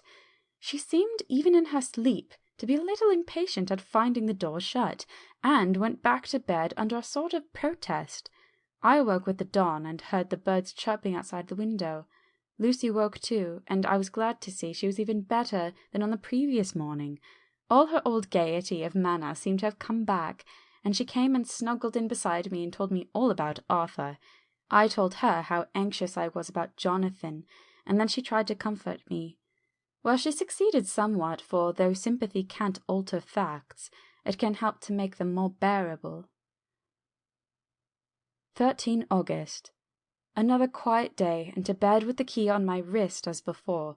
Again I awoke in the night and found Lucy sitting up in bed, still asleep, pointing to the window.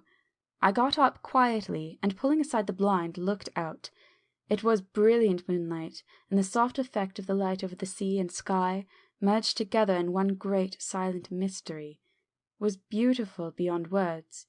Between me and the moonlight flitted a great bat, coming and going in great whirling circles. Once or twice it came quite close, but was, I suppose, frightened at seeing me, and flitted away across the harbour towards the abbey. When I came back from the window, Lucy had lain down again, and was sleeping peacefully. She did not stir again all night. 14 August. On the East Cliff, reading and writing all day. Lucy seems to have become as much in love with the spot as I am, and it is hard to get her away from it when it is time to come home for lunch or tea or dinner. This afternoon she made a funny remark. We were coming home for dinner, and had come to the top of the steps up from the West Pier, and stopped to look at the view, as we generally do. The setting sun, low down on the sky, was just dropping behind Candlemas. The red light was thrown over the East Cliff and the old abbey, and seemed to bathe everything in a beautiful rosy glow. We were silent for a while, and suddenly Lucy murmured as if to herself, "His red eyes again. They are just the same."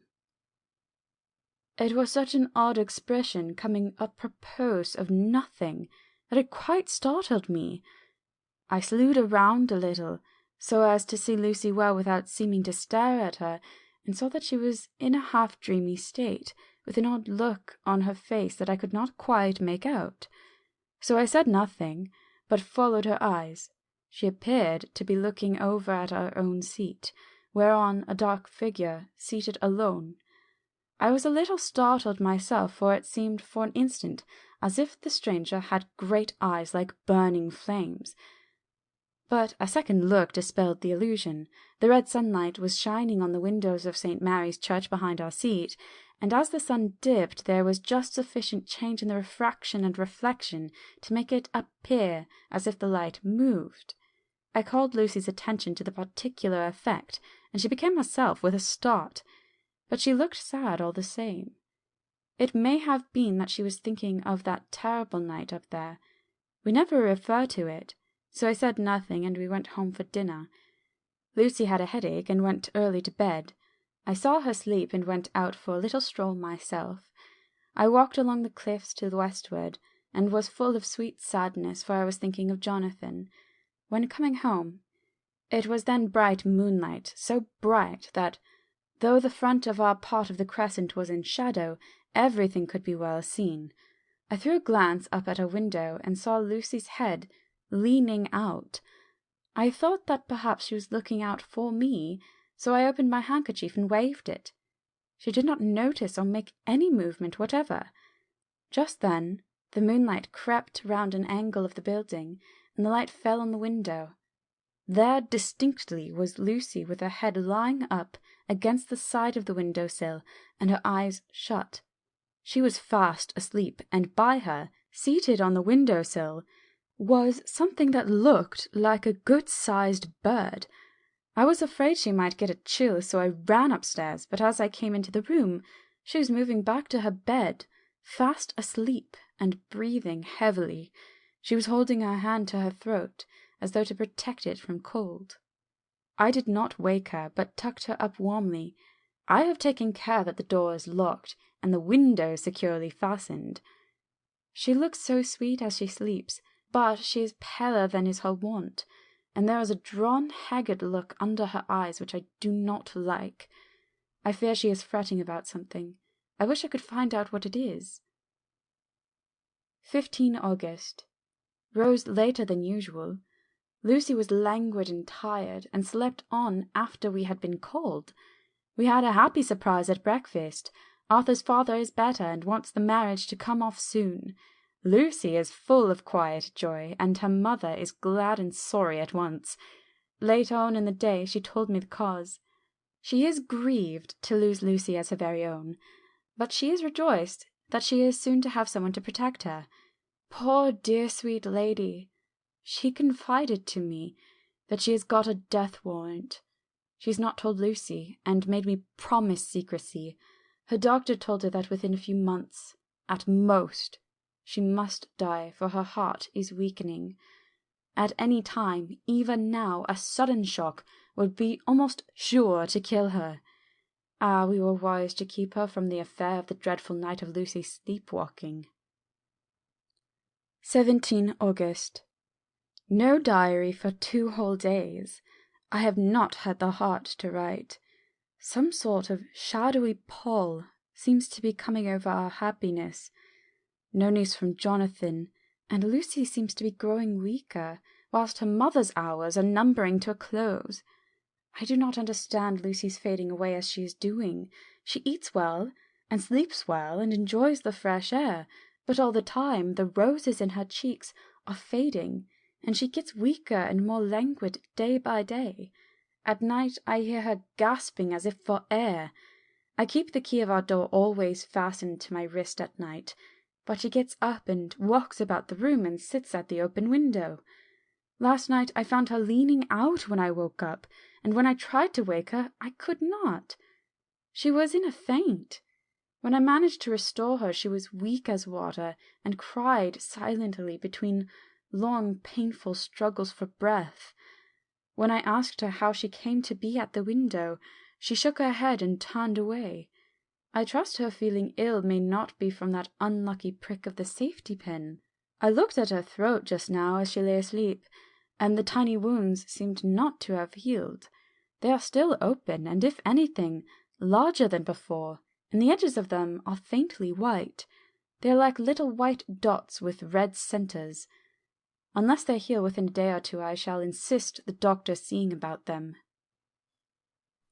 Letter. Samuel F. Billington and Sons, Solicitors, Whitby, to Messrs. Carter, Patterson and Company, London. 17 August. Dear Sirs, herewith please receive invoice of goods sent by Great Northern Railway. Same are to be delivered at Carfax, near Purfleet, immediately on receipt at goods station, King's Cross. The house is at present empty, but enclosed please find keys, all of which are labelled. You will please deposit the boxes, 50 in number, which form the consignment, in the partially ruined building, forming part of the house and marked A on rough diagram enclosed.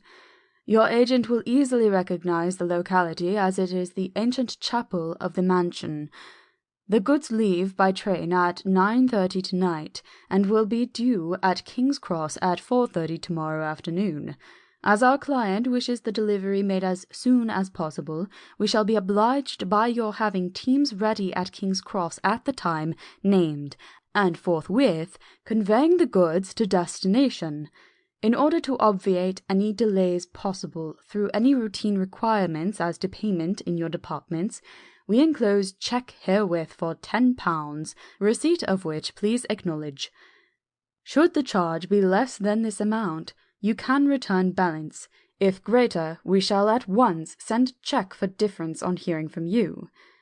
You are to leave the keys on coming away in the main hall of the house, where the proprietor may get them on his entering the house by means of his duplicate key. Pray you do not take us as exceeding the bounds of business courtesy, and pressing you in all ways to use the utmost expedition. We are, dear sirs, faithfully yours, Samuel F. Billington and Son. Letter. Messrs. Carter, Patterson and Company, London, to Messrs. Billington and Son, Whitby. 21 August. Dear Sirs, we beg to acknowledge £10 received, and to return cheque £1 17 shillings 9 pennies, amount of overplus as shown in receipted account herewith. Goods are delivered in exact accordance with instructions, and keys left in parcel in main hall as directed. We are, dear sirs, yours respectfully, Pro Carter, Patterson and Company. Mina Murray's Journal. 18 August. I am happy today, and right sitting on the seat in the churchyard. Lucy is ever so much better. Last night she slept well all night, and did not disturb me once. The roses seem to be coming back already to her cheeks, though she is still sadly pale and wan-looking. If she were in any way anemic, I could understand it, but she is not. She is in gay spirits and full of life and cheerfulness. All the morbid reticence seems to have passed from her, and she has just reminded me, as if I needed any reminding, of that night, and that it was here, on this very seat, I found her asleep. As she told me, she tapped playfully with the heel of her boot on the stone slab and said, "My poor little feet didn't make much noise then.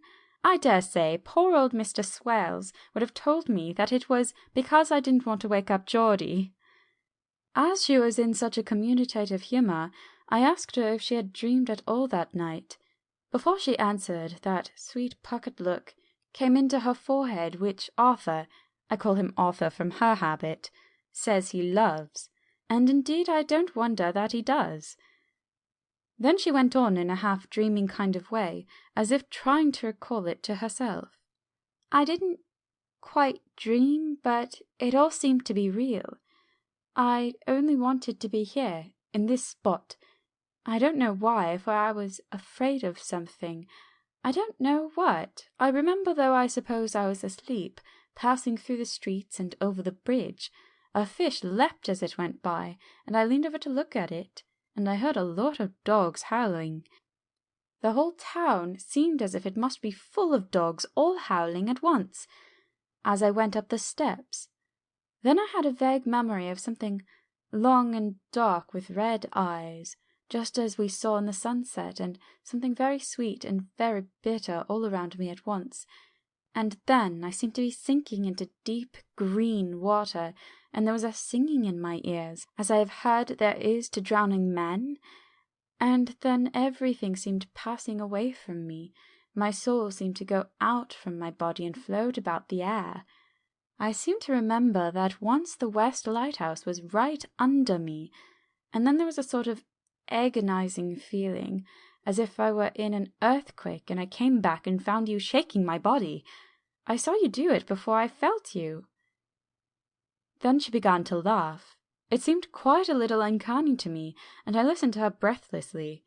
I did not quite like it, and thought it better not to keep her mind on the subject, so we drifted on to other subjects, and Lucy was like her old self again. When we got home, the fresh breeze had braced her up, and her pale cheeks were really more rosy. Her mother rejoiced when she saw her, and we all spent a very happy evening together. 19 August. Joy, joy, joy! Although not all joy. At last, news of Jonathan. The dear fellow has been ill. That is why he did not write. I am not afraid to think or say it, now that I know. Mr. Hawkins sent me on the letter, and wrote himself oh so kindly. I am to leave in the morning, and go over to Jonathan, and to help to nurse him, if necessary, and to bring him home. Mr. Hawkins says that it would not be a bad thing if we were to be married out there. I have cried over the good sister's letter till I can feel it wet against my bosom, where it lies. It is of Jonathan, and must be next my heart, for he is in my heart. My journey is all mapped out, and my luggage ready. I am only taking one change of dress.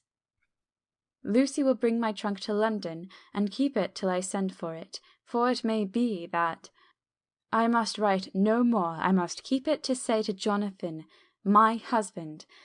The letter that he has seen and touched must comfort me till we meet. Letter, Sister Agatha, Hospital of St. Joseph and St. Mary, Budapest, to Miss Wilhelmina Murray. 12 August. Dear Madame, I write by desire of Mr. Jonathan Harker, who is himself not strong enough to write, though progressing well, thanks to God and St. Joseph and St. Mary. He has been under our care for nearly 6 weeks, suffering from a violent brain fever. He wishes me to convey his love, and to say that by this post I write for him to Mr. Peter Hawkins, Exeter, to say, with his dutiful respects, that he is sorry for his delay, and that all of his work is completed. He will require some few weeks' rest in our sanatorium in the hills, but will then return. He wishes me to say that he has not sufficient money with him, and that he would like to pay for his staying here, so that others who need shall not be wanting for help. Believe me, yours with sympathy and all blessings, Sister Agatha. P.S. My patient being asleep, I open this to let you know something more.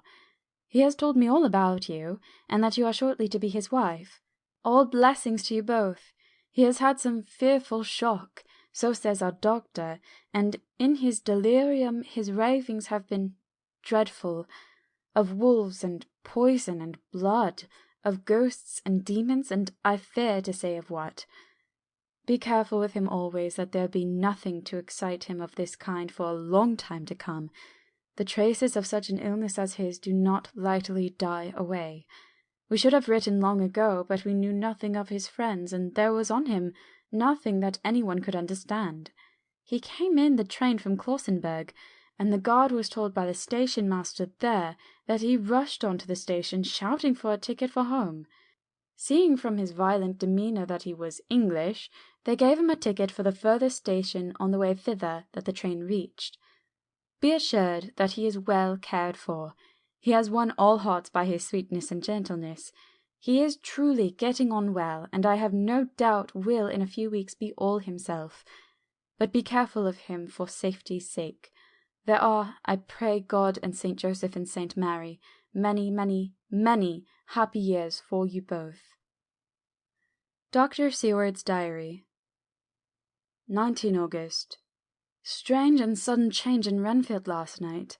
About 8 o'clock, he began to get excited and sniff about as a dog does when setting. The attendant was struck by his manner, and knowing my interest in him, encouraged him to talk. He is usually respectful to the attendant and at times servile, but tonight, the man tells me, he was quite haughty. He would not consent to talk with him at all. All he would say was, "I don't want to talk to you. You don't count now. The master is at hand." The attendant thinks it is some sudden form of religious mania which has seized him. If so, we must look out for squalls, for a strong man with homicidal and religious mania at once might be dangerous. This combination is a dreadful one. At 9 o'clock I visited him myself. His attitude to me was the same as that to the attendant. In his sublime self-feeling, the difference between myself and attendant seemed to him as nothing. It looks like religious mania, and he will soon think that he himself is God. These infinitesimal distinctions between man and man are too paltry for an omnipotent being. How these madmen give themselves away! The real God taketh heed lest a sparrow fall, but the God created from human vanity sees no difference between an eagle and a sparrow. Oh, if men only knew! For half an hour or more, Renfield kept getting excited in greater and greater degree. I did not pretend to be watching him, but I kept a strict observation all the same. All at once that shifty look came into his eyes, which we always see when a madman has seized an idea, and with it the shifty movement of the head and back which asylum attendants come to know so well. He became quite quiet, and went and sat at the edge of his bed resignedly, and looked into space with lacklustre eyes. I thought I would find out if his apathy were real or only assumed, and tried to lead him to talk of his pets, a theme which had never failed to excite his attention. At first he made no reply, but at length said testily, "Bother them all! I don't care a pin about them." "What?" I said. "You don't mean to tell me that you don't care about spiders?" Spiders at present are his hobby, and the notebook is filling up with columns of small figures. To this he answered enigmatically, "The bride-maidens rejoice the eyes that wait the coming of the bride. But when the bride draweth nigh, then the maidens shine not to the eyes that are filled." He would not explain himself, but remained obstinately seated in his bed all the time I remained with him. I am weary tonight and in low spirits. I cannot but think of Lucy, and how different things might have been. If I don't sleep at once, chloral, the modern Morpheus, C2HCl3O. H2O! Must be careful not to let it grow into a habit. No, I shall take none tonight. I have thought of Lucy, and shall not dishonour her by mixing the two. If need be, tonight shall be sleepless. Later. Glad I made the resolution, gladder that I kept to it. I had lain tossing about, and had heard the clock strike only twice, when the night watchman came to see me, sent up from the ward to say that Renfield had escaped. I threw on my clothes and ran down at once. My patient is too dangerous a person to be roaming about. Those ideas of his might work out dangerously with strangers. The attendant was waiting for me. He said he had seen him not 10 minutes before, seemingly asleep in his bed. When he had looked through the observation trap in the door, his attention was called by the sound of the window being wrenched out. He ran back and saw his feet disappear through the window, and had at once sent up for me. He was only in his night gear, and cannot be far off. The attendant thought it would be more useful to watch where he should go than to follow him, as he might lose sight of him whilst getting out of the building by the door. He is a bulky man, and couldn't get through the window. I am thin, so with his aid I got out, but feet foremost, and, as we were only a few feet above the ground, landed unhurt. The attendant told me the patient had gone to the left, and had taken a straight line, so I ran as quickly as I could. As I got through the belt of the trees, I saw a white figure scale the high wall which separates our grounds from those of the deserted house. I ran back at once, told the watchman to get 3 or 4 men immediately and follow me onto the grounds of Carfax, in case our friend might be dangerous. I got a ladder myself, and crossing the wall, dropped down on the other side. I could see Renfield's figure just disappearing behind the angle of the house, so I ran after him. On the far side of the house, I found him pressed close against the old iron-bound oak door of the chapel. He was talking, apparently, to someone, but I was afraid to go near enough to hear what he was saying, lest I might frighten him, and he should run off. Chasing an errant swarm of bees is nothing to following a naked lunatic when the fit of escaping is upon him. After a few minutes, however, I could see that he did not take note of anything around him, and so ventured to draw nearer to him, the more so as my men had now crossed the wall and were closing him in. I heard him say, "I am here to do your bidding, master. I am your slave, and you will reward me, for I shall be faithful. I have worshipped you long and afar off. Now that you are near, I await your commands, and you will not pass me by, will you, dear master, in your distribution of good things?" He is a selfish old beggar, anyhow. He thinks of the loaves and fishes even when he believes he is in a real presence. His manias make a startling combination. When we closed in on him, he fought like a tiger. He is immensely strong, for he was more like a wild beast than a man. I never saw a lunatic in such a paroxysm of rage before, and I hope I shall not again. It is a mercy that we have found out his strength and his danger in good time. With strength and determination like his, he might have done wild work before he was caged. He is safe now, at any rate. Jack Sheppard himself couldn't get free from the strait waistcoat that keeps him restrained, and he's chained to the wall in the padded room. His cries are at times awful, but the silences that follow are more deadly still, for he means murder in every turn and movement. Just now he spoke coherent words for the first time. "I shall be patient, master. It is coming, coming, coming." So I took the hint and came too. I was too excited to sleep, but his diary has quieted, and I feel I shall get some sleep tonight. End of Chapter 8. Recording by Corinne LePage. Chapter 9. Letter Mina Harker to Lucy Westenra. Budapest, 24 August. My dearest Lucy, I know you will be anxious to hear all that has happened since we parted at the railway station at Whitby. Well, my dear, I got to Hull all right, and caught the boat to Hamburg, and then the train on here.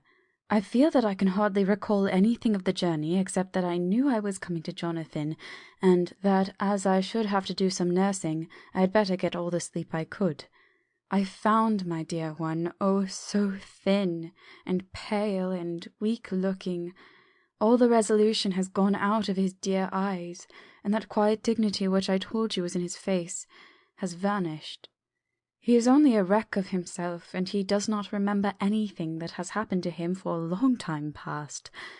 At least he wants me to believe so, and I shall never ask. He has had some terrible shock, and I fear it might tax his poor brain if we were to try to recall it. Sister Agatha, who is a good creature and a born nurse, tells me that he raved of dreadful things whilst he was off his head. I wanted her to tell me what they were, but she would only cross herself and say she would never tell, that the ravings of the sick were the secrets of God, and that if a nurse through her vocation should hear them, she should respect her trust. She is a sweet, good soul, and the next day, when she saw I was troubled, she opened up the subject again, and after saying that she could never mention what my poor dear raved about, added, "I can tell you this much, my dear, that it was not about anything which he has done wrong himself, and you, as his wife-to-be, have no cause to be concerned. He has not forgotten you or what he owes to you. His fear was of great and terrible things which no mortal can treat of. I do believe the dear soul thought I might be jealous, lest my poor dear should have fallen in love with any other girl. The idea of my being jealous about Jonathan! And yet, my dear, let me whisper, I felt a thrill of joy through me when I knew no other woman was the cause of trouble. I am now sitting by his bedside, where I can see his face while he sleeps. He is waking. When he woke, he asked me for his coat, as he wanted to get something from the pocket. I asked Sister Agatha, and she brought all his things. I saw that amongst them was his notebook, and was going to ask him to let me look at it, for I knew then that I might find some clue to his trouble. But I suppose he must have seen my wish in my eyes, for he sent me over to the window, saying he wanted to be quite alone for a moment. Then he called me back, and when I came, he had his hand over the notebook, and he said to me very solemnly, "Wilhelmina." I knew then that he was in deadly earnest, for he has never called me by that name since he asked me to marry him. You know, my dear, my ideas of the trust between husband and wife. There should be no secret, no concealment. I have had a great shock, and when I try to think of what it is I feel, my head spins round, and I do not know if it was all real or the dreaming of a madman. You know I have had brain fever, and that is to be mad. The secret is here, and I do not want to know it. I want to take up my life here, with our marriage. For, my dear, we had decided to be married as soon as the formalities are complete.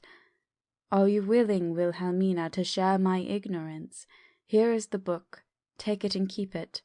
Read it if you will, but never let me know unless, indeed, some solemn duty should come upon me to go back to the bitter hours, asleep or awake, sane or mad, recorded here.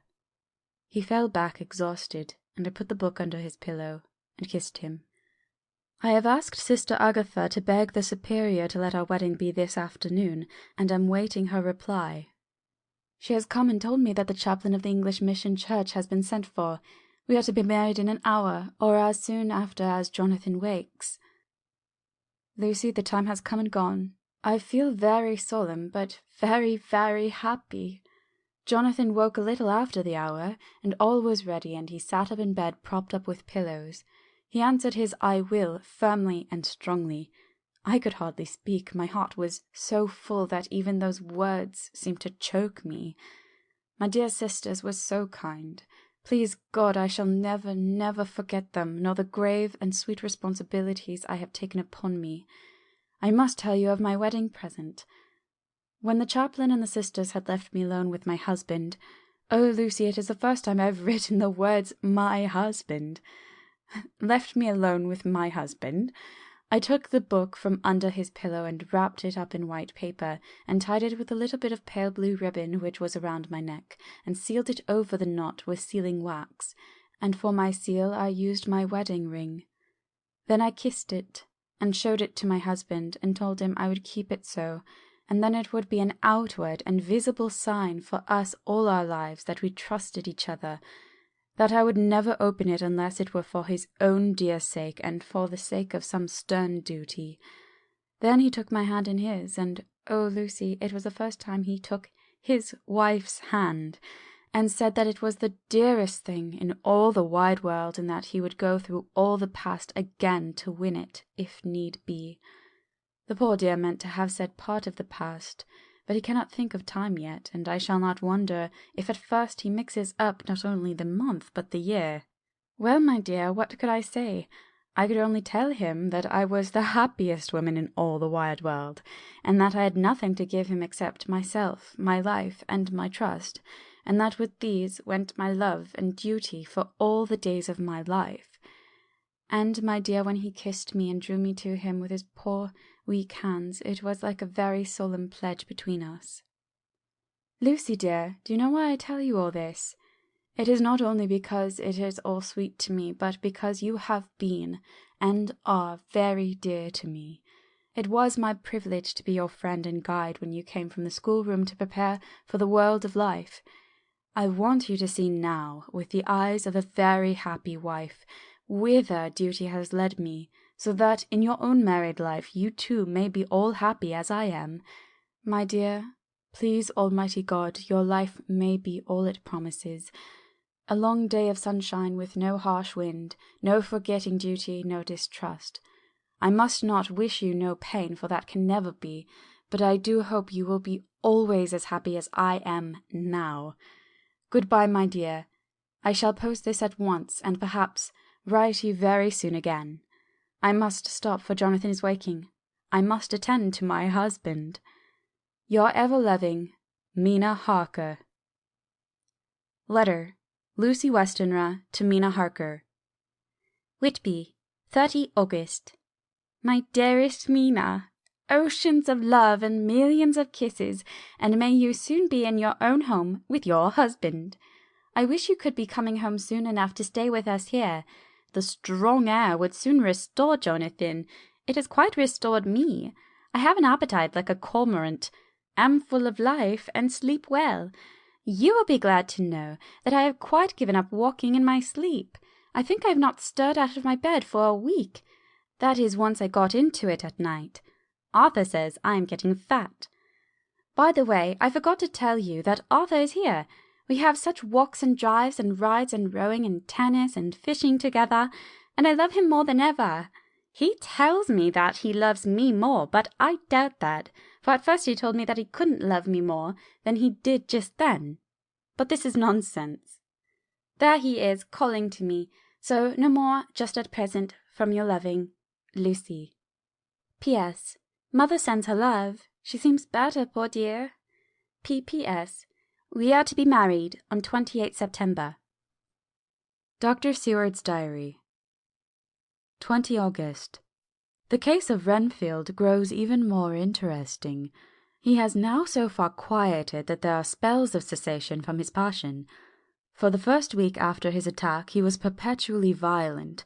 Then one night, just as the moon rose, he grew quiet and kept murmuring to himself, "Now I can wait, now I can wait." The attendant came to tell me, so I ran down at once to have a look at him. He was still in the strait-waistcoat and in the padded room, but the sophist look had gone from his face, and his eyes had something of their old pleading, I might almost say cringing softness. I was satisfied with his present condition and directed him to be relieved. The attendants hesitated, but finally carried out my wishes without protest. It was a strange thing that the patient had humour enough to see their distrust, for, coming close to me, he said in a whisper, all the while looking furtively at them, "They think that I could hurt you. Fancy me hurting you, the fools." It was soothing, somehow, to the feelings to find myself dissociated even in the mind of this poor madman from the others, but all the same I do not follow his thought. Am I to take it that I have anything in common with him, so that we are, as it were, to stand together, or has he to gain from me some good so stupendous that my well-being is needful to him? I must find out later on. Tonight he will not speak. Even the offer of a kitten or even a full-grown cat will not tempt him. He will only say, "I don't take any stalking cats. I have more to think of now and can wait. I can wait." After a while I left him. The attendant tells me that he was quiet just before dawn, and that he began to get uneasy and at length violent, until at last he fell into a paroxysm, which exhausted him so that he swooned into a sort of coma. 3 nights has the same thing happened. Violent all day, then quiet from moonrise to sunrise. I wish I could get some clue to the cause. It would almost seem as if there was some influence which came and went. Happy thought, we shall play tonight sane wits against mad ones. He escaped before without our help. Tonight he shall escape with it. We shall give him a chance, and then have the men ready to follow in case they are required. 23 August. The unexpected always happens. How well Disraeli knew life. Our bird, when he found the cage open, would not fly, so all our subtle arrangements were for naught. At any rate, We have proved one thing, that the spells of quietness last a reasonable time. We shall in future be able to ease his bonds for a few hours each day. I have orders to the night attendant merely to shut him in the padded room, when once he is quiet, until an hour before sunrise. The poor soul's body will enjoy the relief even if his mind cannot appreciate it. Hark! The unexpected again! I am called. The patient has once more escaped. Later. Another night adventure. Renfield artfully waited until the attendant was entering the room to inspect, then he dashed out past him and flew down the passage. I sent word for the attendants to follow. Again he went into the grounds of the deserted home, and we found him in the same place, pressed against the old chapel door. When he saw me, he became furious, and had not the attendant seized him in time, he would have tried to kill me. As we were holding him, a strange thing happened. He suddenly redoubled his efforts, and then as suddenly grew calm. I looked round instinctively, but could see nothing. Then I caught the patient's eye and followed it, but could trace nothing as it looked into the moonlit sky except a big bat which was flapping its silent and ghostly way to the west. Bats usually wheel and flit about, but this one seemed to go straight on, as if it knew where it was bound for, or had some intention of its own. The patient grew calmer every instant, and presently said, "You needn't tie me. I shall go quietly." Without trouble we came back to the house. I feel there is something ominous about his calm, and shall not forget this night. Lucy Westenra's Diary. Healingham, 24 August. I must imitate Mina and keep writing things down. Then we can have long talks when we do meet. I wonder when it will be. I wish you were here with me again, for I feel so unhappy. Last night I seemed to be dreaming again, just as I was at Whitby. Perhaps it is the change of air, or getting home again. It is all dark and horrid to me, for I can remember nothing. But I am full of vague fear, and I feel so weak and worn out. When Arthur came to lunch, he looked quite grieved when he saw me, and I hadn't the spirit to be cheerful. I wonder if I could sleep in Mother's room tonight. I shall make an excuse and try. 25th August. Another bad night. Mother did not seem to take my proposal. She seems not too well herself, and doubtless she fears to worry me. I tried to keep awake and succeeded for a while, but when the clock struck 12 it waked me from a doze, so I must have been falling asleep. There was a sort of scratching or flapping at the window, but I did not mind it, and as I remember no more, I suppose I must then have fallen asleep. More bad dreams. I wish I could remember them. This morning I am horribly weak. My face is ghastly pale and my throat pains me. It must be something wrong with my lungs, for I don't seem ever to get air enough. I shall try to cheer up when Arthur comes, or else I know he will be miserable to see me so. Letter. Arthur Holmwood to Dr. Seward. Albemarle Hotel, 31 August. My dear Jack, I want you to do me a favour. Lucy is ill. That is, she has no special disease, but she looks awful, and is getting worse every day. I have asked her if there is any cause. I do not dare to ask her mother, for to disturb the poor lady's mind about her daughter in a present state of health would be fatal. Mrs. Westenra has confided to me that her doom is spoken, disease of the heart, though poor Lucy does not know it yet. I am sure that there is something preying on my dear girl's mind. I am almost distracted when I think of her. To look at her gives me a pang. I told her I should ask you to see her, and though she demurred at first, I know why, dear fellow, she finally consented. It will be a painful task for you, I know, old friend, but it is for her sake, and I must not hesitate to ask, or you to act. You are to come to lunch at Hillingham tomorrow, 2 o'clock, so as not to arouse any suspicion in Mrs. Westenra, and after lunch Lucy will take an opportunity of being alone with you. I shall come in for tea, and we can go away together. I am filled with anxiety, and want to consult with you alone as soon as I can, after you have seen her. Do not fail. Arthur. Telegram. Arthur Holmwood to Seward. 1st September. Am summoned to see my father who is worse. Am writing. Write me fully by tonight's post to ring. Wire me if necessary. Letter from Dr. Seward to Arthur Holmwood. 2nd September. My dear old fellow, with regard to Miss Westenra's health, I hasten to let you know at once that in my opinion there is not any functional disturbance or any malady that I know of. At the same time, I am not by any means satisfied with her appearance. She is woefully different from what she was when I saw her last. Of course, you must bear in mind that I have not had full opportunity of an examination.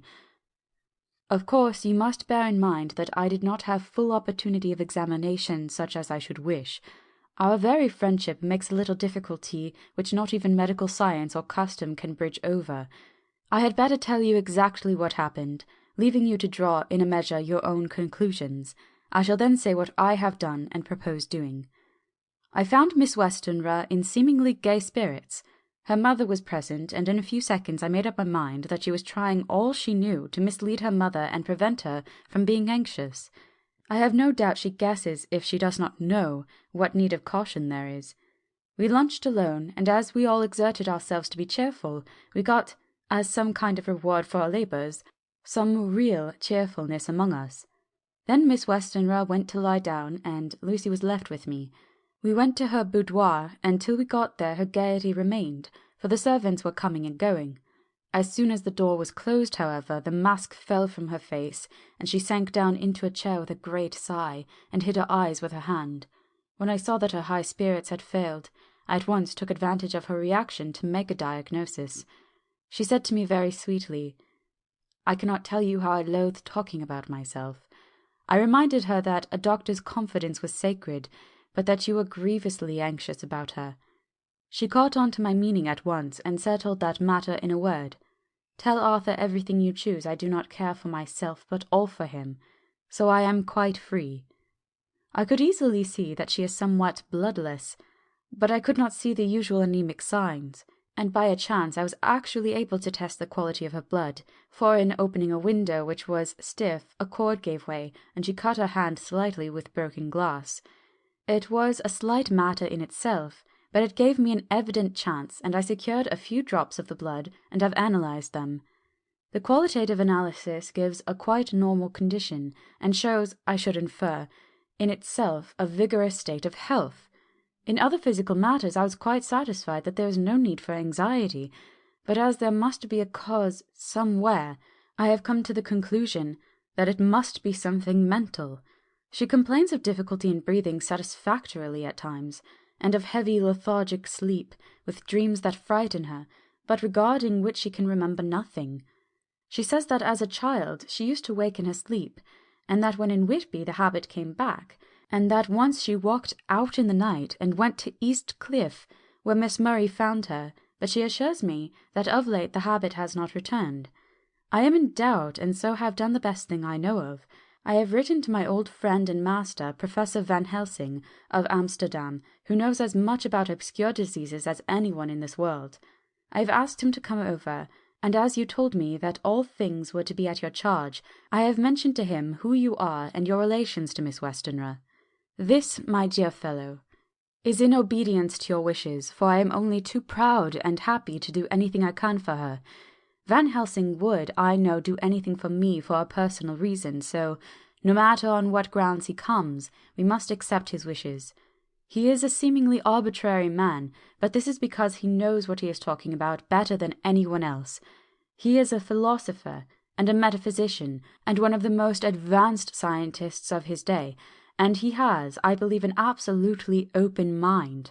This, with an iron nerve, a temper of the icebrook, an indomitable resolution, self-command, and toleration exalted from virtues to blessings, and the kindliest and truest heart that beats, these form his equipment for the noble work that he is doing for mankind, both work in theory and practice, for his views are as wide as his all-embracing sympathy.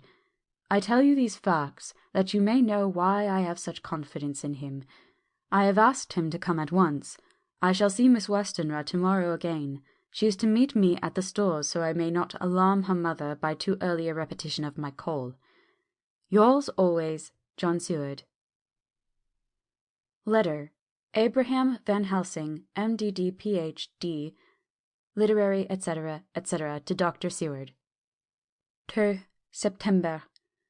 My good friend, when I have received your letter, I am already coming to you. By good fortune, I can leave just at once without wrong to any of those who have trusted me. Were fortune other, then it were bad for those who have trusted, for I come to my friend when he call me to aid those he holds dear. Tell your friend that when that time you suck from my wound so swiftly the poison of the gangrene from your knife that our other friend, too nervous, let slip, you did more for him when he wants my aids and you call for them than all his great fortune could do. But it is pleasure added to do for him, your friend. It is you that I come. Have then the rooms for me at the Great Eastern Hotel, so that I may be near at hand, and please to arrange that we may see the young lady not too late on tomorrow, for it is likely that I might have to return here that night. But if need be, I shall come again in 3 days, and stay longer if I must. Till then, goodbye, my friend John. Van Helsing. Letter. Dr. Seward to Honourable Arthur Holmwood. 3rd September. My dear Art, Van Helsing has come and gone, and he came on with me to Hillingham and found that, by Lucy's discretion, her mother was lunching out, so that we were alone with her. Van Helsing made a very careful examination of the patient. He is to report to me, and I shall advise you, for of course I was not present at the time. He is, I fear, much concerned, but says he must think. When I told him of our friendship and how you trust me in the matter, he said, "You must tell him all you think. Tell him what I think, if you can guess it, if you will. Nay, I am not jesting. This is no jest, but life and death, perhaps more." I asked what he meant by that, for he was very serious. This was when we had come back to town, and he was having a cup of tea before starting on his return to Amsterdam. He would not give me any further clue. You must not be angry with me, Art, because his very reticence means that all his brains are working for her good. He will speak plainly enough when the time comes, be sure. So I told him I would simply write an account of our visit, just as if I were doing a descriptive special article for the Daily Telegraph. He seemed not to notice, but remarked that the smuts in London were not quite so bad as they used to be when he was a student here. I am to get his report tomorrow, if he can possibly make it. In any case, I am to have a letter. Well, as to the visit. Lucy was more cheerful on that day I first saw her, and certainly looked better. She had lost something of the ghastly look that so upset you, and her breathing was normal. She was very sweet to the Professor, as she always is, and tried to make him feel at ease, though I could see that the poor girl was making a hard struggle for it. I believe Van Helsing saw it too, for I saw the quick look under his bushy brows that I knew of old. Then he began to chat of all things except ourselves and diseases, and with such an infinite geniality that I could see poor Lucy's pretence of animation merge into reality. Then, without any seeming change, he brought the conversation gently round to his visit, and suavely said, "My dear young miss, I have the so great pleasure, because you are so much beloved. That is much, my dear, ever were there that which I did not see. They told me you were down in the spirit, and that you were of a ghastly pale. To them I say poof!" And he snapped his fingers at me and went on. "But you and I shall show them how wrong they are. How can he?" And he pointed at me with the same look and gesture as that with which once he pointed me out to his class on, or rather after, a particular occasion which he never fails to remind me of. Know anything of a young lady's. He has his madames to play with, and to bring them back to happiness and to those that love them. It is much to do, and oh, but there are rewards, in that we can bestow such happiness. But the young ladies, he has no wife nor daughter, and the young do not tell themselves to the young, but to the old, like me, who have known so many sorrows and the causes of them. So, my dear, we will send him away to smoke the cigarette in the garden, whilst you and I have a little talk all to ourselves." I took the hint, and strolled about, and presently the Professor came to the window and called me in. He looked grave, but said, "I have made careful examination, but there is no functional cause. With you I agree that there has been much blood lost. It has been, but is not. but the conditions of her are in no way anemic. I have asked her to send me her maid, that I might ask just 1 or 2 questions, that so I may not chance to miss nothing. I know well what she will say, and yet there is cause. There is always cause for everything. I must go back home and think. You must send to me the telegram every day, and if there be cause I shall come again. The disease, for not to be all well is a disease, interests me, and the sweet young dear she interests me too. She charm me, and for her, if not for you or disease, I come. As I tell you, he would not say a word more, even when we were alone, and so now art, you know all I know. I shall keep stern watch. I trust your poor father is rallying. It must be a terrible thing to you, my dear old fellow, to be placed in such a position between 2 people who are both so dear to you. I know your idea of duty to your father, and you are right to stick to it, but, if need be, I shall send you word to come at once to Lucy, so do not be over-anxious unless you hear from me.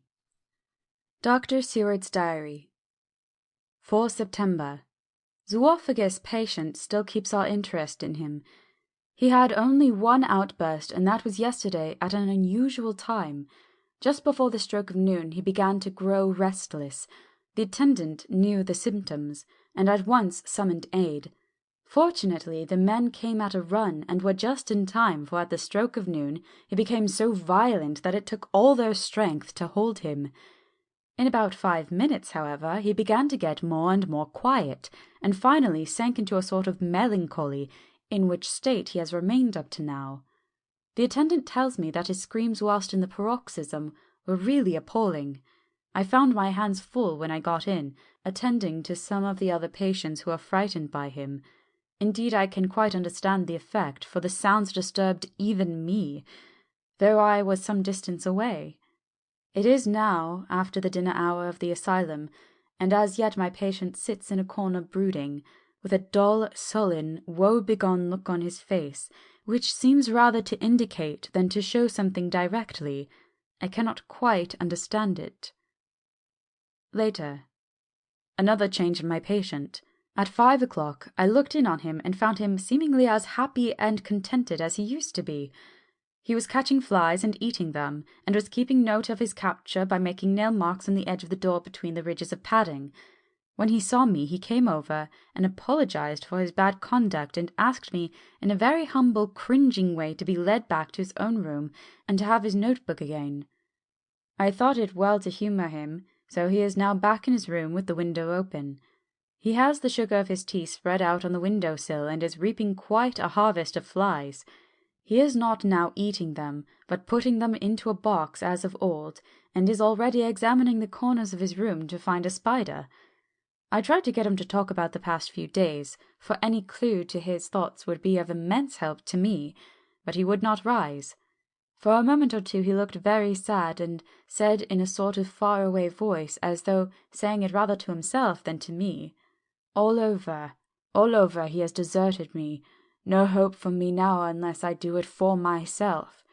Then, suddenly turning to me in a resolute way, he said, "Doctor, won't you be very good to me and let me have a little more sugar? I think it would be good for me." "And the flies?" I asked. "Yes, the flies like it too, and I like the flies, therefore I like it. And there are people who know so little as to think that madmen do not argue. I procured him a double supply, and left him as happy a man as, I suppose, any in the world. I wish I could fathom his mind." Midnight. Another change in him. I had been to see Miss Westenra, whom I found much better, and had just returned, and was standing at our own gate looking at the sunset, when once more I heard him yelling. As his room is on this side of the house, I could hear it better than in the morning. It was a shock to me to turn from the wonderful smoky beauty of a sunset over London, with its lurid lights and inky shadows and all the marvellous tints that come on foul clouds just as on foul water, and to realize all the grim sternness of my own cold stone building, with its wealth of breathing misery, and my own desolate heart to endure it all. I reached him just as the sun was going down, and from his window saw the red disk sink. As it sank, he became less and less frenzied, and just as it dipped he slid from the hands that held him an inert mass on the floor. It is wonderful, however, what intellectual recuperative power lunatics have, for within a few minutes he stood up quite calmly and looked around him. I signalled to the attendants not to hold him, for I was anxious to see what he would do. He went straight over to the window and brushed out the crumbs of sugar. Then he took his fly box and emptied it outside and threw away the box. Then he shut the window and, crossing over, sat down on his bed. All this surprised me, so I asked him, "Are you not going to keep flies any more?" "No," said he. "I am sick of all that rubbish. He certainly is a wonderfully interesting study. I wish I could get some glimpse of his mind or the cause of his sudden passion. Stop. There may be a clue after all. If we can find why today his paroxysms came out at high noon and at sunset, can it be that there is a malign influence of the sun at periods which affects certain natures, as at times of the moon does others? We shall see. Telegram. Seward, London, to Van Helsing, Amsterdam. 4 September. Patient still better today. Telegram. Seward, London, to Van Helsing, Amsterdam. 5 September. Patient greatly improved. Good appetite, sleeps naturally, good spirits, colour coming back. Telegram. Seward, London, to Van Helsing, Amsterdam. 6 September. Terrible change for the worse. Come at once. Do not lose an hour. I hold over telegram to Holmwood till I have seen you. End of Chapter 9. Chapter 10. Letter. Dr. Seward to Honourable Arthur Holmwood. 6 September. My dear Art, my news today is not so good. Lucy this morning had gone back a bit. There is, however, one good thing which has arisen from it. Mrs. Westenra was naturally anxious concerning Lucy and has consulted me professionally about her. I took advantage of the opportunity and told her that my old master, Van Helsing, the great specialist, was coming to stay with me, and that I would put her in his charge conjointly with myself. So now we can come and go without alarming her unduly, for a shock to her would mean sudden death, and this, in Lucy's weak condition, might be disastrous to her. We are hedged in with difficulties, all of this, my poor old fellow, but please God we shall come through them all right. If any need I shall write, so that, if you do not hear from me, take it for granted that I am simply waiting for news. In haste, yours ever, John Seward. Dr. Seward's Diary. 7 September. The first thing Van Helsing said to me when we met at Liverpool Street was, "Have you said anything to our young friend, the lover of her?" "No," I said. "I waited till I had seen you, as I said in my telegram. I wrote him a letter simply telling him that you were coming, as Miss Westenra was not so well, and that I should let him know if need be."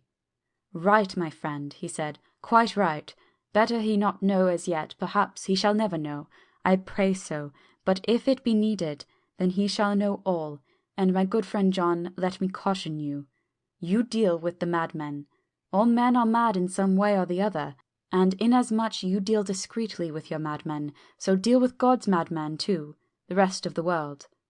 You tell not your madmen what you do nor why you do it. You tell them not what you think, so you shall keep knowledge in its place, where it may rest, where it may gather its kind around it and breed. You and I shall keep as yet what we know here and here." He touched me on the heart and on the forehead, and then touched himself in the same way. I have for myself thoughts at the present. Later I shall unfold to you. "Why not now?" I asked. "It may do some good. We may arrive at some decision." He stopped and looked at me and said, "My friend John, when the corn is grown, even before it has ripened, while the milk of its mother earth is in him, and the sunshine has not yet begun to paint him with his gold, the husbandman, he pull the ear and rub him between his rough hands, and blow away the green chaff, and say to you, 'Look, he's good corn, he will make a good crop when the time comes.'" I did not see the application, and told him so. For reply he reached over and took my ear in his hand and pulled it playfully, as he used long ago to do at lectures, and said, "The good husbandman tell you, so then because he knows, but not till then. But you do not find the good husbandman dig up his planted corn to see if he grow. That is for the children who play at husbandry, not for those who take it as of the work of their life. See you now, friend John, I have sown my corn, and nature has her work to do in making it sprout, if he sprout at all. There's some promise, and I wait till the ear begins to swell." He broke off, for he evidently saw that I understood. Then he went on, and very gravely, "You were always a careful student, and your case-book was ever more full than the rest. You were only a student then, now you are master, and I trust that good habit have not fail.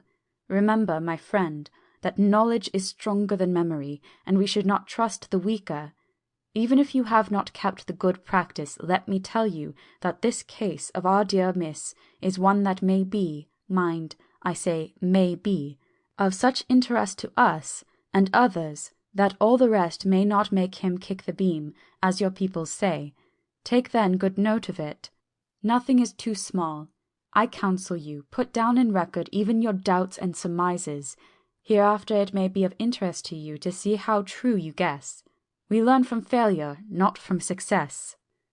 When I described Lucy's symptoms, the same as before but infinitely more marked, he looked very grave but said nothing. He took with him a bag in which were many instruments and drugs, the ghastly paraphernalia of a beneficial trade, as he once called in one of his lectures the equipment of a professor of the healing craft. When we were shown in, Mrs. Westenra met us. She was alarmed, but not nearly so much as I expected to find her. Nature, in one of her beneficent moods, has ordained that even death has some antidote to its own terrors. Here, in a case where any shock may prove fatal, matters are so ordered that from some cause or other, the things not personal, even the terrible change in her daughter to whom she is so attached, do not seem to reach her. It is something like the way Dame Nature gathers round a foreign body an envelope of some insensitive tissue which can protect from evil that which it would otherwise harm by contact. If this be an ordered selfishness, then we should pause before we condemn anyone for the vice of egoism, for there may be deeper root for its causes than we have knowledge of. I used my knowledge of this phase of spiritual pathology and laid down a rule that she should not be present with Lucy or think of her illness more than was absolutely required. She assented readily, so readily that I saw again the hand of nature fighting for life. Van Helsing and I were shown up to Lucy's room. If I was shocked when I saw her yesterday, I was horrified when I saw her today. She was ghastly chalky pale. The red seemed to have gone even from her lips and gums, and the bones of her face stood out prominently. Her breathing was painful to see or hear. Van Helsing's face grew set as marble, and his eyebrows converged till they almost touched over his nose. Lucy lay motionless, and did not seem to have strength to speak, so for a while we were all silent. Then Van Helsing beckoned to me, and we went gently out of the room. The instant we had closed the door, he stepped quickly along the passage to the next door, which was open. Then he pulled me quickly in with him and closed the door. "My God," he said, "this is dreadful. There is no time to be lost. She will die for sheer want of blood to keep the heart's action as it should be. There must be transfusion of blood at once. Is it you or me?" "I am younger and stronger, Professor. It must be me." "Then get ready at once. I will bring up my bag. I am prepared." I went downstairs with him, and as we were going there was a knock on the hall door. When we reached the hall, the maid had just opened the door, and Arthur was stepping quickly in. He rushed up to me, saying in an eager whisper, "Jack, I was so anxious. I read between the lines of your letter, and have been in an agony. The dad was better, so I ran down here to see for myself. Is not that the gentleman, Dr. Van Helsing? I am so thankful to you, sir, for coming." When first the professor's eye had lit upon him, he had been angry at his interruption at such a time, but now, as he took in his stalwart proportions and recognized the strong young manhood which seemed to emanate from him, his eyes gleamed. Without a pause, he said to him gravely as he held out his hand, "Sir, you have come in time. You are the lover of our dear Miss. She is bad, very, very bad. Nay, my child, do not go like that." For he suddenly grew pale, and sat down in a chair almost fainting. "You are to help her. You can do more than any that live, and your courage is your best help." "What can I do?" asked Arthur hoarsely. "Tell me, and I shall do it. My life is hers, and I would give the last drop of my blood in my body for her." The professor has a strongly humorous side, and I could from the old knowledge detect a trace of its origin in his answer. "My young sir, I do not ask so much as that. Not the last." "What shall I do?" There was a fire in his eyes, and his open nostril quivered with intent. Van Helsing slapped him on the shoulder. "Come," he said, "you are a man, and it is a man we want. You are better than me, better than my friend John." Arthur looked bewildered, and the professor went on by explaining in a kindly way. "Young miss is bad, very bad. She wants blood, and blood she must have or die. My friend John and I have consulted, and we were about to perform what we call transfusion of blood, to transfer from full veins of one to the empty veins which pine for him. John was to give his blood, as he is the more young and strong than me." Here Arthur took my hand and wrung it hard in silence. "But now you are here. You are more good than us, old or young, who toil much in the world of thought. Our nerves are not so calm, and our blood not so bright as yours." Arthur turned to him and said, "If you only knew how glad I would die for her, you would understand." He stopped with a sort of choke in his voice. "Good boy," said Van Helsing. "Then not so far off, you will be happy that you have done all for her you love. Come now and be silent. You shall kiss her once before it is done, but then you must go, and you must leave at my sign. No word to Madame. You must know how it is with her. There must be no shock. Any knowledge of this would be one. Come." We all went up to Lucy's room. Arthur, by direction, remained outside. Lucy turned her head and looked at us, but said nothing.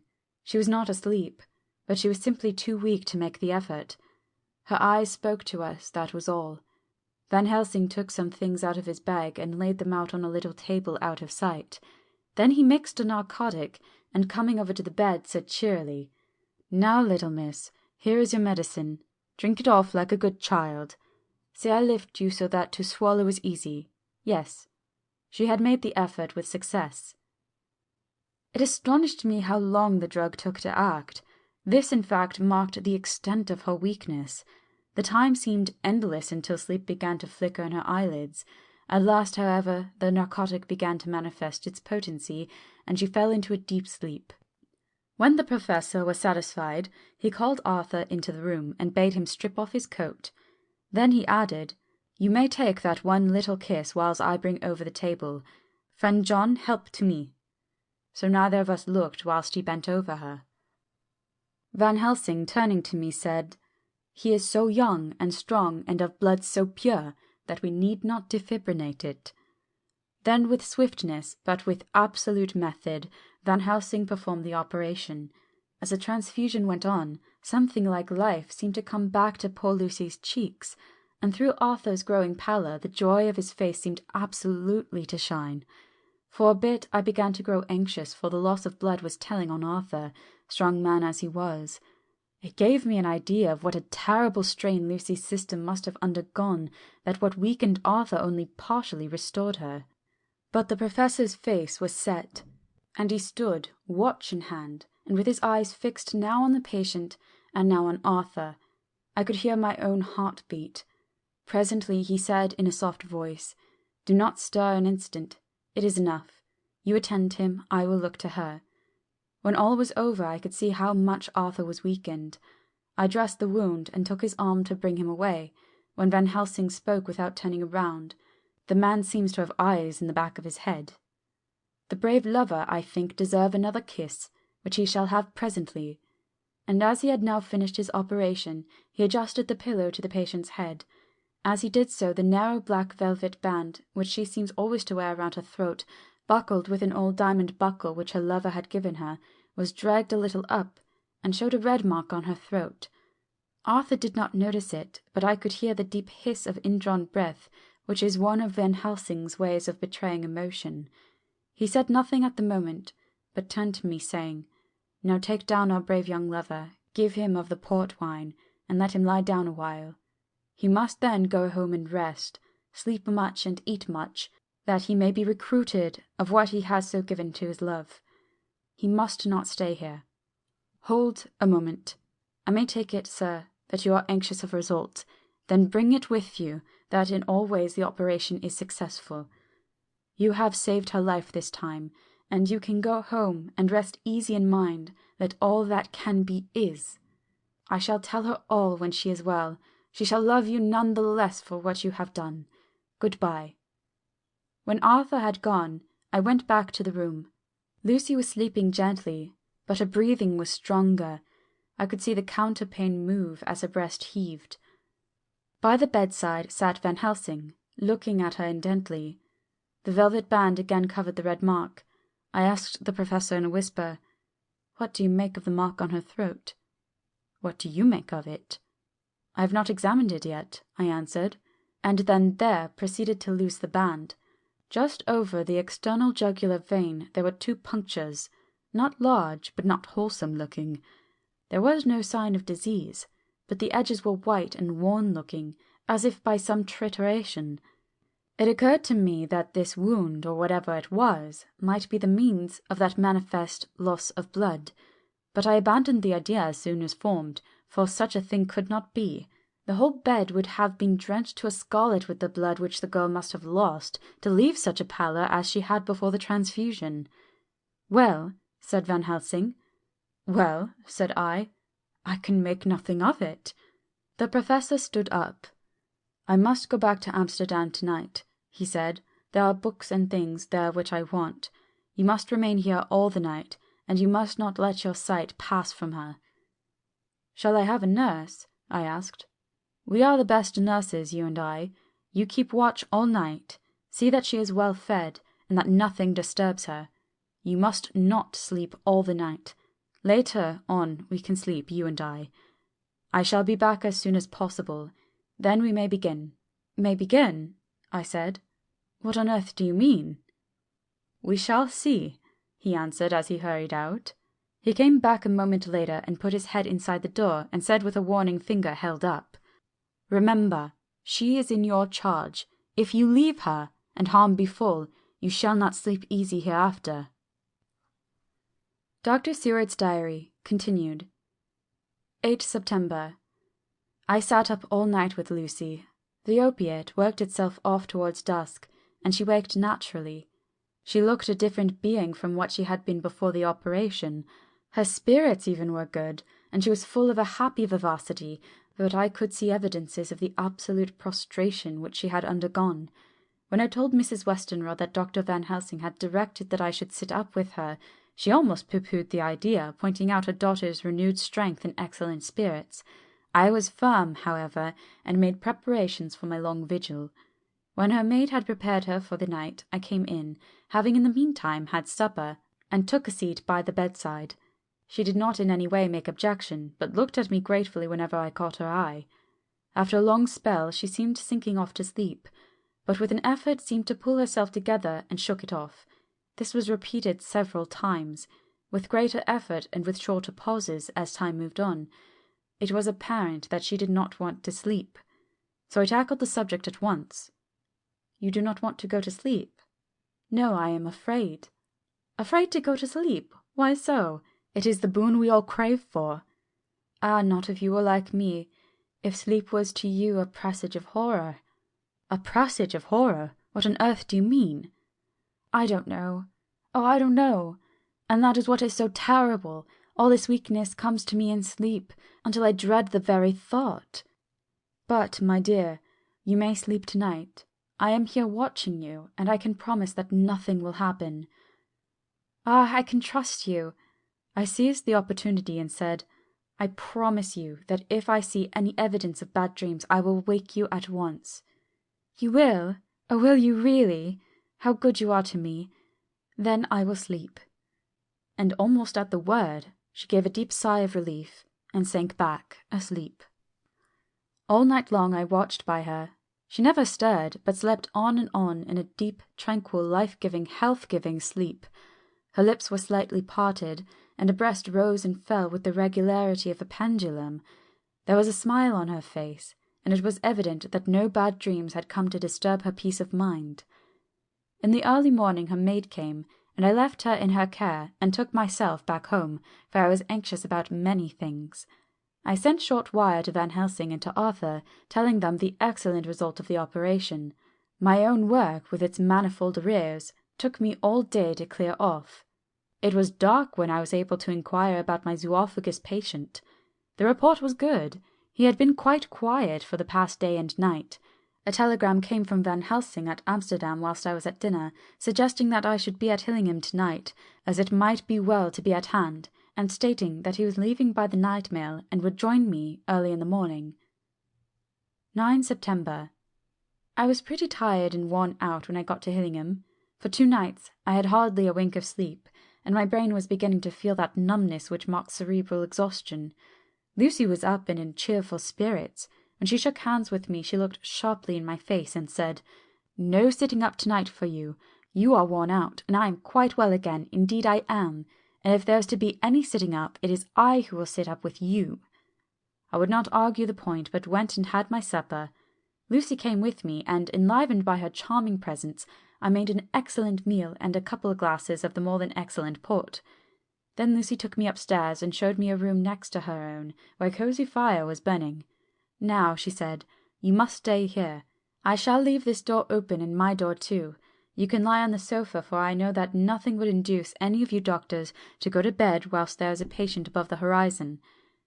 If I want anything, I shall call out, and you can come to me at once." I could not but acquiesce, for I was dog-tired, and could not have sat up if I tried. So, on her renewing her promise to call me if she should want anything, I lay on the sofa and forgot about everything. Lucy Westenra's Diary. 9 September. I feel so happy tonight. I have been so miserably weak that to be able to think and move about is like feeling sunshine after a long spell of east wind out of a steel sky. Somehow Arthur feels very, very close to me. I seem to feel his presence warm about me. I suppose it is that sickness and weakness are selfish things and turn our inner eyes and sympathy on ourselves, whilst health and strength give love rein, and in thought and feeling he can wander where he wills. I know where my thoughts are. If Arthur only knew. My dear, your ears must tingle as you sleep, as mine do waking. Oh, the blissful rest of last night! How I slept, with that dear good Dr. Seward watching me. And tonight I shall not fear to sleep, since he is close at hand, and within call. Thank everybody for being so good to me. Thank God. Good night, Arthur. Dr. Seward's Diary. 10 September. I was conscious of the Professor's hand on my head, and started awake all in a second. That is one of the things that we learn in an asylum, at any rate. And how was our patient? Well, when I left her, or rather when she left me, I answered. "Come, let us see," he said, and together we went into the room. The blind was down, and I went over to raise it gently, whilst Van Helsing stepped, with his soft cat-like tread, over to the bed. As I raised the blind, and the morning sunlight flooded the room, I heard the Professor's low hiss of inspiration at knowing its rarity. A deadly fear shot through my heart. As I passed over, he moved back, and his exclamation of horror, "Gott in Himmel," needed no enforcement from his agonized face. He raised his hand and pointed to the bed, and his iron face was drawn and ashen white. I felt my knees begin to tremble. There on the bed, seemingly in a swoon, lay poor Lucy, more horribly white and wan-looking than ever. Even the lips were white, and the gums seemed to have shrunken back from the teeth, as we sometimes see in a corpse after a prolonged illness. Van Helsing raised his foot to stamp in anger, but the instinct of his life and all the long years of habit stood to him, and he put it down again softly. "Quick," he said, "bring the brandy." I flew to the dining-room and returned with the decanter. He wetted the poor white lips with it, and together we rubbed the palm and wrist and heart. He felt her heart, and after a few moments of agonizing suspense, said, "It is not too late. It beats, though but feebly. All our work is undone. We must begin again. There is no Arthur here now. I have to call on you yourself this time, friend John." As he spoke, he was dipping into his bag and producing the instruments for transfusion. I had taken off my coat and rolled up my shirt sleeve. There was no possibility of an opiate just at present, and no need of one, and so, without a moment's delay, we began the operation. After a time, it did not seem a short time either, for the draining away of one's blood, no matter how willingly it be given, is a terrible feeling. Van Helsing held up a warning finger. "Do not stir," he said, "but I fear that with growing strength she may wake, and that would make danger, oh so much danger. But I shall precaution take. I shall give hypodermic injection of morphia." He proceeded then swiftly and deftly to carry out his intent. The effect on Lucy was not bad, for the faint seemed to merge subtly into the narcotic sleep. It was with a feeling of personal pride that I could see a faint tinge of colour steal back into the pallid cheeks and lips. No man knows, till he experiences it, what it is to feel his own lifeblood drawn away into the veins of the woman he loves. The professor watched me critically. "That will do," he said. "Already," I remonstrated, "you took a great deal more from art." To which he smiled, a sad sort of smile, as he replied, "He is her lover, her fiancé. You have work, much work, to do for her and for others, and the present will suffice." When we stopped the operation, he attended to Lucy, whilst I applied digital pressure to my own incision. I laid down whilst I awaited his leisure to attend me, for I felt faint and a little sick. By and by he bound up my wound, and sent me downstairs to get a glass of wine for myself. As I was leaving the room, he came after me, and half whispered, "Mind, nothing must be said of this. If our young lover should turn up unexpected as before, no word to him. It would at once frighten him and enjealous him too. There must be none. So." When I came back, he looked at me carefully and then said, "You are not much the worse. Go into the room and lie on your sofa and rest a while, then have much breakfast, and come here to me." I followed out his orders, for I knew how right and wise they were. I had done my part, and now my next duty was to keep up my strength.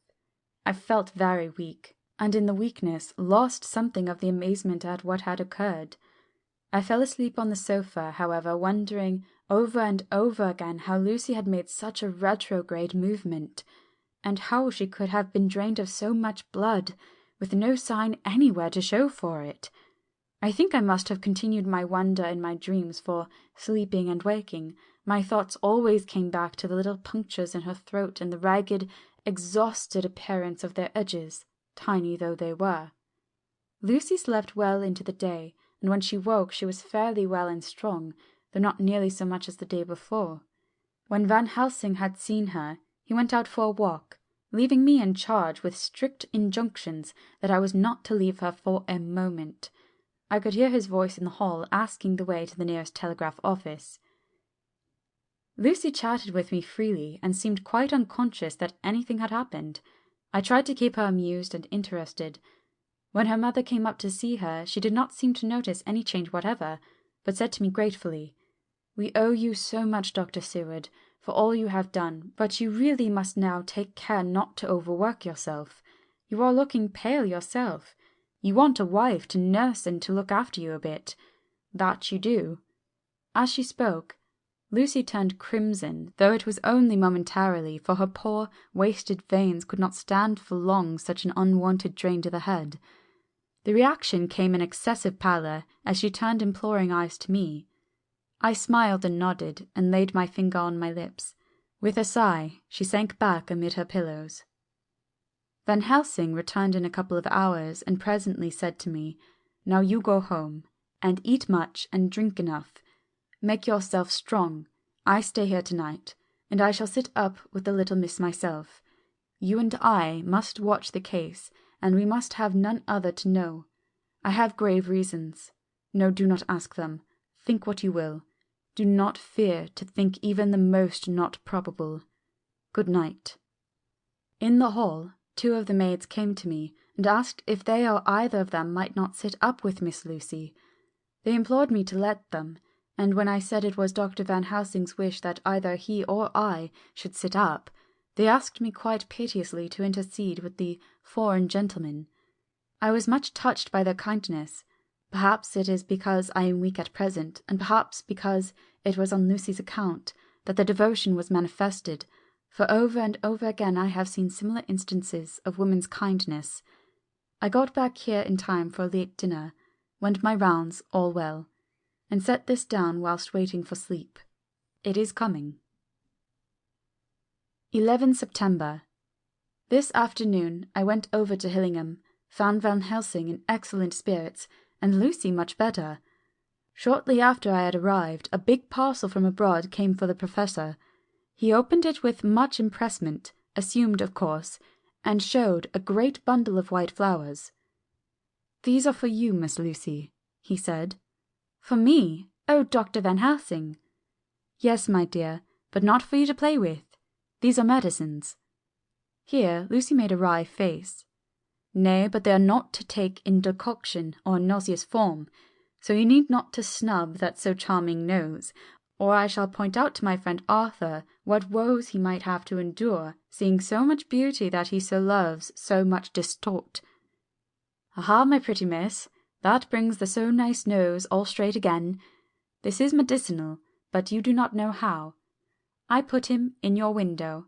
I make a pretty wreath, and hang him round your neck, so that you sleep well. Oh yes, they like the lotus flower, make your trouble forgotten.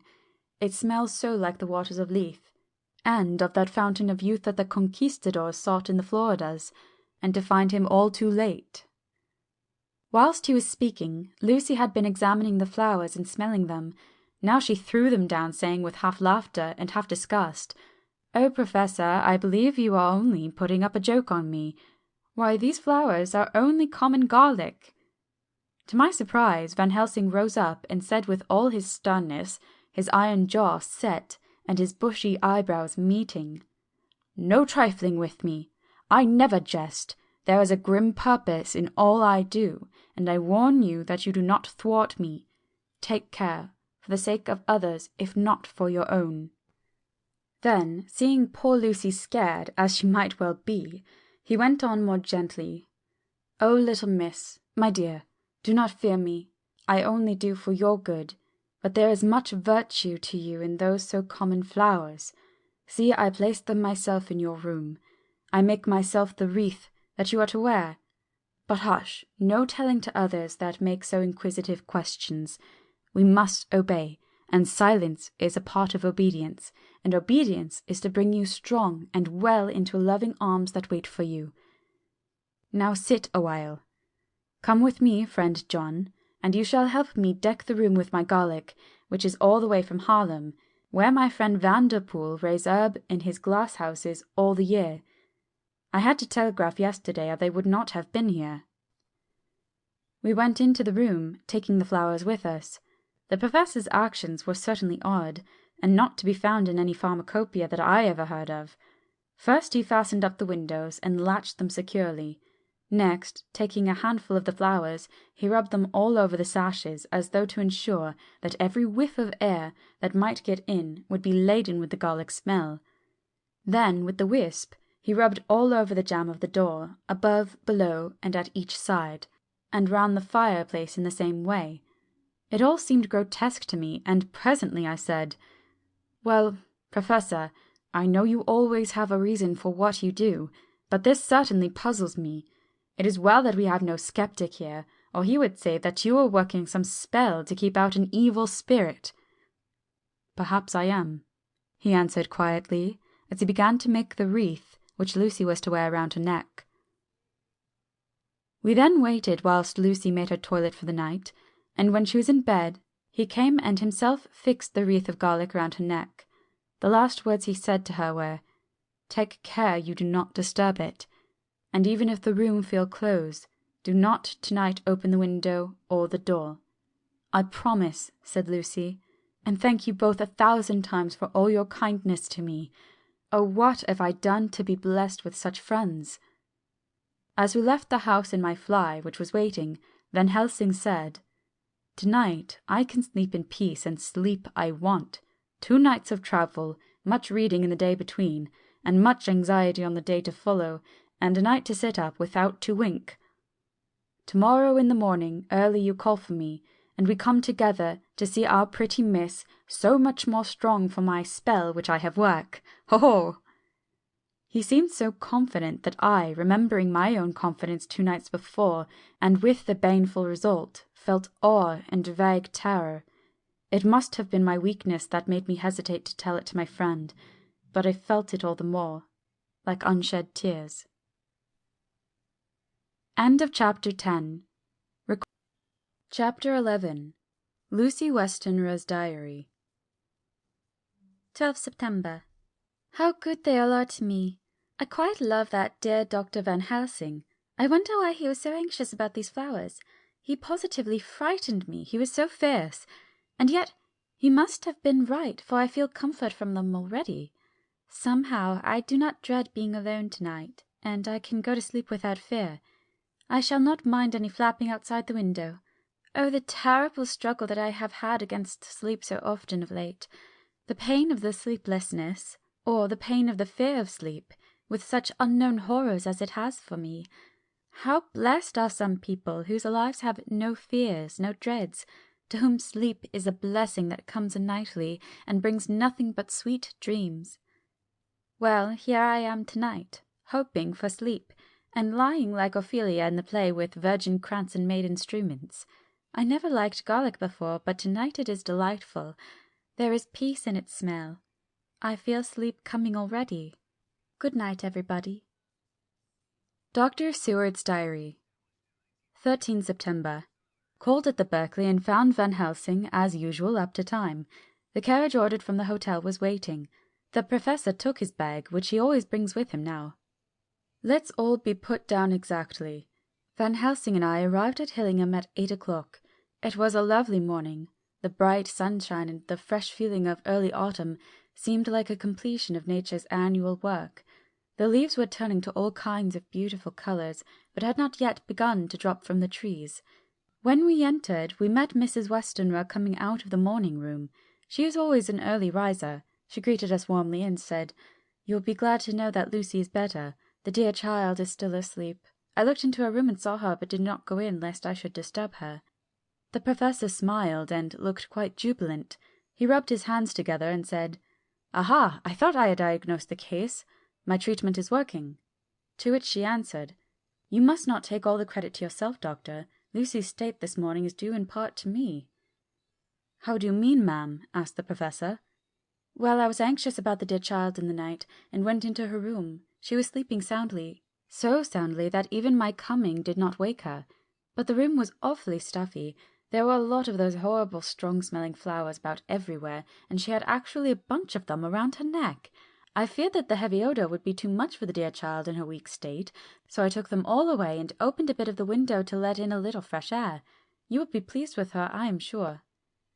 She moved off into her boudoir, where she usually breakfasted early.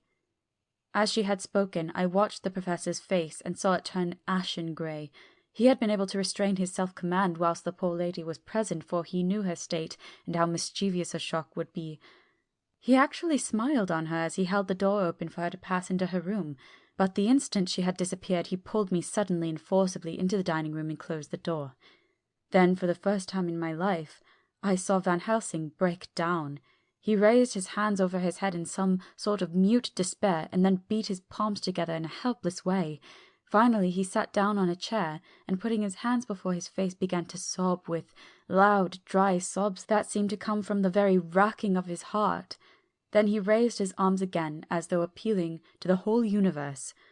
"God, God, God," he said, "what have we done? What has this poor thing done, that we are so sore beset? Is there fate among us still sent down from the pagan world of old, that such things must be, and in such a way? This poor mother, all unknowing and all for the best as she think, does such thing as lose her daughter body and soul. We must not tell her, we must not even warn her, then she die, then both die. Oh, how we are beset! How are all the powers of the devils against us?" Suddenly he jumped to his feet. "Come," he said, "come, we must see and act, devils or no devils, or all the devils at once. It matters not, we fight him all the same." We went to the hall door for his bag, and together we went up to Lucy's room. Once again I drew up the blind while Van Helsing went towards the bed. This time he did not start as he looked on the poor face with the same awful waxen pallor as before. He wore a look of stern sadness and infinite pity. "As I expected," he murmured, with that hissing inspiration of his which meant so much. Without a word he went and locked the door, and then began to set out on a little table the instruments for yet another operation of transfusion of blood. I had long ago recognized the necessity and begun to take off my coat, but he stopped me with a warning hand. "No," he said, "today you must operate. I shall provide. You are weakened already." As he spoke he took off his coat and rolled up his shirt sleeve. Again the operation, again the narcotic, again some return of colour to the ashy cheeks, and the regular breathing of healthy sleep.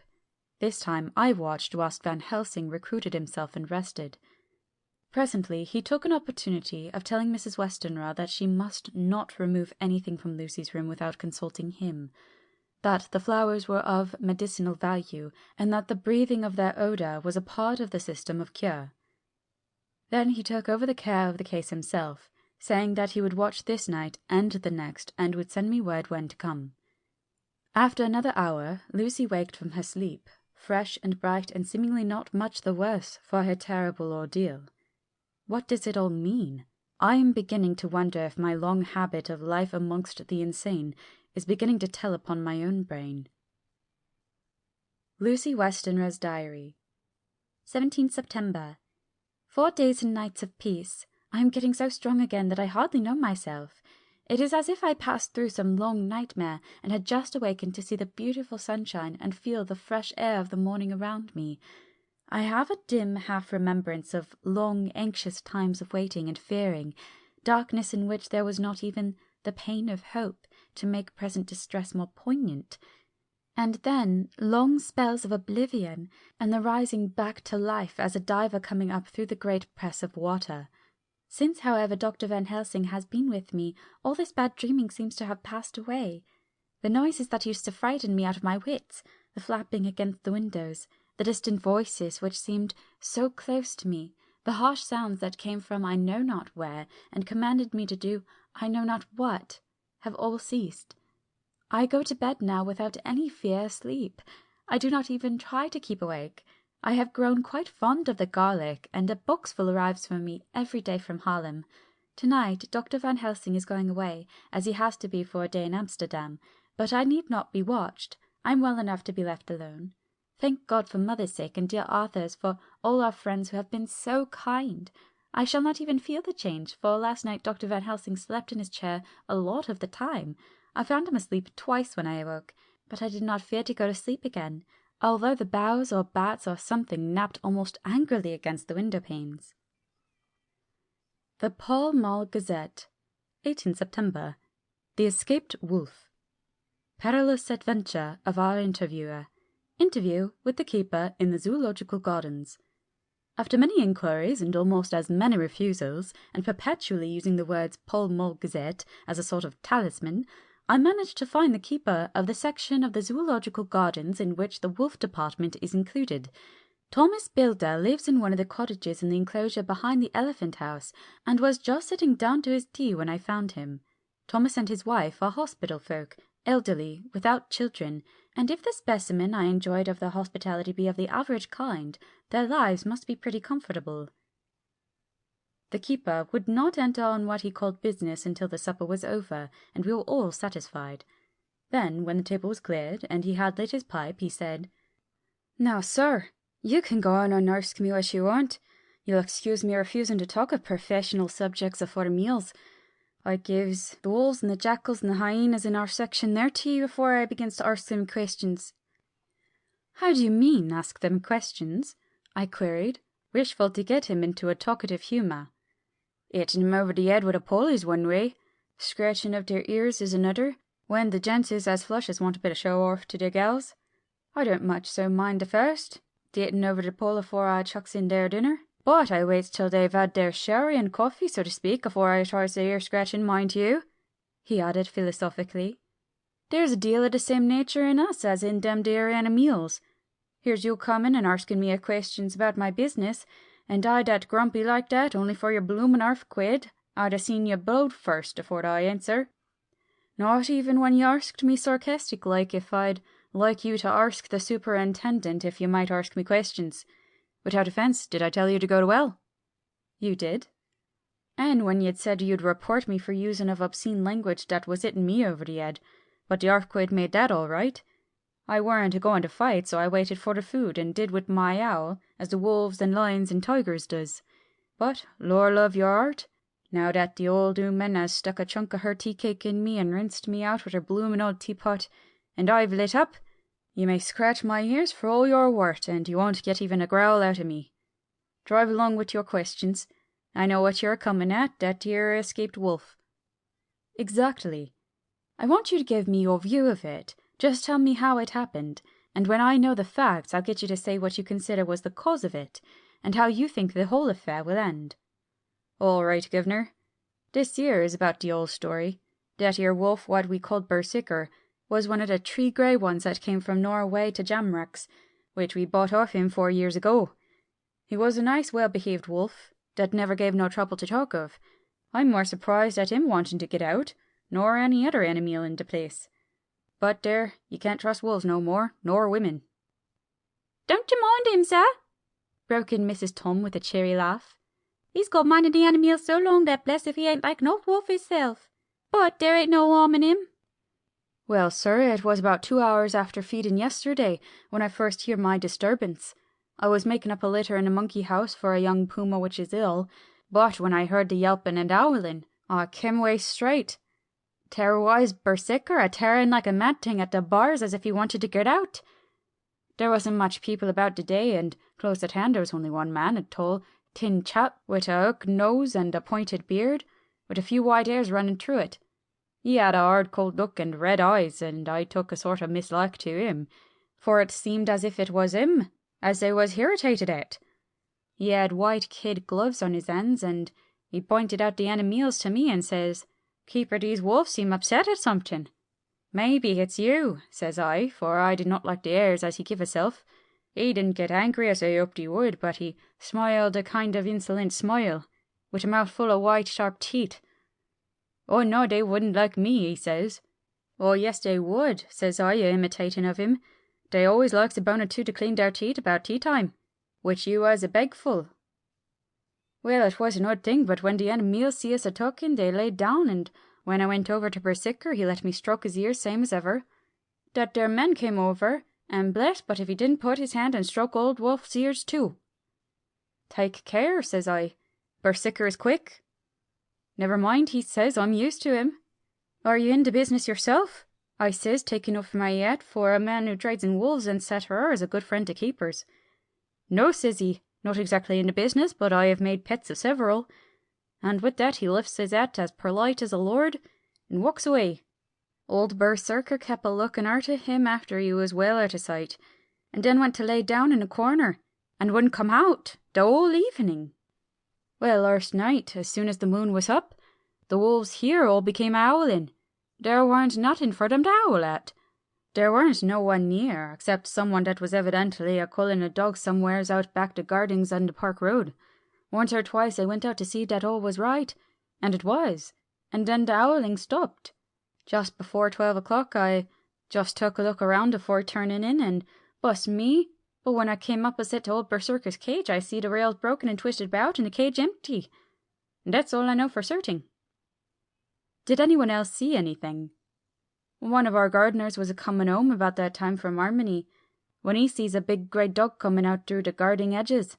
Or at least so he says, but I don't give much for it myself, for if he did, he never said a word about it to his missus when he got home, and it was only after the escape of the wolf was made known, and we had been up all night a-hunting of the park for Berserker, that he had remembered seeing anything. My own belief is that the Harmony had got into his head. Now, Mr. Builder, can you account in any way for the escape of the wolf? Well, sir, he said, with a suspicious sort of modesty, I think I can, but I don't know as how you'd be satisfied with the theory. Certainly I shall. If a man like you, who knows the animals from experience, can't hazard a good guess at any rate, who is even to try? Well then, sir, I accounts for it this way. It seems to me that here wolf escaped, simply because he wanted to get out. From the hearty way that both Thomas and his wife laughed at the joke, I could see that it had done service before, and that the whole explanation was simply an elaborate sell.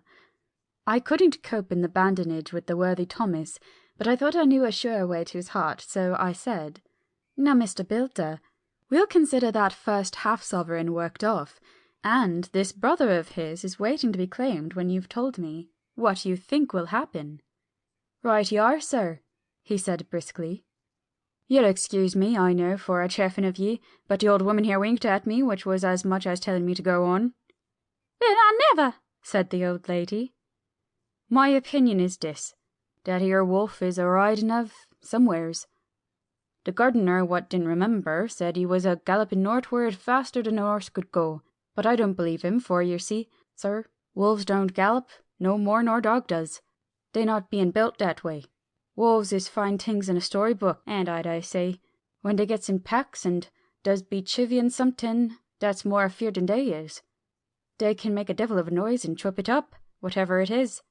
But Lord bless you, in real life a wolf is only a low creature, not half so clever or bold as a good dog, and not half a quarter so much fight in him. This one ain't been used to fighting or even providing for herself. More like he's somewhere in the park a-hiding and a-shivering of, if he thinks at all, wondering where he is to get his breakfast from, or maybe he's got down some area and is in a coal cellar. My eye, won't some cook get a rum start when he sees his green eyes a-shining out at the dark? If he can't get food, he's bound to look for it, and mayhappy he may chance to light on a butcher's shop in time. If he doesn't, then some nursemaid goes a-walking off with the soldier, leaving the infant in the perambulator. Well then, I shouldn't be surprised if the census is one babby the less. That's all." I was handing him the half-sovereign when something came bobbing against the window. Mr. Bilter's face doubled in its natural length with surprise. "God bless me," he said. "If there ain't old Berserker come back by hisself." He went to the door and opened it, a most unnecessary proceeding it seemed to me. I have always thought that a wild animal never looks so well as when some obstacle of pronounced durability is between us. A personal experience has intensified rather than diminished that idea. After all, however, there is nothing like custom, for neither Bilder nor his wife thought any more of the wolf than I should of a dog. The animal itself was as peaceful and well behaved as that father of all picture wolves, Red Riding Hood's quondam friend, whilst moving her confidence in masquerade. The whole scene was an unutterable mixture of comedy and pathos. The wicked wolf, that for half a day had paralysed London and set all the children in the town shivering in their shoes, was there in a sort of penitent mood, and was received and petted like a sort of vulpine prodigal son. Old Bilder examined him all over with the most tender solicitude, and when he had finished with his penitent, said, "There, I knew the poor old chap would get into some kind of trouble. Didn't I say it all along? Here's his head all cut and full of broken glass. He's been a-getting over some bloomin' wall or other. It's a shame that people are allowed to top their walls with broken bottles. This here's what comes of it. Come along, Berserker." He took the wolf and locked him up in a cage with a piece of meat that satisfied, in quantity at any rate, the elementary conditions of the fattened calf, and went off to report. I came off too, to report the only exclusive information that is given today regarding the strange escapade at the zoo. Dr. Seward's Diary, 17 September. I was engaged after dinner in my study posting up my books which, through press of other work and many visits to Lucy, had fallen sadly into arrear. Suddenly the door was burst open, and in rushed my patient, with his face distorted with passion. I was thunderstruck, for such a thing as a patient getting out of his own accord into the superintendent's study is almost unknown. Without an instant's pause, he made straight at me. He had a dinner knife in his hand, and as I saw he was dangerous, I tried to keep the table between us. He was too quick and too strong for me, however, for before I could get my balance he had struck at me and cut my left wrist rather severely. Before he could strike again, however, I got in my right, and he was sprawling on his back on the floor. My wrist bled freely, and quite a little pool trickled onto the carpet. I saw that my friend was not intent on further effort, and occupied myself binding up my wrist, keeping a wary eye on the prostrate figure all the time. When the attendants rushed in, and we turned our attention to him, his employment positively sickened me. He was lying on his belly on the floor, licking up, like a dog, the blood which had fallen from my wounded wrist. He was easily secured, and, to my surprise, went with the attendants quite placidly, simply repeating over and over again, "The blood is life, the blood is life." I cannot afford to lose blood at present. I have lost too much of late for my physical good, and the prolonged strain of Lucy's illness and its horrible phases is telling on me. I am overexcited and weary, and I need rest. Happily, Van Helsing has not summoned me, so I need not forego my sleep. Tonight I could not well do without it. Telegram. Van Helsing, Antwerp, to Seward, Carfax. Sent to Carfax, Sussex, as no county given, delivered late by 22 hours. 17 September. Do not fail to be at Hillingham tonight. If not watching all the time, frequently visit and see that flowers are as placed. Very important. Do not fail. Shall be with you as soon as possible after arrival. Dr. Seward's Diary. 18 September. Just off for train to London. The arrival of Van Helsing's telegram filled me with dismay. A whole night lost, and I know by bitter experience what may happen in the night. Of course it is possible that all may be well, but what may have happened? Surely there is some horrible doom hanging over us that every possible accident should thwart us in all we try to do. I shall take this cylinder with me, and then I can complete my entry on Lucy's phonograph. Memorandum, left by Lucy Westenra. 17 September, night. I write this and leave it to be seen, so that no one may by any chance get into trouble through me.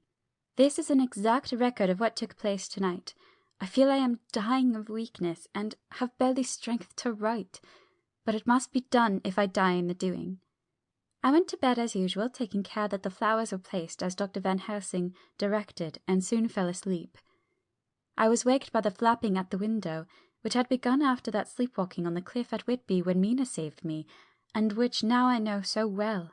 I was not afraid, but I did wish that Dr. Seward was in the next room, as Dr. Van Helsing said he would be, so that I might have called him.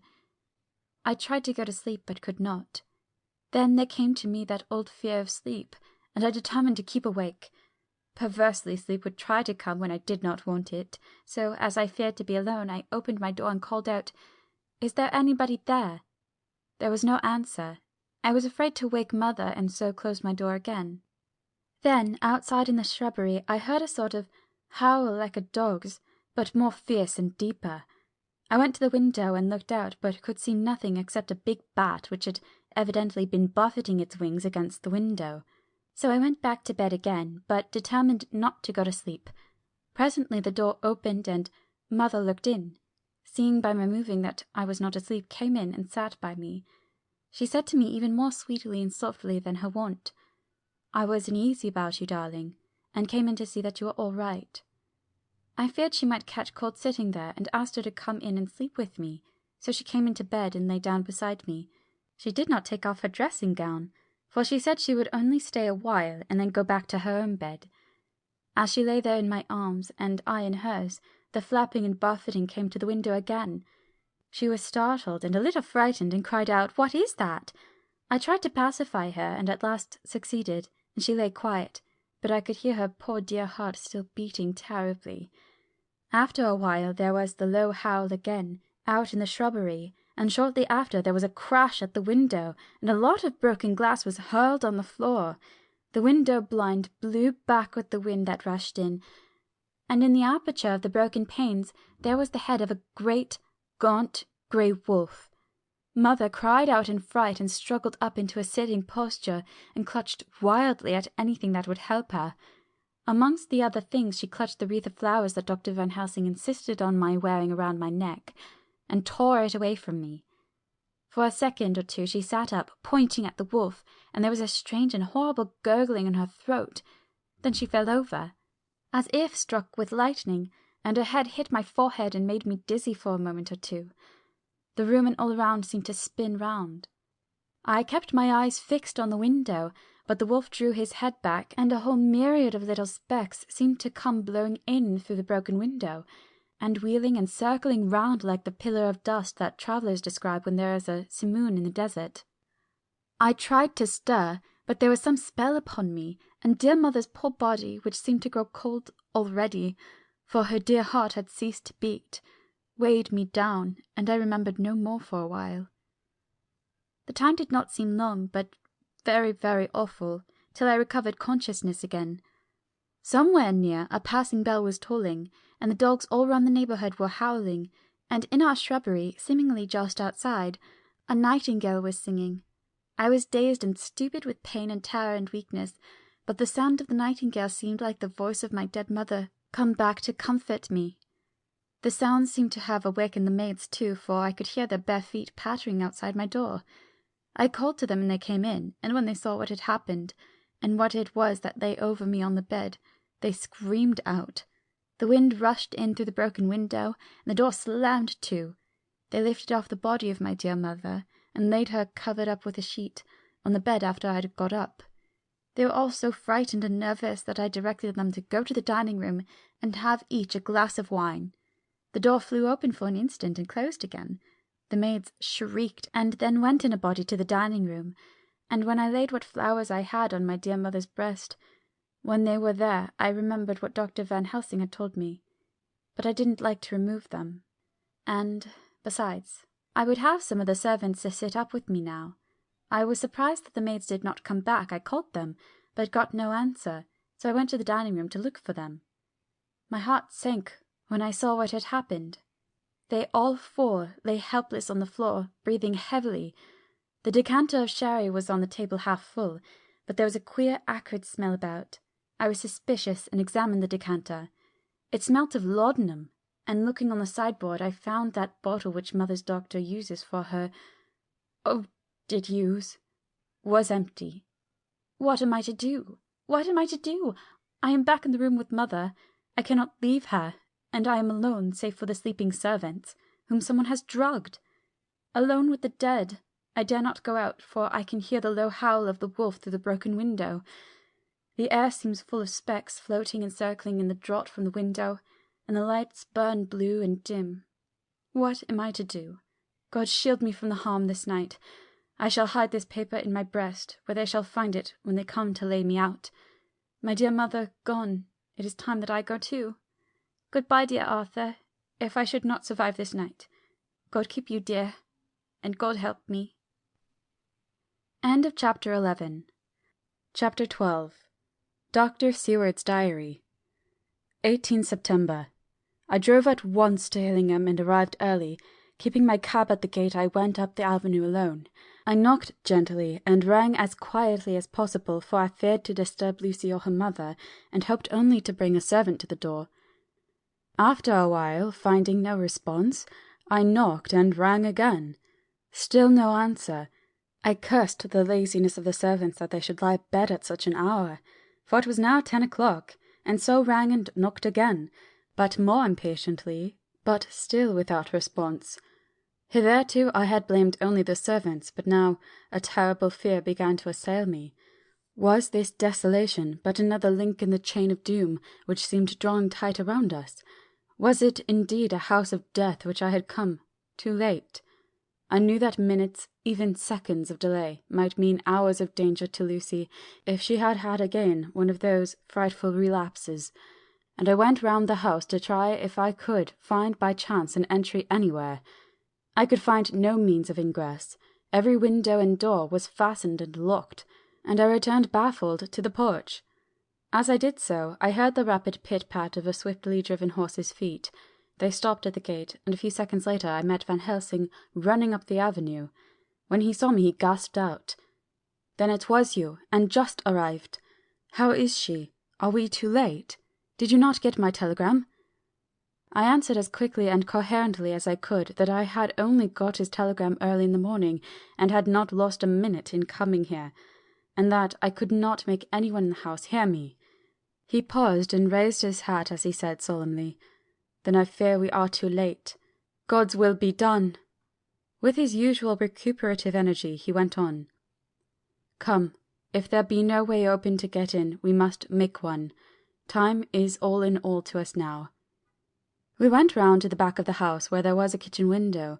The professor took a small surgical saw from his case, and handing it to me, pointed to the iron bars which guarded the window. I attacked them at once, and had very soon cut through 3 of them. Then with a long thin knife we pushed back the fastening of the sashes and opened the window. I helped the professor in, and followed him. There was no one in the kitchen or in the servants' room, which were close at hand. We tried all the rooms as we went along, and in the dining room, dimly lit by rays of light through the shutters, found 4 servant women lying on the floor. There was no need to think them dead, for their stertorous breathing and the acrid smell of laudanum in the room left no doubt as to their condition. Van Helsing and I looked at each other, and as we moved away he said, "We can attend to them later." Then we ascended to Lucy's room. For an instant or 2 we paused at the door to listen, but there was no sound that we could hear. With white faces and trembling hands, we opened the door gently and entered the room. How shall I describe what we saw? On the bed lay 2 women, Lucy and her mother. The latter lay farthest in, and she was covered with a white sheet, the edge of which had been blown back by the draught through the broken window, showing the drawn, white face with a look of terror fixed upon it. By her side lay Lucy, with face white and still more drawn. The flowers which had been round her neck we found upon her mother's bosom, and her throat was bare, showing the 2 little wounds which we had noticed before, but looking horribly white and mangled. Without a word, the professor bent over the bed, his head almost touching poor Lucy's breast. Then he gave a quick turn of his head, as of one who listens, and leaping to his feet he cried out to me, "It is not yet too late! Quick, quick, bring the brandy!" I flew downstairs and returned with it, taking care to smell and taste it, lest it too were drugged like the decanter of sherry which I found on the table. The maids were still breathing, but more restlessly, and I fancied that the narcotic was wearing off. I did not stay to make sure, but returned to Van Helsing. He rubbed the brandy, as on other occasion, on her lips and gums, and on her wrists and the palms of her hands. He said to me, "I can do this, all that can be at the present. You go and wake those maids. Flick them in the face with a wet towel and flick them hard. Make them get heat and fire and a warm bath.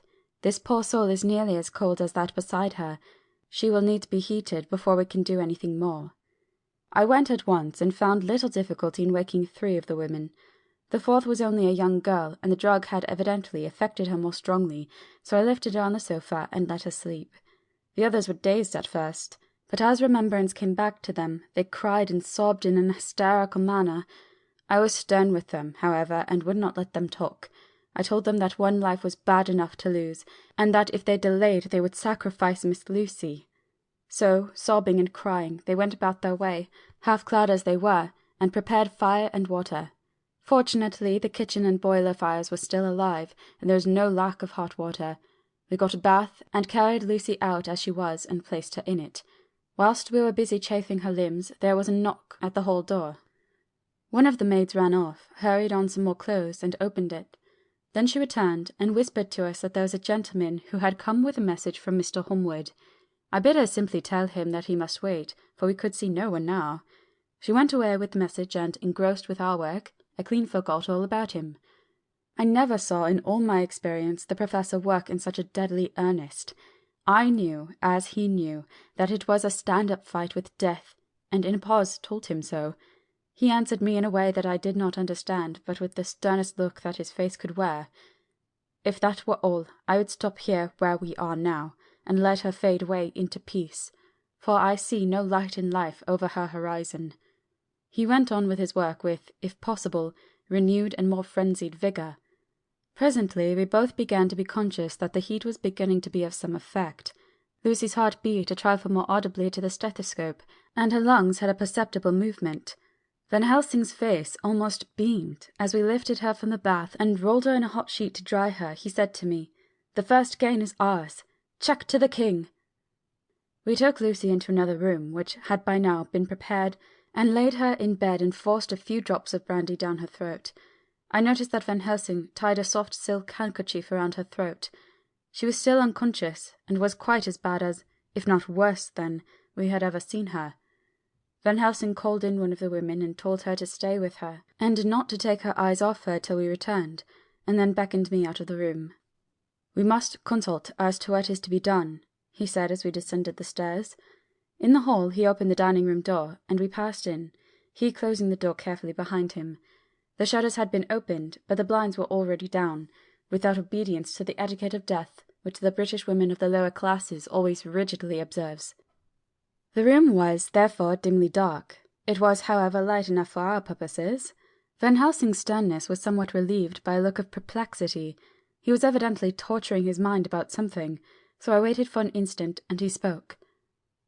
"What are we to do now? Where are we to turn for help? We must have another transfusion of blood, and that soon, or that poor girl's life won't be worth an hour's purchase. You are exhausted already. I am exhausted too. I fear to trust those women, even if they would have the courage to submit. What are we to do for someone who will open his veins for her?" "What's the matter with me, anyhow?" The voice came from a sofa across the room, and its tones brought relief and joy to my heart, for they were those of Quincy Morris. Van Helsing started angrily at the first sound, but his face softened, and a glad look came into his eyes as I cried out, "Quincy Morris!" and rushed towards him with outstretched hands. "What brought you here?" I cried as our hands met. "I guess art's the cause." He handed me a telegram. "Have not heard from Seward for 3 days, and am terribly anxious. Cannot leave. Father still in same condition. Send me word how Lucy is. Do not delay. Holmwood." "I think I came just in the nick of time. You know you only have to tell me what to do." Van Helsing strode forward and took his hand, looking him straight in the eyes as he said, "A brave man's blood is the best thing on earth when a woman is in trouble. You're a man, and no mistake. Well, the devil may work against us for all he's worth, but God sends us men when we want them." Once again we went through that ghastly operation. I have not the heart to go through with the details. Lucy had got a terrible shock, and it told on her more than before. For though plenty of blood went to her veins, her body did not respond to the treatment as well as the other occasions. Her struggle back to life was something frightful to see and hear. However, the action of both heart and lungs improved, and Van Helsing made a subcutaneous injection of morphia as before, and with good effect. Her faint became a profound slumber. The professor watched whilst I went downstairs with Quincy Morris, and sent one of the maids to pay off one of the cabmen who were waiting. I left Quincy lying down after having a glass of wine, and told the cook to get ready a good breakfast. Then a thought struck me, and I went back to the room where Lucy now was. When I came softly in, I found Van Helsing with a sheet or two of notepaper in his hand. He had evidently read it, and was thinking it over when he sat with his hand to his brow.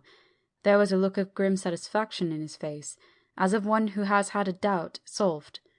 He handed me the paper, saying only, "It dropped from Lucy's breast when we carried her to the bath." When I had read it, I stood looking at the professor, and after a pause asked him, "In God's name, what does it all mean? Was she, or is she mad? Or what sort of terrible danger is it?" I was so bewildered that I did not know what to say more. Van Helsing put out his hand and took the paper, saying, "Do not trouble about it now. Forget it for the present. You shall know and understand it all in good time. But it will be later, and now what is it that you came to me to say?" This brought me back to fact, and I was all myself again. "I came to speak about the certificate of death. If we do not act properly and wisely, there may be an inquest, and that paper would have to be produced. I am in hopes that we need have no inquest, for if we had, it would surely kill poor Lucy if nothing else did. I know, and you know, and the other doctor who attended her knows, that Mrs. Westenra had disease of the heart, and that we can certify that she died of it. Let us fill up the certificate at once, and I shall take it myself to the registrar, and go on to the undertaker." "Good! Oh, my friend John, well thought of! Truly Miss Lucy, if she be sad in the foes that beset her, is at least happy in the friends that love her. 1, 2, 3, all open their veins for her, besides one old man. Ah, yes, I know, friend John, I am not blind. I love you all the more for it. Now go."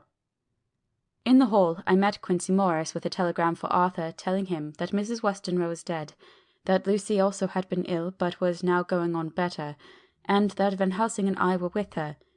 I told him where I was going, and he hurried me out, but as I was going said, "When you come back, Jack, May I have 2 words with you all to ourselves?"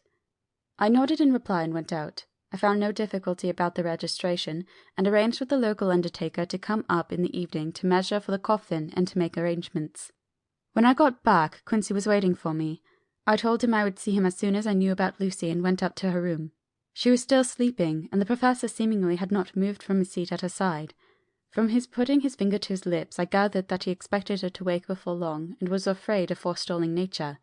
So I went down to Quincy and took him into the breakfast room, where the blinds were not drawn down, and which was a little more cheerful, or rather less cheerless, than the other rooms. When we were alone, he said to me, "Jack Seward, I don't want to shove myself in anywhere I have no right to be, but this is no ordinary case. You know I loved that girl and wanted to marry her, but, although that's all past and gone, I can't help feeling anxious about her all the same." "What is it that's wrong with her?" "The Dutchman, and a fine fellow he is, I can see that, said that time you 2 came into the room that you must have another transfusion of blood, and that both you and he were exhausted.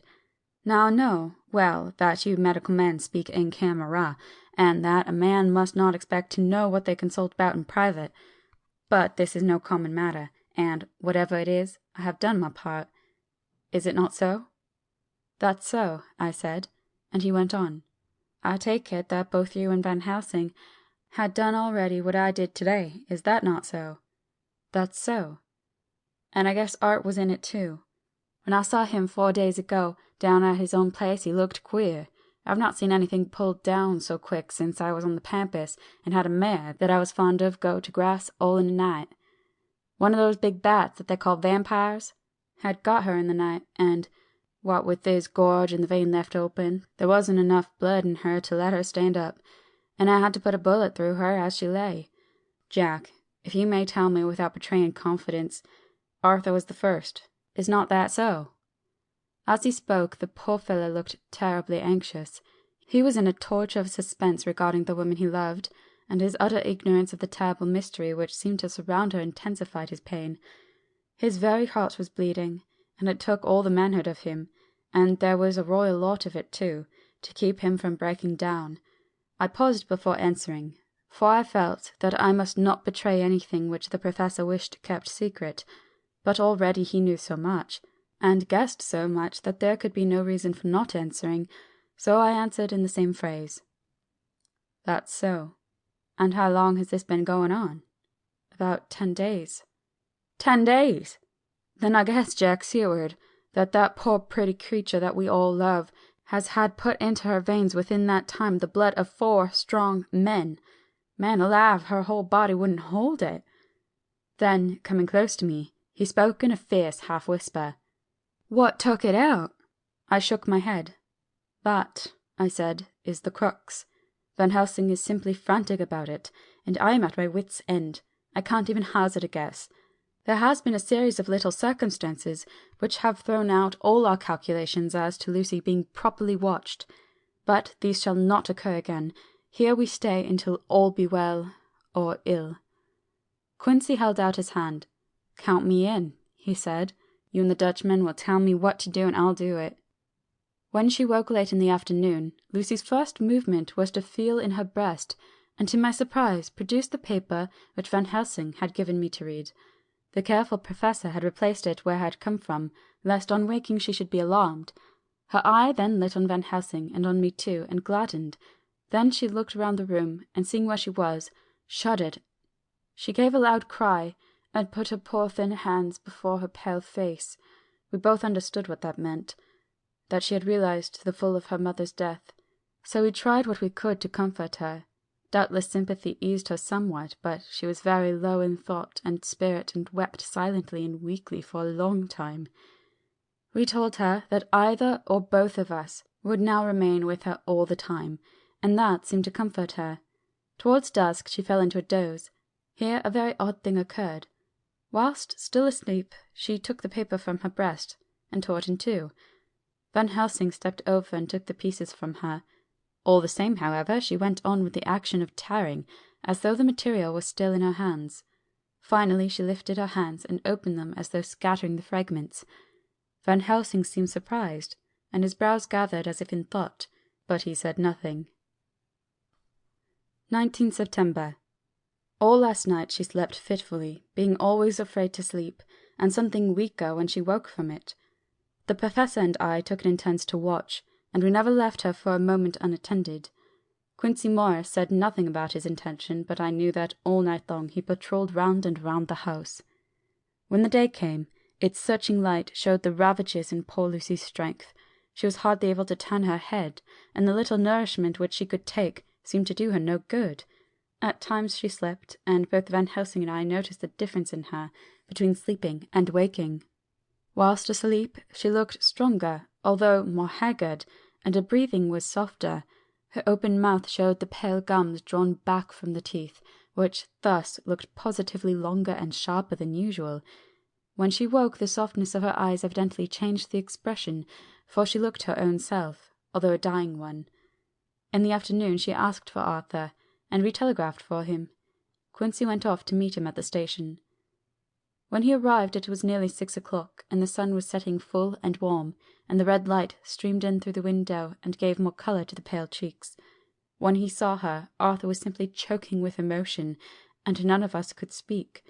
In the hours that had passed, the fits of sleep, or the comatose condition that passed for it, had grown more frequent, so that the pauses when conversation was possible were shortened. Arthur's presence, however, seemed to act as a stimulant. She rallied a little, and spoke to him more brightly than she had done since we arrived. He, too, pulled himself together, and spoke as cheerily as he could, so that the best was made of everything. It was now nearly 1 o'clock, and he and Van Helsing are sitting with her. I am to relieve them in a quarter of an hour, and I am entering this on Lucy's phonograph. Until 6 o'clock they are to try to rest. I fear that tomorrow will end our watching, for the shock has been too great, and the poor child cannot rally. God help us all. Letter. Mina Harker to Lucy Westenra. Unopened by her. 17 September. My dearest Lucy, it seems an age since I heard from you, or indeed since I wrote. You will pardon me, I know, for all my faults when you have read all my budget of news. Well, I got my husband back all right. When we arrived at Exeter there was a carriage waiting for us, and in it, though he had an attack of gout, Mr. Hawkins. He took us to his house, where there were rooms for us all nice and comfortable, and we dined together. After dinner, Mr. Hawkins said, "My dears, I want to drink your health and prosperity, and may every blessing attend you both. I know you both from children, and have with love and pride seen you grow up. Now I want you to make your home here with me. I have left to me neither chick nor child. All are gone, and in my will I have left you everything." I cried, Lucy dear, as Jonathan and the old man clasped hands. Our evening was a very, very happy one. So here we are, installed in this beautiful old house. From both my bedroom and the drawing-room I can see the great elms of the cathedral close, with their great black stems standing out against the old yellow stone of the cathedral, and I can hear the rooks overhead cawing and chattering and gossiping all day, after the manner of rooks and humans. I am busy, I need not tell you, arranging things and housekeeping. Jonathan and Mr. Hawkins are busy all day, for now that Jonathan is a partner, Mr. Hawkins wants to tell him all about the clients. How is your dear mother getting on? I wish I could run up to town for a day or two to see you, dear, but I dare not go yet with so much on my shoulders. And Jonathan wants looking after still. He is beginning to put some flesh on his bones again, but he was terribly weakened by the long illness. Even now he sometimes starts out of his sleep in a sudden way, and awakes all trembling until I can coax him back to his usual placidity. However, thank God, these occasions grow less frequent as the days go on, and they will in time pass altogether, I trust. And now I have told you my news, let me ask yours. When are you to be married, and where, and who is to perform the ceremony, and what are you to wear, and is it to be a public or a private wedding? Tell me all about it, dear, tell me all about everything, for there is nothing which interests you which will not be dear to me. Jonathan asks me to send his respectful duty, but I do not think that is good enough from the junior partner of the important firm Hawkins and Harker, and so, as you love me, and he loves me, and I love you with all the moods and tenses of the verb, I send you simply his love instead. Goodbye, my dearest Lucy, and all blessings on you. Yours, Mina Harker. Report from Patrick Hennessy, MD, MRC, LK, Q, CPI, etc., etc. To John Seward, MD. 20 September. My dear Sir, in accordance with your wishes, I enclose report of the conditions of everything left in my charge. With regard to patient Renfield, there is more to say. He has had another outbreak, which might have had a dreadful ending, but which, as it fortunately happened, was unattended with any unhappy results. This afternoon, a carrier's cart with 2 men made a call at the empty house whose grounds abut on ours. The house to which, you will remember, the patient twice ran away. The men stopped at our gate to ask the porter their way, as they were strangers. I was myself looking out the study window, having a smoke after dinner, and saw one of them come up to the house. As he passed the window of Renfield's room, the patient began to rate him from within, and called him all the foul names he could lay his tongue to. The man, who seemed a decent fellow enough, contented himself by telling him to shut up for a foul-mouthed beggar, whereon our man accused him of robbing him and wanting to murder him, and said that he would hinder him if he were to swing for it. I opened the window and signed to the man not to notice. So he contented himself, after looking the place over and making up his mind as to what kind of place he had got to, by saying, "Lor bless ye, sir, I wouldn't mind what was said to me in a bloomin' madhouse. I pity ye and the governor for having to live in the house with a wild beast like that." Then he asked his way civilly enough, and I told him where the gate of the empty house was. He went away, followed by threats and curses and revilings from my man. I went down to see if I could make out any cause for his anger, since he is usually such a well-behaved man, and except his violent fits nothing of the kind had ever occurred. I found him, to my astonishment, quite composed and most genial in his manner. I tried to get him to talk of the incident, but he blandly asked me questions as to what I meant, and led me to believe that he was completely oblivious of the affair. It was, I am sorry to say, however, only another instance of his cunning, for within half an hour I heard of him again. This time he had broken out through the window of his room and was running down the avenue. I called to the attendants to follow me and ran after him, for I feared he was intent on some mischief. My fear was justified when I saw the same cart which had passed before coming down the road, having on it some great wooden boxes. The men were wiping their foreheads and were flushed in the face, as if with violent exercise.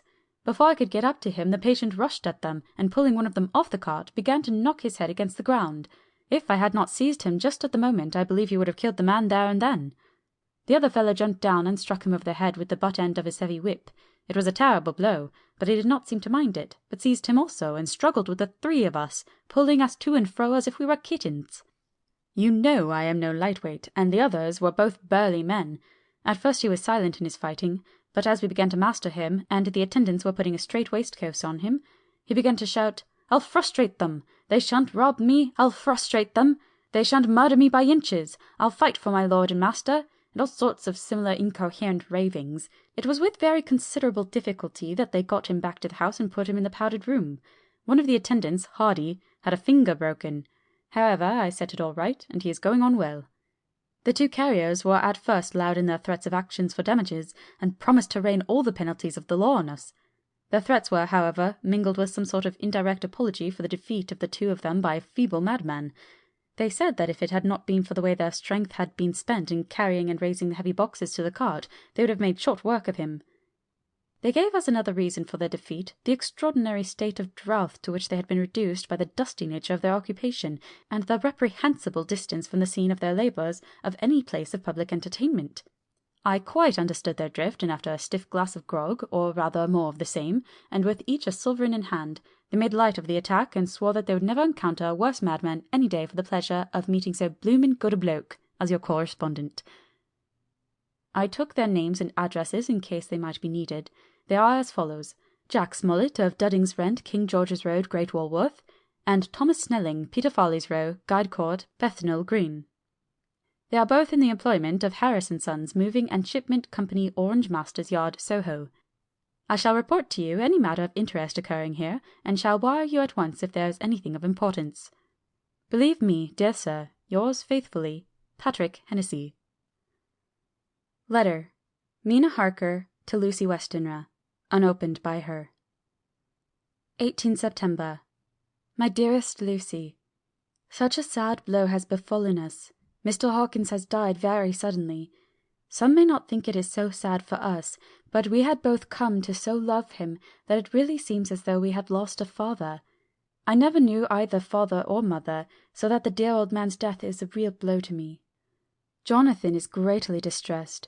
It is not only that he feels sorrow, deep sorrow, for the dear good man who has befriended him all his life, and now at the end has treated him like his own son and left him a fortune to which people of our modest bringing up is wealth beyond the dream of avarice. But Jonathan feels it on another account. He says the amount of responsibility which it puts on him makes him very nervous. He begins to doubt himself. I try to cheer him up, and my belief in him helps him to have belief in himself. But it is here that the grave shock that he experienced tells upon him the most. Oh, it is too hard that a sweet, simple, noble, strong nature such as his, a nature which enabled him by our dear good friend's aid to rise from clerk to master in a few years, should be so injured that the very essence of its strength is gone.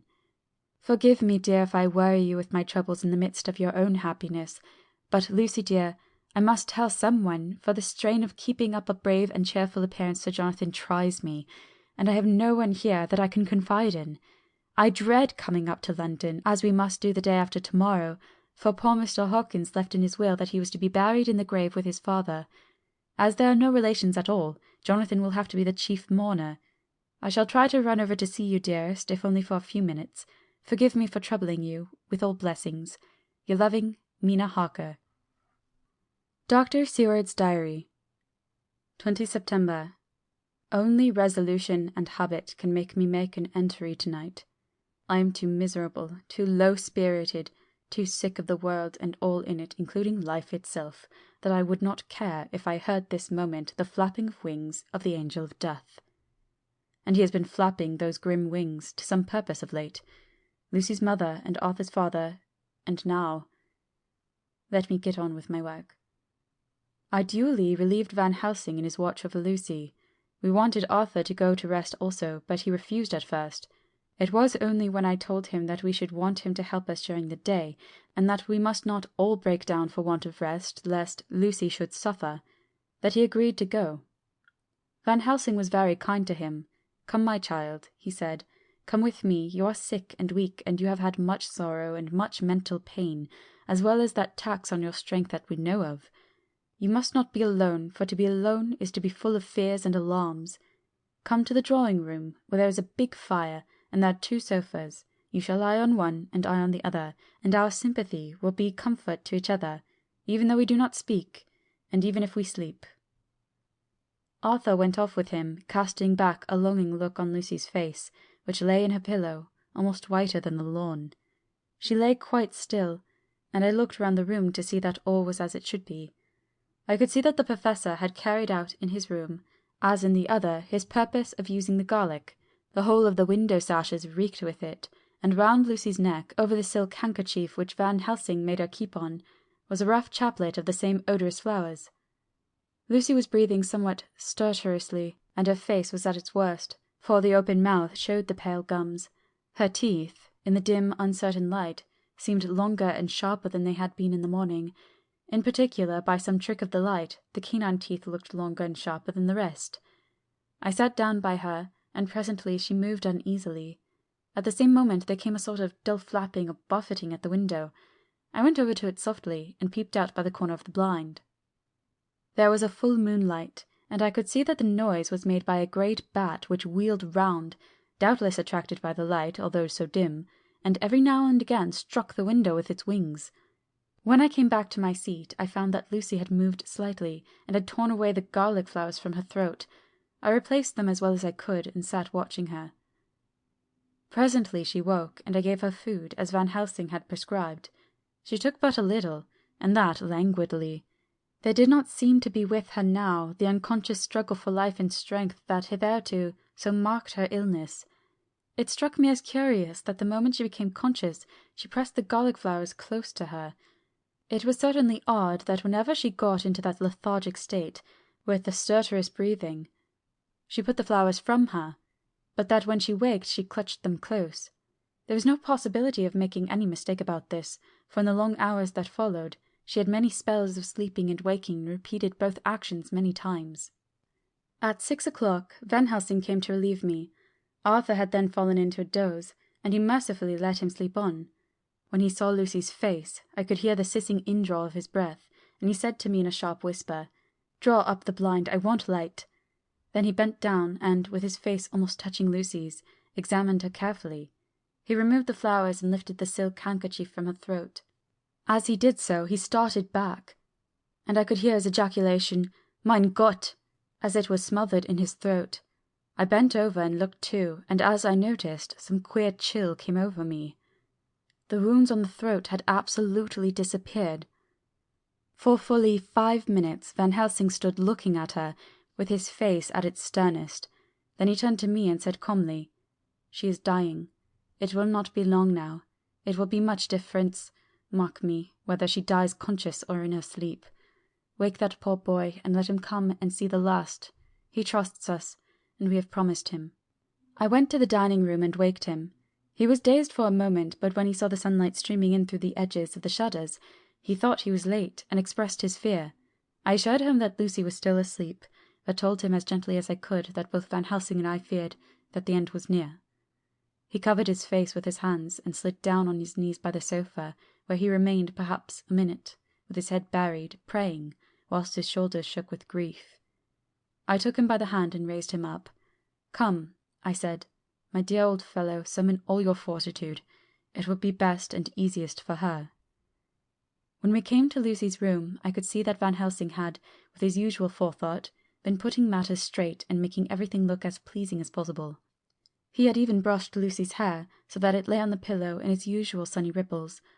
When we came into the room, she opened her eyes and, seeing him, whispered softly, "Arthur, oh my love, I'm so glad you have come." He was stooping to kiss her when Van Helsing motioned him back. "No," he whispered, "not yet. Hold her hand, it will comfort her more." So Arthur took her hand and knelt beside her, and she looked her best, with all the soft lines matching the angelic beauty of her eyes. Then gradually her eyes closed, and she sank to sleep. For a little bit her breast heaved softly, and a breath came and went like a tired child's. And then insensibly there came the strange change which I had noticed in the night. Her breathing grew stertorous. The mouth opened, and the pale gums drawn back made the teeth look longer and sharper than ever. In a sort of sleep-waking, vague, unconscious way she opened her eyes, which were now dull and hard at once, and she said in a soft, voluptuous voice, such as I had never heard from her lips, "Arthur, oh my love, I am so glad you have come. Kiss me." Arthur bent eagerly over to kiss her, but at an instant Van Helsing, who, like me, had been startled by her voice, swooped upon him, and catching him by the neck with both hands, dragged him back with a fury of strength which I had never thought he could have possessed, and actually hurled him across the room.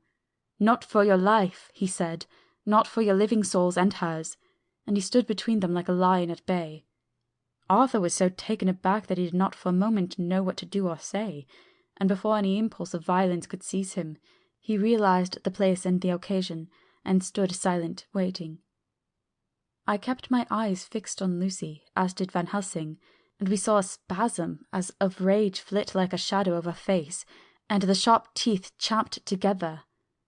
Then her eyes closed, and she breathed heavily. Very short after she opened her eyes in all their softness, and putting out her poor, pale, thin hand, took Van Helsing's great brown one, drawing it to her. She kissed it. "My true friend," she said, in a faint voice, but with untellable pathos. "My true friend, and his. Oh, guard him and give me peace." "I swear it," he said solemnly, kneeling beside her and holding up his hand, as one who registers an oath. Then he turned to Arthur and said to him, "Come, my child, take her hand in yours, and kiss her on the forehead, and only once." Their eyes met instead of their lips, and so they parted. Lucy's eyes closed, and Van Helsing, who had been watching closely, took Arthur's arm and drew him away. And then Lucy's breathing became stertorous again, and all at once it ceased. "It is all over," said Van Helsing. "She is dead." I took Arthur by the arm and led him away to the drawing-room, where he sat down and covered his face with his hands, sobbing in a way that nearly broke me down to see. I went back to the room and found Van Helsing looking at poor Lucy, and his face was sterner than ever. Some change had come over her body. Death had given back a part of her beauty, for her brow and cheeks had recovered some of their flowing lines. Even the lips had lost their deadly pallor. It was as if the blood, no longer needed for the working of the heart, had gone to make the harshness of death as little rude as might be. We thought her dying whilst she slept, and sleeping when she died. I stood beside Van Helsing and said, "Ah, well, poor girl, there is peace for her at last. It is the end." He turned to me and said with grave solemnity, "Not so, alas, not so. It is only the beginning." When I asked him what he meant, he only shook his head and answered, "We can do nothing as yet. Wait and see." End of Chapter 12. Chapter 13. Dr. Seward's Diary, continued. The funeral was arranged for the next succeeding day, so that Lucy and her mother might be buried together. I attended to all the ghastly formalities, and the urbane undertaker proved that his staff were afflicted, or blessed, with something of his own obsequious suavity. Even the woman who performed the last offices for the dead remarked to me, in a confidential brother-professional way, when she had come out from the death-chamber, "She makes a very beautiful corpse, sir. It is quite a privilege to attend on her. It's not too much to say that she will do credit to our establishment." I noticed that Van Helsing never kept far away. This was possible from the disordered state of things in the household. There were no relatives at hand, and as Arthur had to be back the next day to attend at his father's funeral, we were unable to notify anyone who should have been bidden. Under the circumstances, Van Helsing and I took it upon ourselves to examine papers, etc. He insisted on looking over Lucy's papers himself. I asked him why, for I feared that he, being a foreigner, might not be quite aware of English legal requirements, and so might in ignorance take some unnecessary trouble. He answered me, I know. You forget that I am a lawyer as well as a doctor, but this is not altogether for the law. You knew that when you avoided the coroner. I have more than him to avoid. There may be papers more, such as this." As he spoke, he took from his pocket-book the memorandum which had been in Lucy's breast, which she had torn in her sleep. "When you find anything of the solicitor who is for the late Mrs. Westenra, seal all her papers, and write him tonight. For me, I watch here in the room and in Miss Lucy's old room all night, and I myself search for what may be. It is not well that her very thoughts go into the hands of strangers." I went on with my part of the work, and in another half-hour had found the name and address of Mrs. Westenra's solicitor, and had written to him. All the poor lady's papers were in order. Explicit directions regarding the place of burial were given. I had hardly sealed the letter when, to my surprise, Van Helsing walked into the room, saying, "Can I help you, friend John? I am free, and if I may, my service is to you." "Have you got what you looked for?" I asked, to which he replied, "I did not look for any specific thing. I only hoped to find, and find I have, all that there was, only some letters and a few memoranda, and a diary new begun. But I have them here, and we shall for the present say nothing of them. I shall see that poor lad tomorrow evening, and, with his sanction, I shall use some." When we had finished the work in hand, he said to me, "And now, friend John, I think we may to bed. We want sleep, both you and I, and rest to recuperate. Tomorrow we shall have much to do, but for the tonight there is no need of us, alas." Before turning in, we went to look at poor Lucy. The undertaker had certainly done his work well, for the room was turned into a small chapelle ardente. There was a wilderness of beautiful white flowers, and death was made as little repulsive as might be. The end of the winding sheet was laid over the face. When the professor bent over and turned it gently back, we both started at the beauty before us, the tall wax candles showing a sufficient light to note it well. All Lucy's loveliness had come back to her in death, and the hours that had passed, instead of leaving traces of decay's effacing fingers, had but restored the beauty of life, till positively I could not believe my eyes that I was looking at a corpse. The professor looked sternly grave. He had not loved her as I had, and there was no need for tears in his eyes. He said to me, "Remain till I return," and left the room. He came back with a handful of wild garlic from the box waiting in the hall, but which had not been opened, and placed the flowers amongst the others on and around the bed. Then he took from his neck inside his collar a little gold crucifix, and placed it over the mouth. He restored the sheet to its place, and we came away. I was undressing in my own room, when, with a premonitory tap at the door, he entered and at once began to speak. "Tomorrow I want you to bring me, before night, a set of post-mortem knives." "Must we make an autopsy?" I asked. "Yes and no. I want to operate, but not as you think. Let me tell you now, but not a word another. I want to cut off her head and take out her heart." "Ah! You a surgeon, and so shocked? You whom I have seen with no tremble of hand or heart do operations of life and death that make the rest shudder.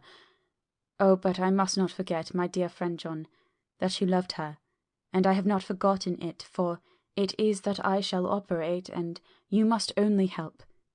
I would like to do it tonight, but for Arthur I must not. He will be free after his father's funeral tomorrow, and he will want to see her, to see it.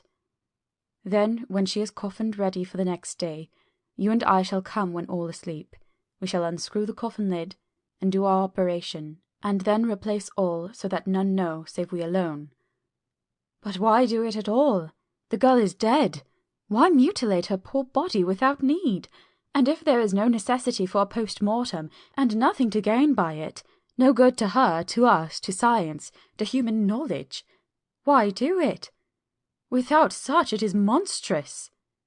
For answer, he put his hand on my shoulder and said with infinite tenderness, "Friend John, I pity your poor bleeding heart, and I love you the more because it does so bleed. If I could, I would take on myself the burden that you do bear, but there are things that you know not, but that you shall know, and bless me for knowing, though they are not pleasant things. John, my child, you have been my friend now many years, and yet did you ever know me to do any without good cause? I may err, I am but man, but I believe in all I do. Was it not for these causes that you sent for me when the great trouble came? Yes. Were you not amazed, nay, horrified, when I would not let Arthur kiss his love, though she was dying, and snatched him away by all my strength? Yes. And yet you saw how she thanked me, with her so beautiful dying eyes, her voice too, so weak, and she kissed my rough old hand and blessed me. Yes. And did you not hear me swear promise to her, that so she closed her eyes grateful? Yes. Well, I have good reason now for all I want to do. You have for many years trust me. You have believed me weeks past, when there be things so strange that you might have well doubt. Believe me yet a little, friend John. If you trust me not, then I must tell what I think, and that is not perhaps well. And if I work, as work I shall, no matter trust or no trust, without my friend trust in me, I work with heavy heart and feel, oh, so lonely when I want all help and courage that may be." He paused a moment and went on solemnly. "Friend John, there are strange and terrible days before us. Let us not be two, but one, that so we work to a good end. Will you not have faith in me?" I took his hand and promised him. I held my door open as he went away and watched him go into his room and close the door. As I stood without moving, I saw one of the maids pass silently along the passage. She had her back towards me, so did not see me, and go into the room where Lucy lay. The sight touched me. Devotion is so rare, and we are so grateful to those who show it unasked to those we love. Here was a poor girl putting aside the terrors which she naturally had of death, to go watch alone by the bier of the mistress whom she loved, so that the poor clay may not be lonely till laid to eternal rest. I must have slept long and soundly, for it was broad daylight when Van Helsing waked me by coming into my room. He came over to my bedside and said, "You need not trouble about the knives. We shall not do it." "Why not?" I asked, for his solemnity of the night before had greatly impressed me. "Because," he said sternly, "it is too late, or too early. See." Here he held up the little golden crucifix. "This was stolen in the night." "How stolen?" I asked in wonder, "since you have it now." "Because I get it back from the worthless wretch who stole it, from the woman who robbed the dead and the living. Her punishment will surely come, but not through me. She knew not altogether what she did, and thus unknowing she only stole. Now we must wait." He went away on the word, leaving me with a new mystery to think of, a new puzzle to grapple with. The forenoon was a dreary time, but at noon the solicitor came, Mr. Markand of Holman, Sons, Markand and Lidderdale. He was very genial and very appreciative of what we had done, and took off our hands all cares as to details. During lunch he told us that Mrs. Westenra had for some time expected sudden death from her heart, and had put her affairs in absolute order. He informed us that, with the exception of a certain entailed property of Lucy's father's, which now, in default of direct issue, went back to a distant branch of the family, the whole estate, real and personal, was left absolutely to Arthur Holmwood.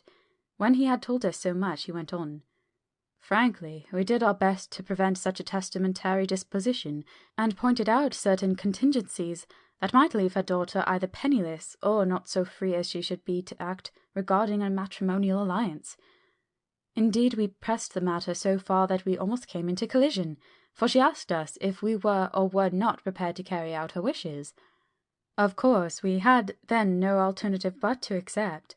We were right in principle, and 99 times out of 100 we should have proved by the logic of events the accuracy of our judgment.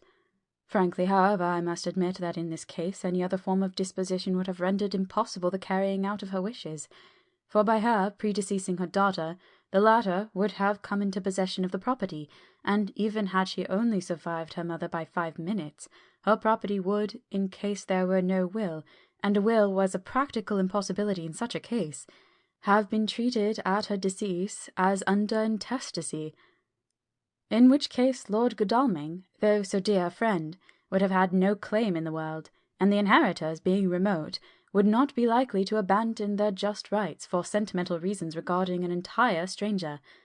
I assure you, my dear sirs, I am rejoiced at the result, perfectly rejoiced." He was a good fellow, but in his rejoicing at the one little part, in which he was officially interested, of so great a tragedy was an object lesson in the limitations of sympathetic understanding. He did not remain long, but said he would look in later in the day and see Lord Godalming. His coming, however, had been a certain comfort to us, since it assured us that we should not have to dread hostile criticism as to any of our acts. Arthur was expected at 5 o'clock, so a little before that time we visited the death-chamber. It was so in very truth, for now both mother and daughter lay in it. The undertaker, true to his craft, had made the best display he could of his goods, and there was a mortuary air about the place that lowered our spirits at once. Van Helsing ordered the former arrangement to be adhered to, explaining that, as Lord Godalming was coming very soon, it would be less harrowing to his feelings to see all that was left of his fiancée quite alone. The undertaker seemed shocked at his own stupidity, and exerted himself to restore things to the condition which we left them the night before, so that when Arthur came such shocks to his feelings as we could avoid were saved. Poor fellow! He looked desperately sad and broken. Even his stalwart manhood seemed to have shrunk somewhat under the strain of his much-tried emotions. He had, I knew, been very genuinely and devotedly attached to his father, and to lose him, and at such a time, was a bitter blow to him. With me he was as warm as ever, and to Van Helsing he was sweetly courteous, but I could not help seeing that there was some constraint with him. The professor noticed it too, and motioned me to bring him upstairs. I did so, and left him at the door of the room, as I felt he would like to be quite alone with her, but he took my arm and led me in, saying huskily, "You loved her too, old fellow. She told me all about it, and there was no friend had a closer place in her heart than you. I don't know how to thank you for all you have done for her. I can't think yet." Here he suddenly broke down and threw his arms round my shoulders and laid his head on my breast, crying, "Oh, Jack, Jack, what shall I do? The whole of life seems gone from me all at once, and there is nothing in the wide world for me to live for." I comforted him as well as I could. In such cases men do not need much expression. A grip of the hand, the tightening of an arm over the shoulder, a sob in unison, are expressions of sympathy dear to a man's heart.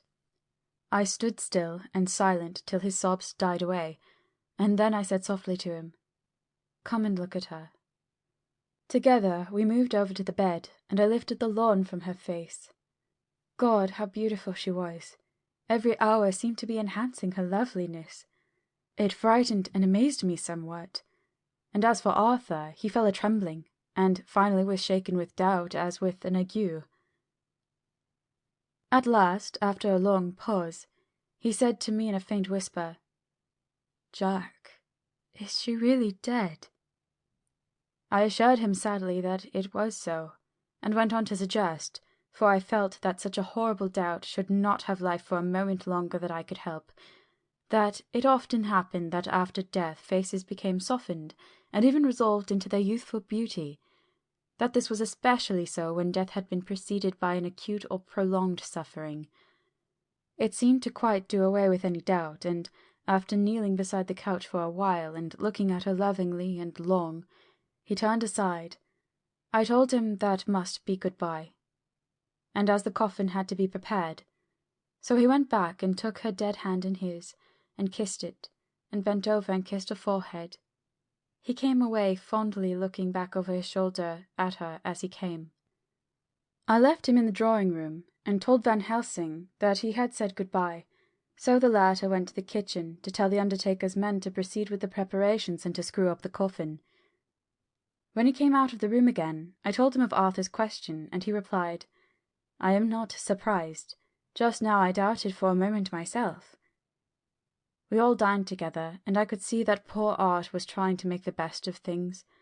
Van Helsing had been silent all dinner time, but when we had lit our cigars he said, "Lord," but Arthur interrupted him. "No, no, not that, for God's sake. Not yet, at any rate. Forgive me, sir, I did not mean to speak offensively. It is only because my loss is so recent." The professor answered very sweetly, "I only used that name because I was in doubt. I must not call you Mr., and I have grown to love you, yes, my dear boy, to love you, as Arthur." Arthur held out his hand, and took the old man's warmly. "Call me what you will," he said. "I hope I may always have the title of a friend, and let me say that I am at a loss for words to thank you for your goodness to my poor dear." He paused for a moment and went on. "I know that she understood your goodness even better than I do, and if I was rude or in any way wanting at the time you acted so, you remember—" The professor nodded. "You must forgive me." He answered with a grave kindness, "I know it was hard for you to quite trust me then, for to trust such violence needs to understand, and I take it that you do not, that you cannot trust me now, for you do not yet understand, and there may be more times when I shall want you to trust when you cannot, and may not, and must not yet understand. But the time will come when your trust will be whole and complete in me, and when you shall understand as though the sunlight himself shone through. Then you shall bless me from first to last for your own sake, and for the sake of others for her dear sake, to whom I swore to protect." "And indeed, sir," said Arthur warmly, "I shall in all ways trust you. I know and believe you have a very noble heart, and you are Jack's friend, and you are hers. You shall do what you like." The professor cleared his throat a couple of times, as though about to speak, and finally said, "May I ask you something now?" "Certainly."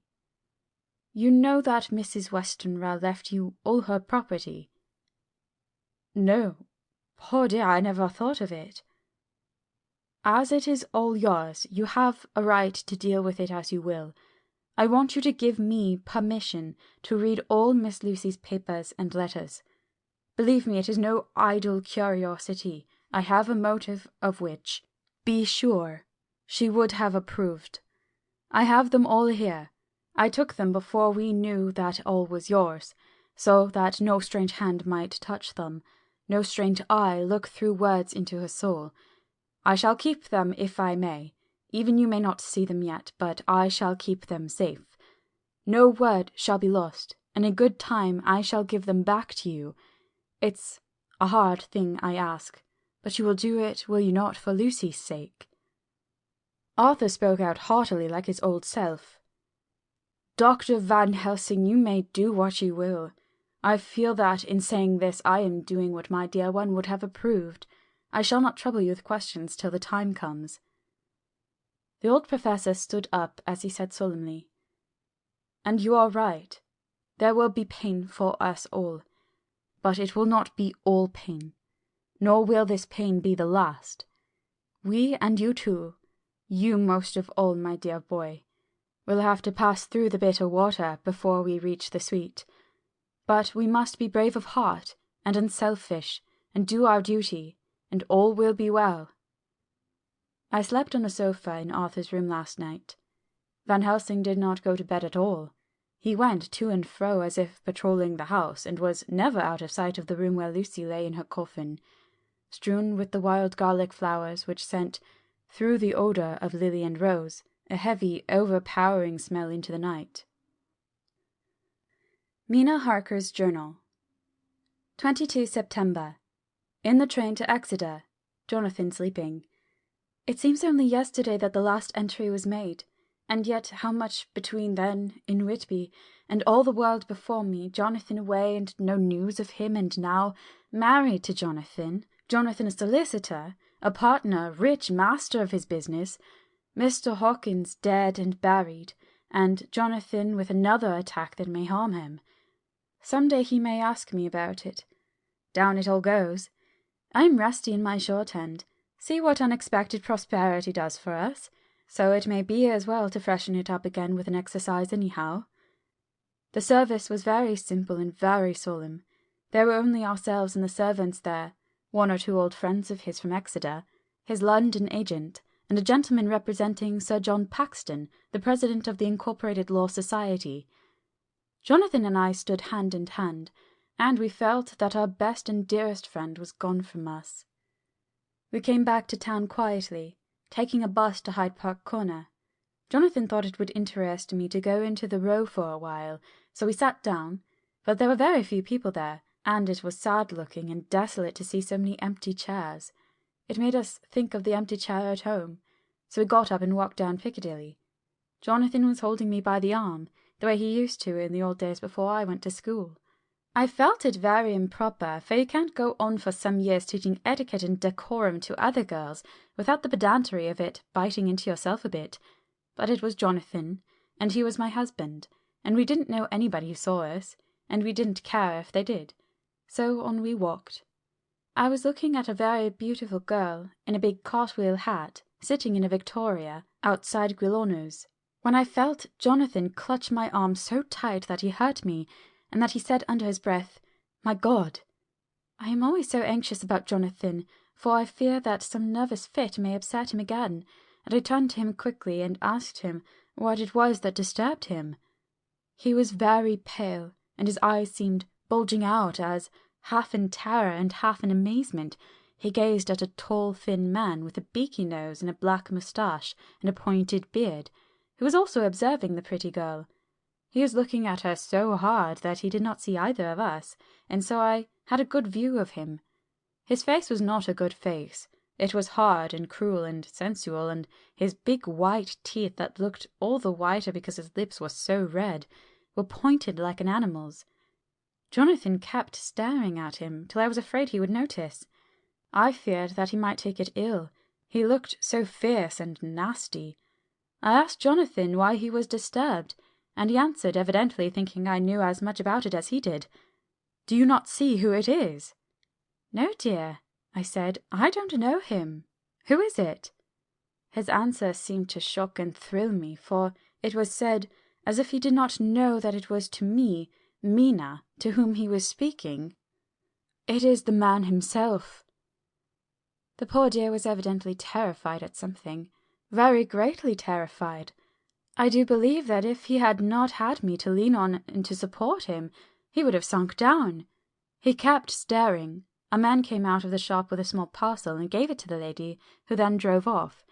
The dark man kept his eyes fixed on her, and when the carriage moved up Piccadilly, he followed in the same direction and hailed a hansom.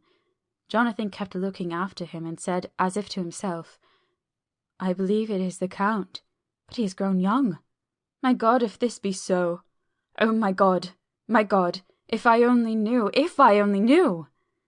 He was distressing himself so much that I feared to keep his mind on the subject by asking him any questions, so I remained silent. I drew him away quietly, and he, holding my arm, came easily.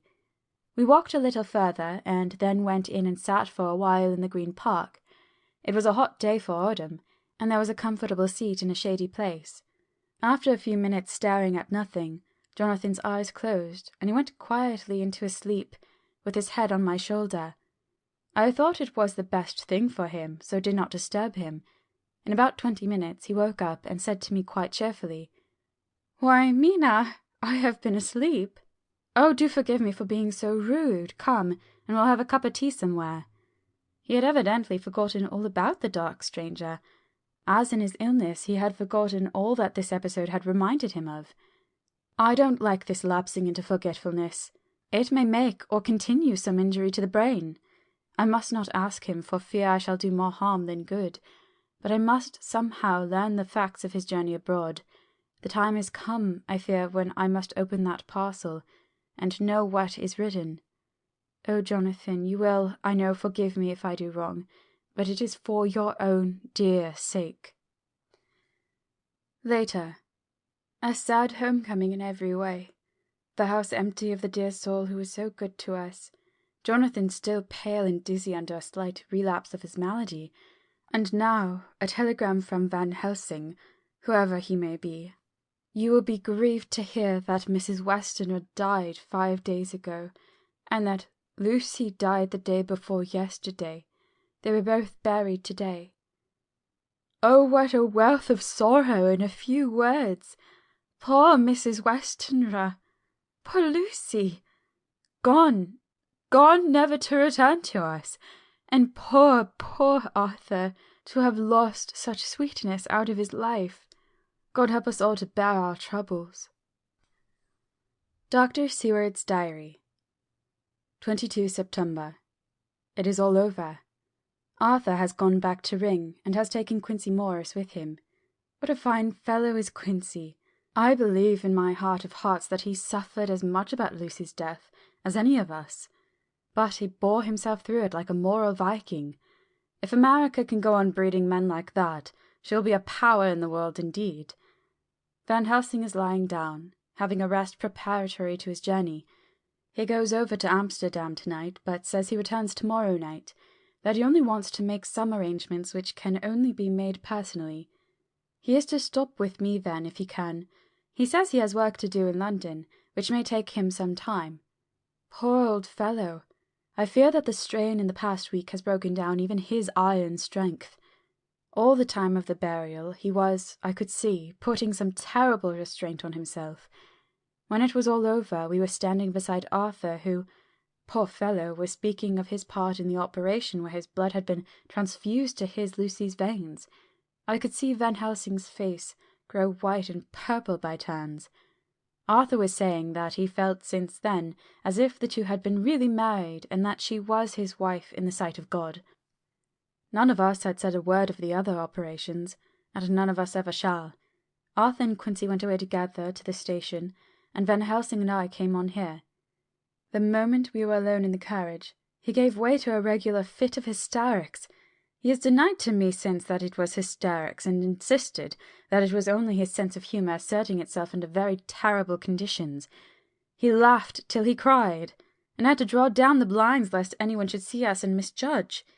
And then he cried till he laughed again, and laughed and cried together, just as a woman does. I tried to be stern with him, as one is to a woman under the circumstances, but it had no effect. Men and women are so different in manifestations of nervous strength or weakness. Then, when his face grew grave and stern again, I asked him why his mirth, and why at such a time. His reply was in a way characteristic of him, for it was logical and forceful and mysterious. He said, "Ah, you don't comprehend, friend John. Do not think that I am not sad though I laugh. See, I have cried even when the laugh did choke me, but no more think that I am all sorry when I cry, for the laugh he come just the same. Keep it always with you, that laughter who knock at your door and say, "May I come in?" is not the true laughter. No, he is a king, and he come when and how he like. He ask no person, he choose no time of suitability, he say, "I am here." Behold, in example, I grieve my heart out for that so sweet young girl. I give my blood for her, though I am old and worn. I give my time, my skill, my sleep. I let my other sufferers want, so that she may have all, and yet I can laugh at her very grave. Laugh when the clay from the spade of the sexton drop on her coffin and say thud, thud to my heart, till it send back the blood from my cheek. My heart bleed for that poor boy, that dear boy, so of the age of mine own boy, had I been so blessed that he live, and with his hair and eyes the same. There you know why I love him so.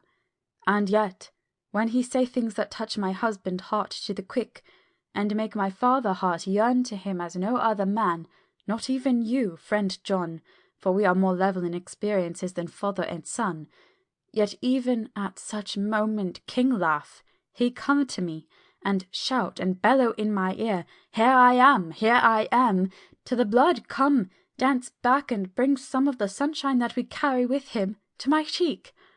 Oh, friend John, it is a strange world, a sad world, a world full of miseries and woes and troubles, and yet when King Laugh come he make them all dance to the tune he play. Bleeding hearts and dry bones of the churchyard, and tears that burn as they fall, all dance together to the music that he make with that smileless mouth of him. And believe me, friend John, that he is good to come, and kind. Ah, we men and women are like ropes drawn tight with strain, that pull us different ways. Then tears come, and like the rain on the ropes, they brace us up, until perhaps the strain become too great, and we break. But King Laugh, he come like the sunshine, and he ease off the strain again, and we bear to go on with our labour, what it may be. I did not like to wound him by pretending not to see his idea, but as I did not yet understand the cause of his laughter, I asked him. As he answered me, his face grew stern, and he said in quite a different tone, "Oh, it was the grim irony of it all. This so lovely lady garlanded with flowers, that looked so fair as life, till one by one we wondered if she were truly dead.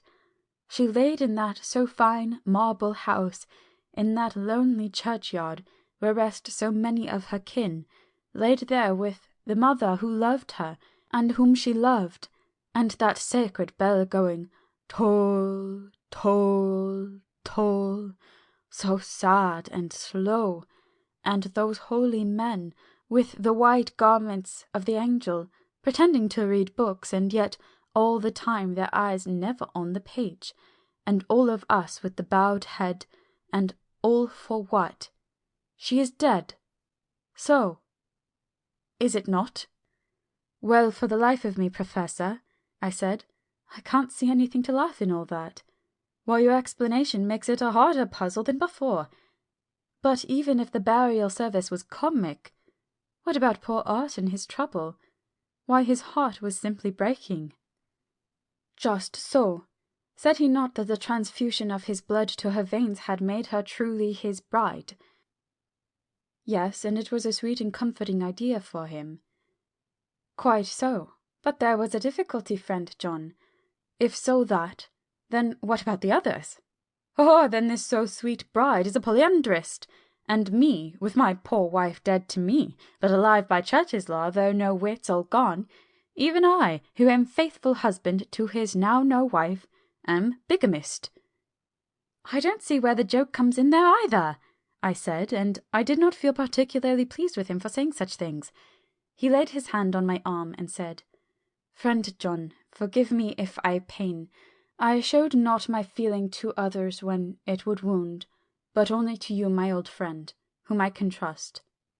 If you could have looked into my very heart, Then when I want to laugh, if you could have done so when the laugh arrived, if you could do so now when King Laugh have pack up his crown and all that is to him, for he go far, far away from me, and for a long, long time, maybe you would perhaps pity me the most of all. I was touched by the tenderness of his tone, and asked why. Because I know. And now we are all scattered, and for many a long day loneliness will sit over our roofs with brooding wings.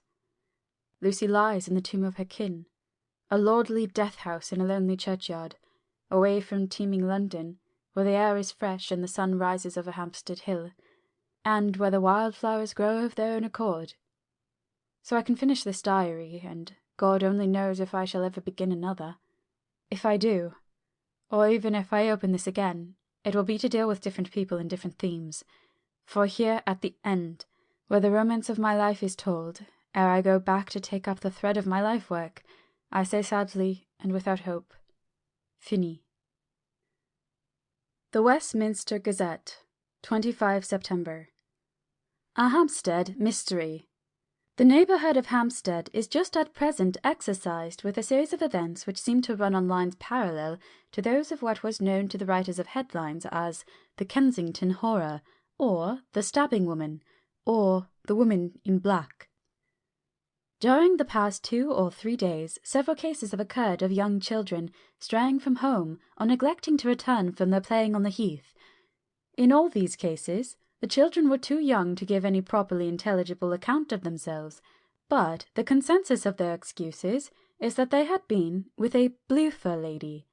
It has always been late in the evening when they have been missed, and on 2 occasions the children have not been found until early in the following morning.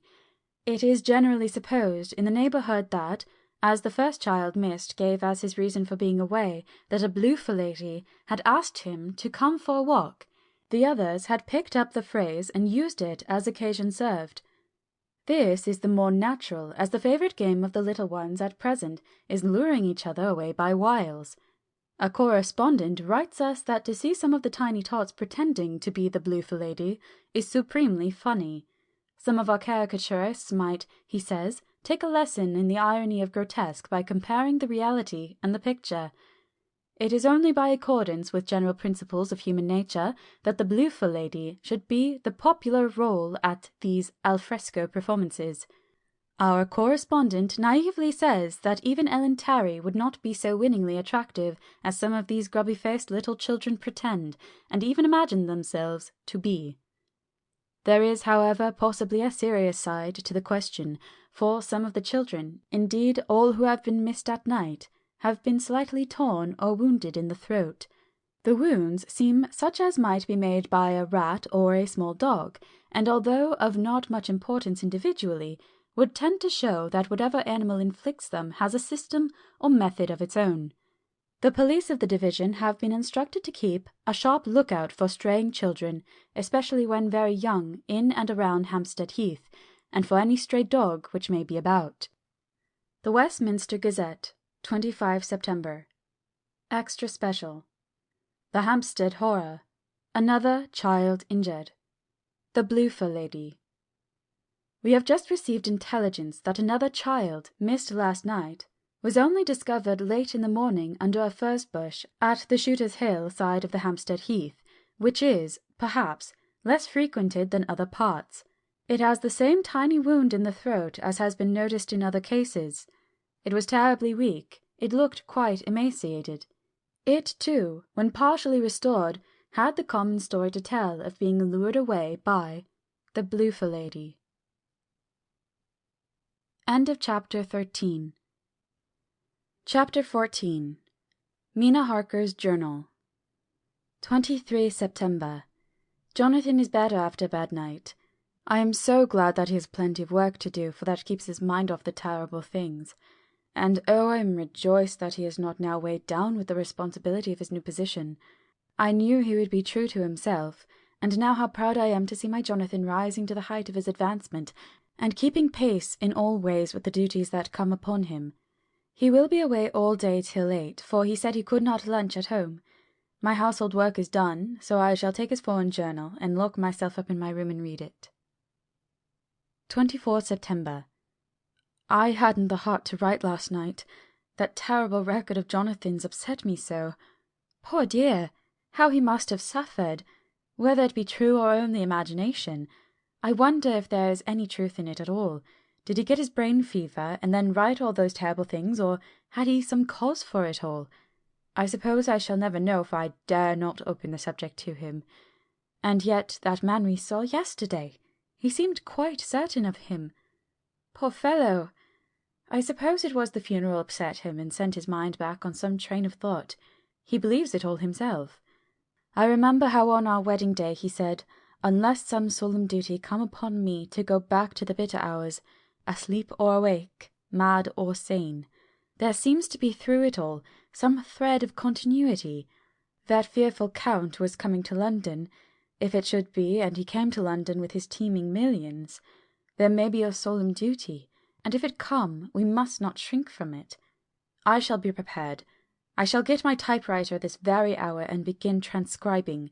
Then we shall be ready for other eyes if required, and if it be wanted, then, perhaps, if I am ready, poor Jonathan may not be upset, for I can speak for him, and never let him be troubled or worried with it at all.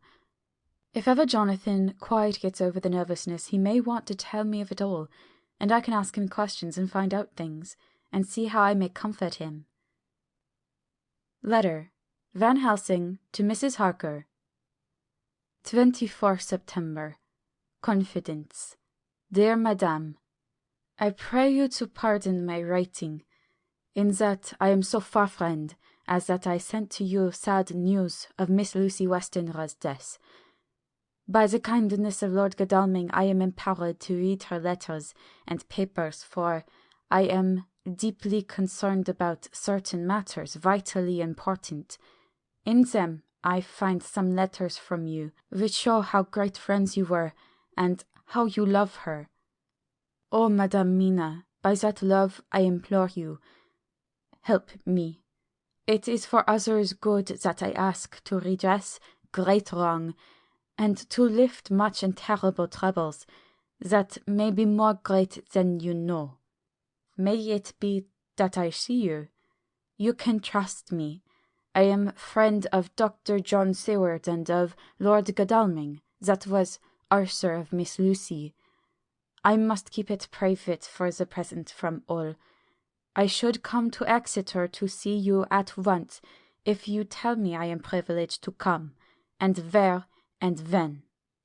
I implore your pardon, madame. I have read your letters to poor Lucy, and know how good you are, and how your husband suffer. So I pray you, if it may be, enlighten him not, lest it may harm. Again your pardon, and forgive me. Van Helsing. Telegram. Mrs. Harker to Van Helsing. 25 September. Come today by 10:15 train, if you can catch it. Can see you any time you call.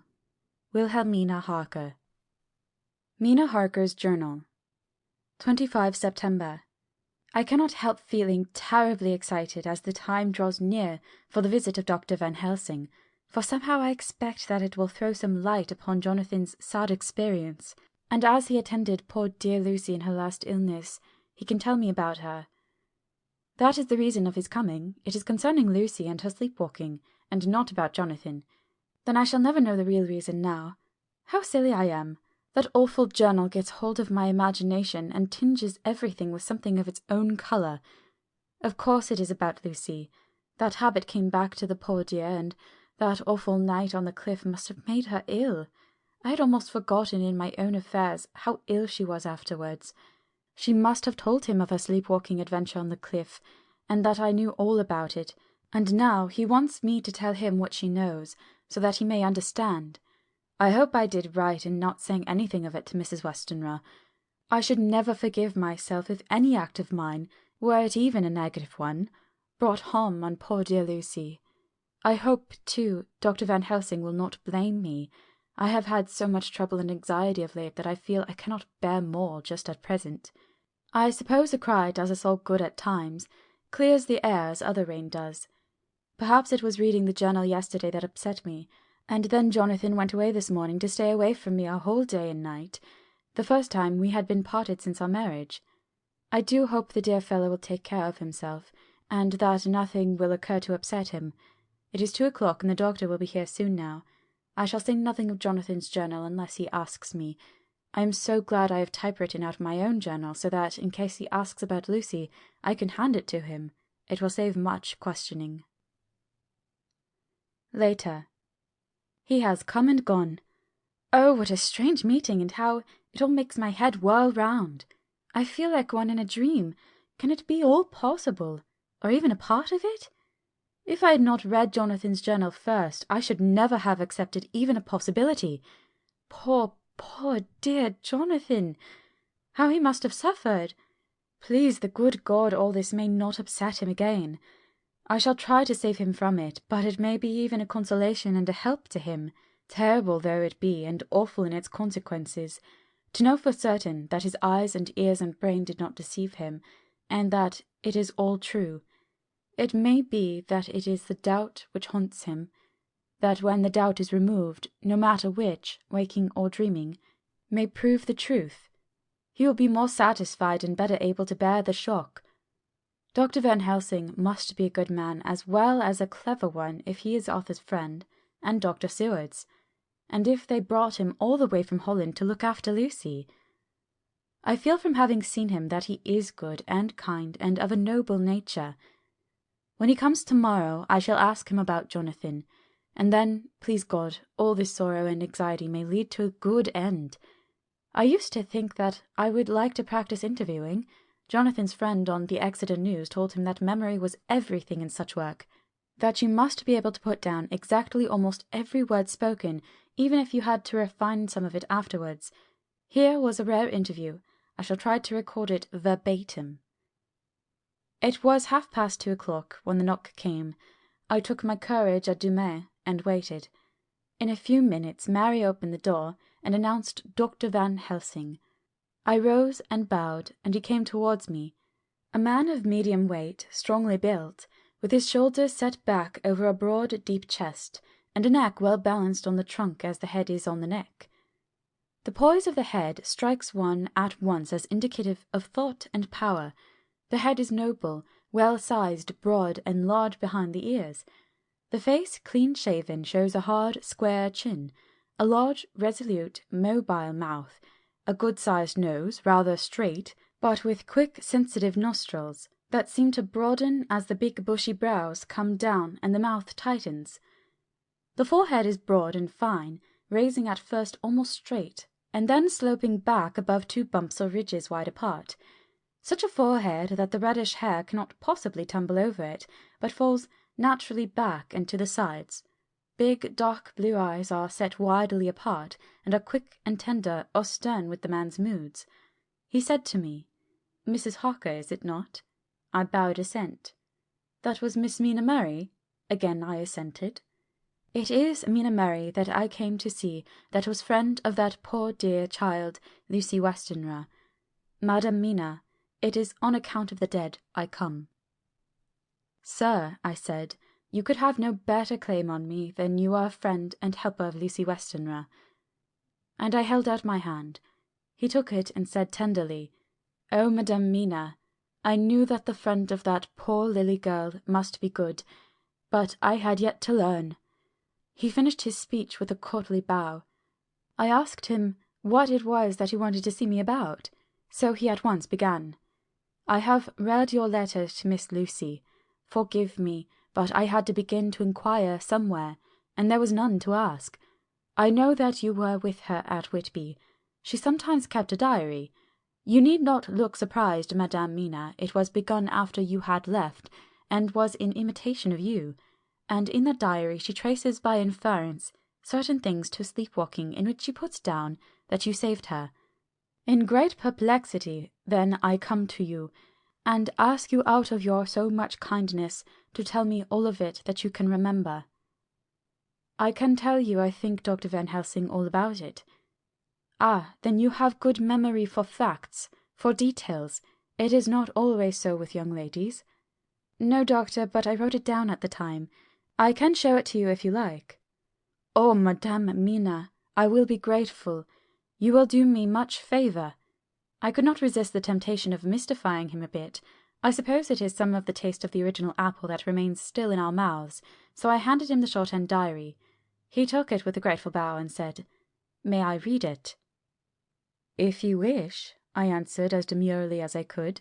He opened it, and for an instant his face fell. Then he stood up and bowed. "Oh, you so clever woman," he said. "I knew long that Mr. Jonathan was a man of much thankfulness, but see his wife have all the good things. And will you not so much honour me, and so help me, as to read it for me? Alas, I know not the shorthand." By this time my little joke was over, and I was almost ashamed, so I took the typewritten copy from my work-basket and handed it to him. "Forgive me," I said. "I could not help it, but I had been thinking that it was of dear Lucy that you wished to ask, and so that you might not have time to wait, not on my account, but because I know your time must be precious, I have written it out on the typewriter for you." He took it and his eyes glistened. "You are so good," he said, "and may I read it now? I may want to ask you some things when I have read." "By all means," I said. "Read it over whilst I order lunch, and then you can ask me questions whilst we eat." He bowed and settled himself in a chair with his back to the light, and became absorbed in the papers, whilst I went to see after lunch, chiefly in order that he might not be disturbed. When I came back, I found him walking hurriedly up and down the room, his face all ablaze with excitement. He rushed up to me and took me by both hands. "Oh, Madame Mina," he said, "how can I say what I owe to you? This paper is as sunshine. It opens the gate to me. I am dazed, I am dazzled, with so much light, and yet clouds roll in behind the light every time. But that you cannot comprehend. Oh, but I am grateful to you, you so clever woman. Madame," he said this very solemnly, "if ever Abraham Van Helsing can do anything for you or yours, I trust you will let me know. It will be pleasure and delight if I may serve you as a friend, but all I have ever learned, all I can ever do, shall be for you and those you love. There are darkness in life, and there are lights. You are one of the lights. You will have happy life and good life, and your husband will be blessed in you." "But, doctor, you praise me too much, and you do not know me." "Not know you? I, who am old, who have studied all my life men and women, I, who have made my specialty the brain and all that belongs to him and all that follow from him, and I have read your diary that you have so goodly written for me, and which breathes out truth in every line. I, who have read your so sweet letter to poor Lucy of your marriage and your trust, not know you? Oh, Madame Mina, good women tell all their lives, and by day and by hour and by minute, such things that angels can read, and we men who wish to know have in us something of angels' eyes. Your husband is noble nature, and you are noble too, for you trust, and trust cannot be where there is mean nature. And your husband, tell me of him, is he quite well? Is all that fever gone, and is he strong and hearty?" I saw here an opening to ask him about Jonathan, so I said, "He was almost recovered, but he has been greatly upset by Mr. Hawkins's death." He interrupted, "Oh, yes, I know. I have read your last 2 letters." I went on, "I suppose this upset him, for when we were in town on Thursday last he had a sort of shock." "A shock? And after brain fever so soon? That was not good. What kind of shock was it?" "He thought he saw someone who recalled something terrible, something which led to his brain fever. And here the whole thing seemed to overwhelm me in a rush, the pity for Jonathan, the horror which he had experienced, the whole fearful mystery of his diary, and the fear that has been brooding over me ever since, all came in a tumult. I suppose I was hysterical, for I threw myself on my knees and held up my hands to him, and implored him to make my husband well again. He took my hands and raised me up, and made me sit on the sofa, and sat by me. He held my hand in his, and said to me with oh such infinite sweetness, 'My life is a barren and lonely one, and so full of work that I have not had much time for friendships, but since I have been summoned to here by my friend John Seward, I have known so many good people and seen such nobility that I feel more than ever, and it has grown with my advancing years, the loneliness of my life. Believe me, then, that I come here full of respect for you, and you have given me hope. Hope not in what I am seeking of, but that there are good women still left to make life happy, good women, whose lives and whose truths may make good lesson for the children that are to be. I am glad that I may be here to be of some use to you, for if your husband suffer, he suffer within the range of my study and experience. I promise you that I will gladly do all for him that I can, as to make his life strong and manly, and your life a happy one. Now you must eat. You are overwrought and perhaps over-anxious. Husband Jonathan would not like to see you so pale, and what he like not where he love is not to his good.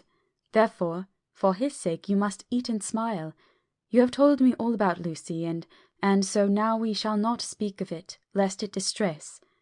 I shall stay in Exeter tonight, for I want to think much over what you have told me, and when I have thought I will ask you questions, if I may. And then, too, you will tell me of husband Jonathan's trouble so far as you can, but not yet. You must eat now. Afterwards you shall tell me all.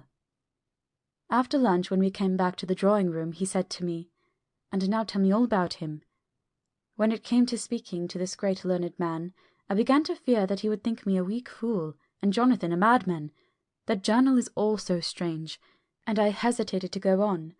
But he was so sweet and kind, and he had promised to help, and I trusted him, so I said, "Dr. Van Helsing, what I have to tell you is so queer that you must not laugh at me or my husband. I have been since yesterday in a sort of fever of doubt. You must be kind to me, and not think me foolish that I have even half believed some very strange things." He reassured me by his manner as well as his words when he said, "Oh, my dear, if you only knew how strange is the matter regarding which I am here. It is you who would laugh. I have learned not to think little of any one's belief, no matter how strange it be. I have tried to keep an open mind, and it is not the ordinary things of life that could close it, but the strange things, the extraordinary things, the things that make one doubt if they be mad or sane." Thank you 1,000 times. You have taken a weight off my mind. If you will let me, I shall give you a paper to read. It is long, but I have typewritten it out. It will tell you my trouble and Jonathan's. It is the copy of his journal when abroad, and all that happened. I dare not say anything of it. You will read it for yourself and judge, and then when I see you, perhaps you will be very kind and tell me what you think. "I promise," he said, as I gave him the papers. "I shall in the morning, as soon as I can, come and see you and your husband, if I may. Jonathan will be here 11:30, and you must come to lunch with us and see him then. You could catch the quick 3:34 train, which will leave you at Paddington before 8. He was surprised at my knowledge of the trains offhand, but he does not know that I have made up all the trains to and from in Exeter, so that I may help Jonathan in case he is in a hurry. So he took the papers with him and went away, and I sit here thinking I don't know what. Letter, by hand, Van Helsing to Mrs. Harker. 25 September, 6 o'clock. Dear Madame Mina, I have read your husband's wonderful diary. You may sleep without a doubt, strange and terrible as it is true. I will pledge my life on it. It may be worse for others, but for him and you there is no dread. He is a noble fellow, and let me tell you from experience of men, that one who would do as he did in going down that wall into that room, aye, and going a second time, is not one to be injured in permanence by a shock.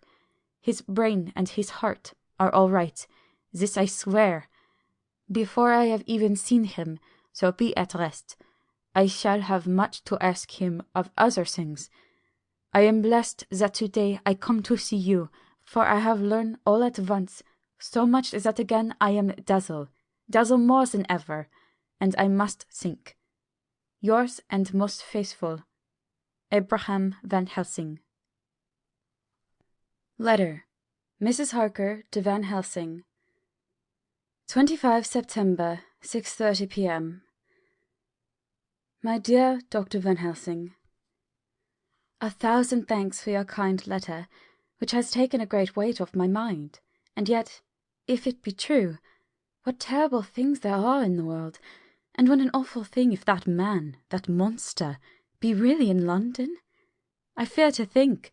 I have this moment, whilst writing, had a wire from Jonathan saying he leaves by the 6:25 tonight from Launceston, and will be here at 10:18, so that I shall have no fear tonight.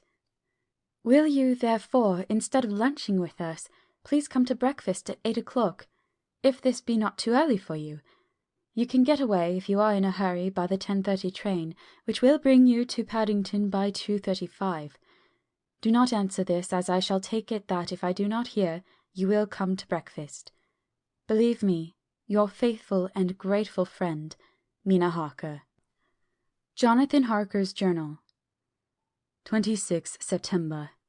I thought never to write in this diary again, but the time has come.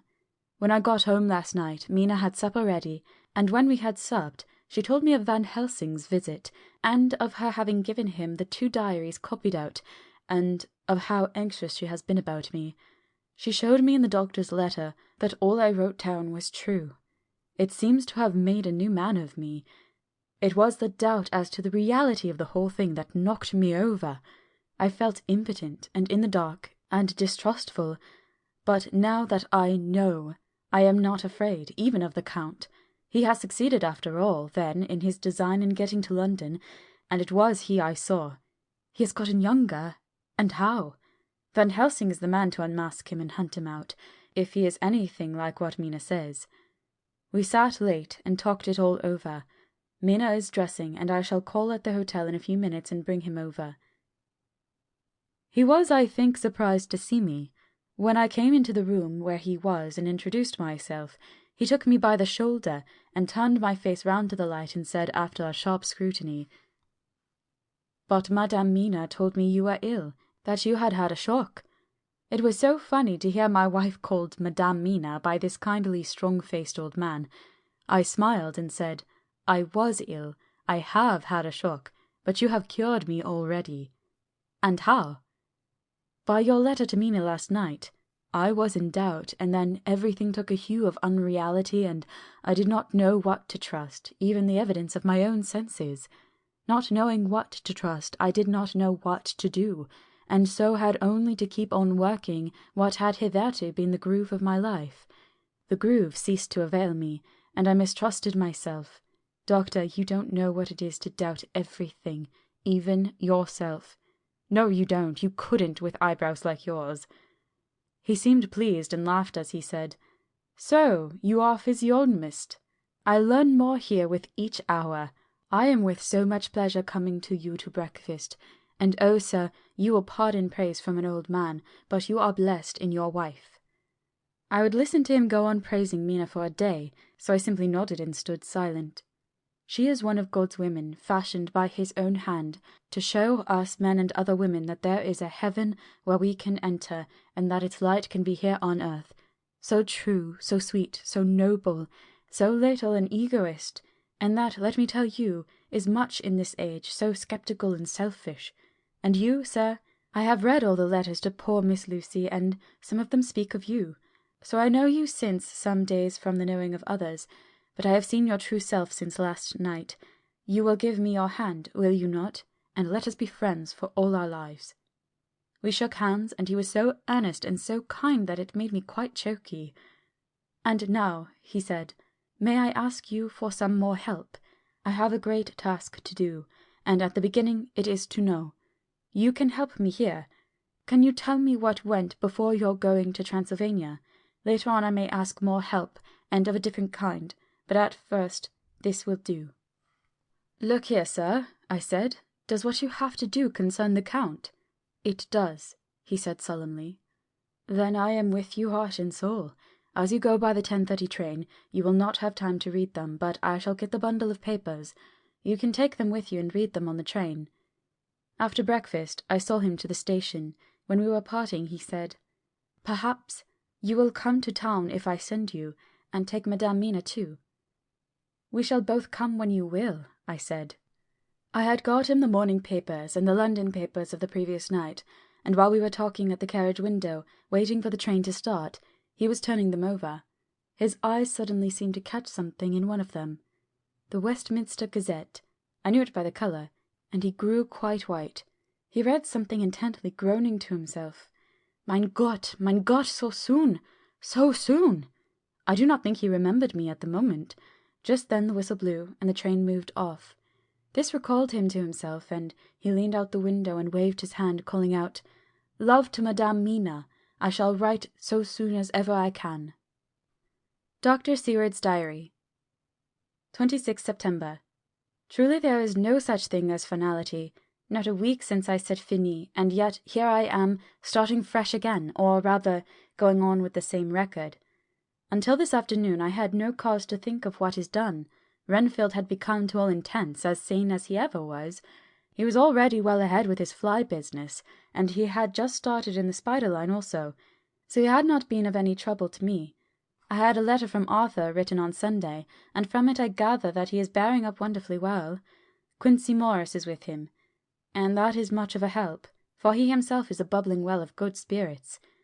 Quincy wrote me a line too, and from him I hear that Arthur is beginning to recover something of his old buoyancy, so as to them all my mind is at rest. As for myself, I was settling down to my work with the enthusiasm which I used to have for it, so that I might fairly have said that the wound which poor Lucy left on me was becoming cicatrized. Everything is, however, now reopened, and what is to be the end God only knows. I have an idea that Van Helsing thinks he knows too, but he will only let out enough at a time to whet curiosity. He went to Exeter yesterday, and stayed there all night. Today he came back, and almost bounded into the room at about 5:30 o'clock, and thrust last night's Westminster Gazette into my hand. "What do you think of that?" he asked as he stood back and folded his arms. I looked over the paper, for I really did not know what he meant, but he took it from me and pointed out a paragraph about children being decoyed away at Hampstead. It did not convey much to me until I reached a passage where it described small punctured wounds in their throats. An idea struck me, and I looked up. "Well," he said, "it is like poor Lucy's." "And what do you make of it?" "Simply that there is some cause in common. Whatever it was that injured her has injured them." I did not quite understand his answer. "That is true indirectly, but not directly." "How do you mean, Professor?" I asked. I was a little inclined to take his seriousness lightly, for after all 4 days of rest and freedom from burning, harrowing anxiety does help to restore one's spirits. But when I saw his face it sobered me. Never, even in the midst of our despair about poor Lucy, had he looked more stern. "Tell me," I said. "I can hazard no opinion. I do not know what to think, and I have no data on which to found a conjecture." "Do you mean to tell me, friend John, that you have no suspicion as to what poor Lucy died of, not after all the hints given, not only by events, but by me? Of nervous prostration following on great loss or waste of blood, and how the blood lost or waste?" I shook my head. He stepped over and sat down beside me and went on. "You are a clever man, friend John. You reason well, and your wit is bold, but you are too prejudiced. You do not let your eyes see, nor your ears hear, and that which is outside your daily life is not of account to you. Do you not think that there are things which you cannot understand, and yet which are, that some people see things that others cannot? But there are things, old and new, which must not be contemplated by men's eyes, because they know, or think they know, some things which other men have told them. Ah, it is the fault of our science that wants to explain all, and if it explain not, then it says there is nothing to explain. But yet we see around us every day the growth of new beliefs, which think themselves new, and which are yet but the old, which pretend to be young, like the fine ladies at the opera. I suppose now you do not believe in corporeal transference, no? Nor in materialization, no? Nor in astral bodies, no? Nor in the reading of thought, no? Nor in hypnotism?" "Yes," I said, "Charcot has proved that very well." He smiled as he went on. "Then you are satisfied as to it?" "Yes, and of course when you understand how to act, and can follow the mind of the great Charcot." "Yes," I said, "Charcot has proved that pretty well." He smiled as he went on. "Then you are satisfied as to it, yes, and of course then you understand how it act, and can follow the mind of the great Charcot, alas that he is no more, into the very soul of the patient that he influence, no?" Then, friend John, am I to take it that you simply accept fact and are satisfied to let from premise to conclusion be a blank? No? Then tell me, for I am student of the brain, how you accept the hypnotism and reject the thought of reading. Let me tell you, my friend, that there are things done day to day in electrical science which would have been deemed unholy by the very men who discovered electricity, who would themselves not so long before have been burned as wizards. There are always mysteries in life. Why is it that Methuselah lived 900 years and old Pa 169, and yet that poor Lucy, with 4 men's blood in her poor veins, could not live even one day? For had she lived one more day, we could have saved her. Do you know all the mystery of life and death? Do you know the altogether of comparative anatomy, and can say wherefore the qualities of brutes are in some men, and not in others? Can you tell me why, when other spiders die small and soon, that one great spider lived for centuries in the tower of the old Spanish church, and grew, till on descending he could drink the oil of all the church lamps? Can you tell me why in the pampas, aye, and elsewhere, there are bats that come at night and open the veins of cattle and horses, and suck dry their veins? How in some islands of the western seas there are bats which hang on the trees all day, and those who have seen describe as like giant nuts or pods, and that when sailors sleep on the deck, because that it is hot, flit down on them, and then in the morning are found dead men, white as even Miss Lucy was. "Good God, Professor," I said, starting up, "do you mean to tell me that Lucy was bitten by such a bat, and that such a thing is here in London in the 19th century?" He waved his hand for silence and went on. "Can you tell me why the tortoise lives more long than generations of men, why the elephant goes on and on till he have seen dynasties, and why the parrot never die only of bite of cat or dog or other complaint? Can you tell me why men believe in all ages and places that there are some few who live on always if they be permit, that there are men and women who cannot die? We all know, because science has vouched for the fact, that there have been toads shut up in rocks for thousands of years, shut in one so small hole that only hold him since the youth of the world.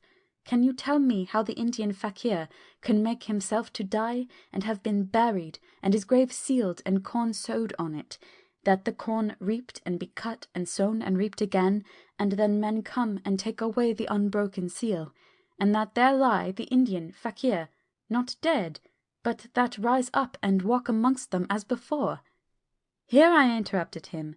I was getting bewildered. He so crowded on my mind his list of nature's eccentricities and possible impossibilities that my imagination was getting fired.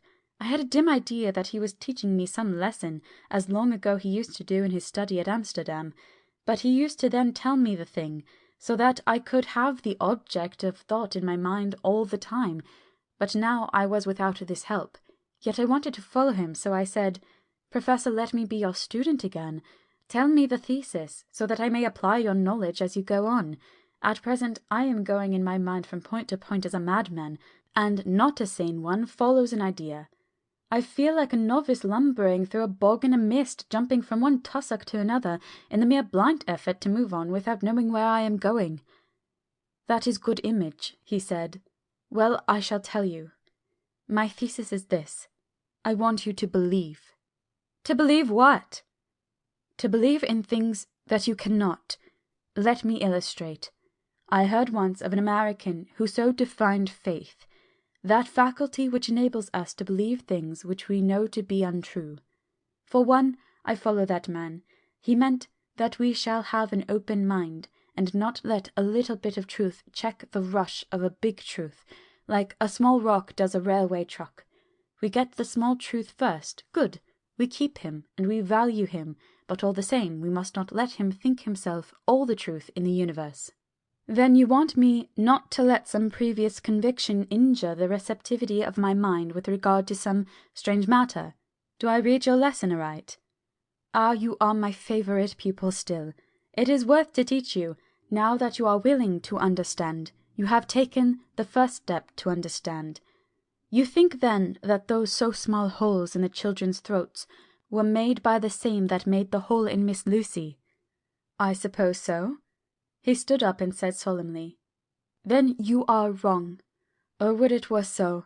But alas, no! It is worse. Far, far worse. In God's name, Professor Van Helsing, what do you mean? I cried. He threw himself with a despairing gesture into a chair and placed his elbows on the table, covering his face with his hands as he spoke. They were made by Miss Lucy. End of chapter 14.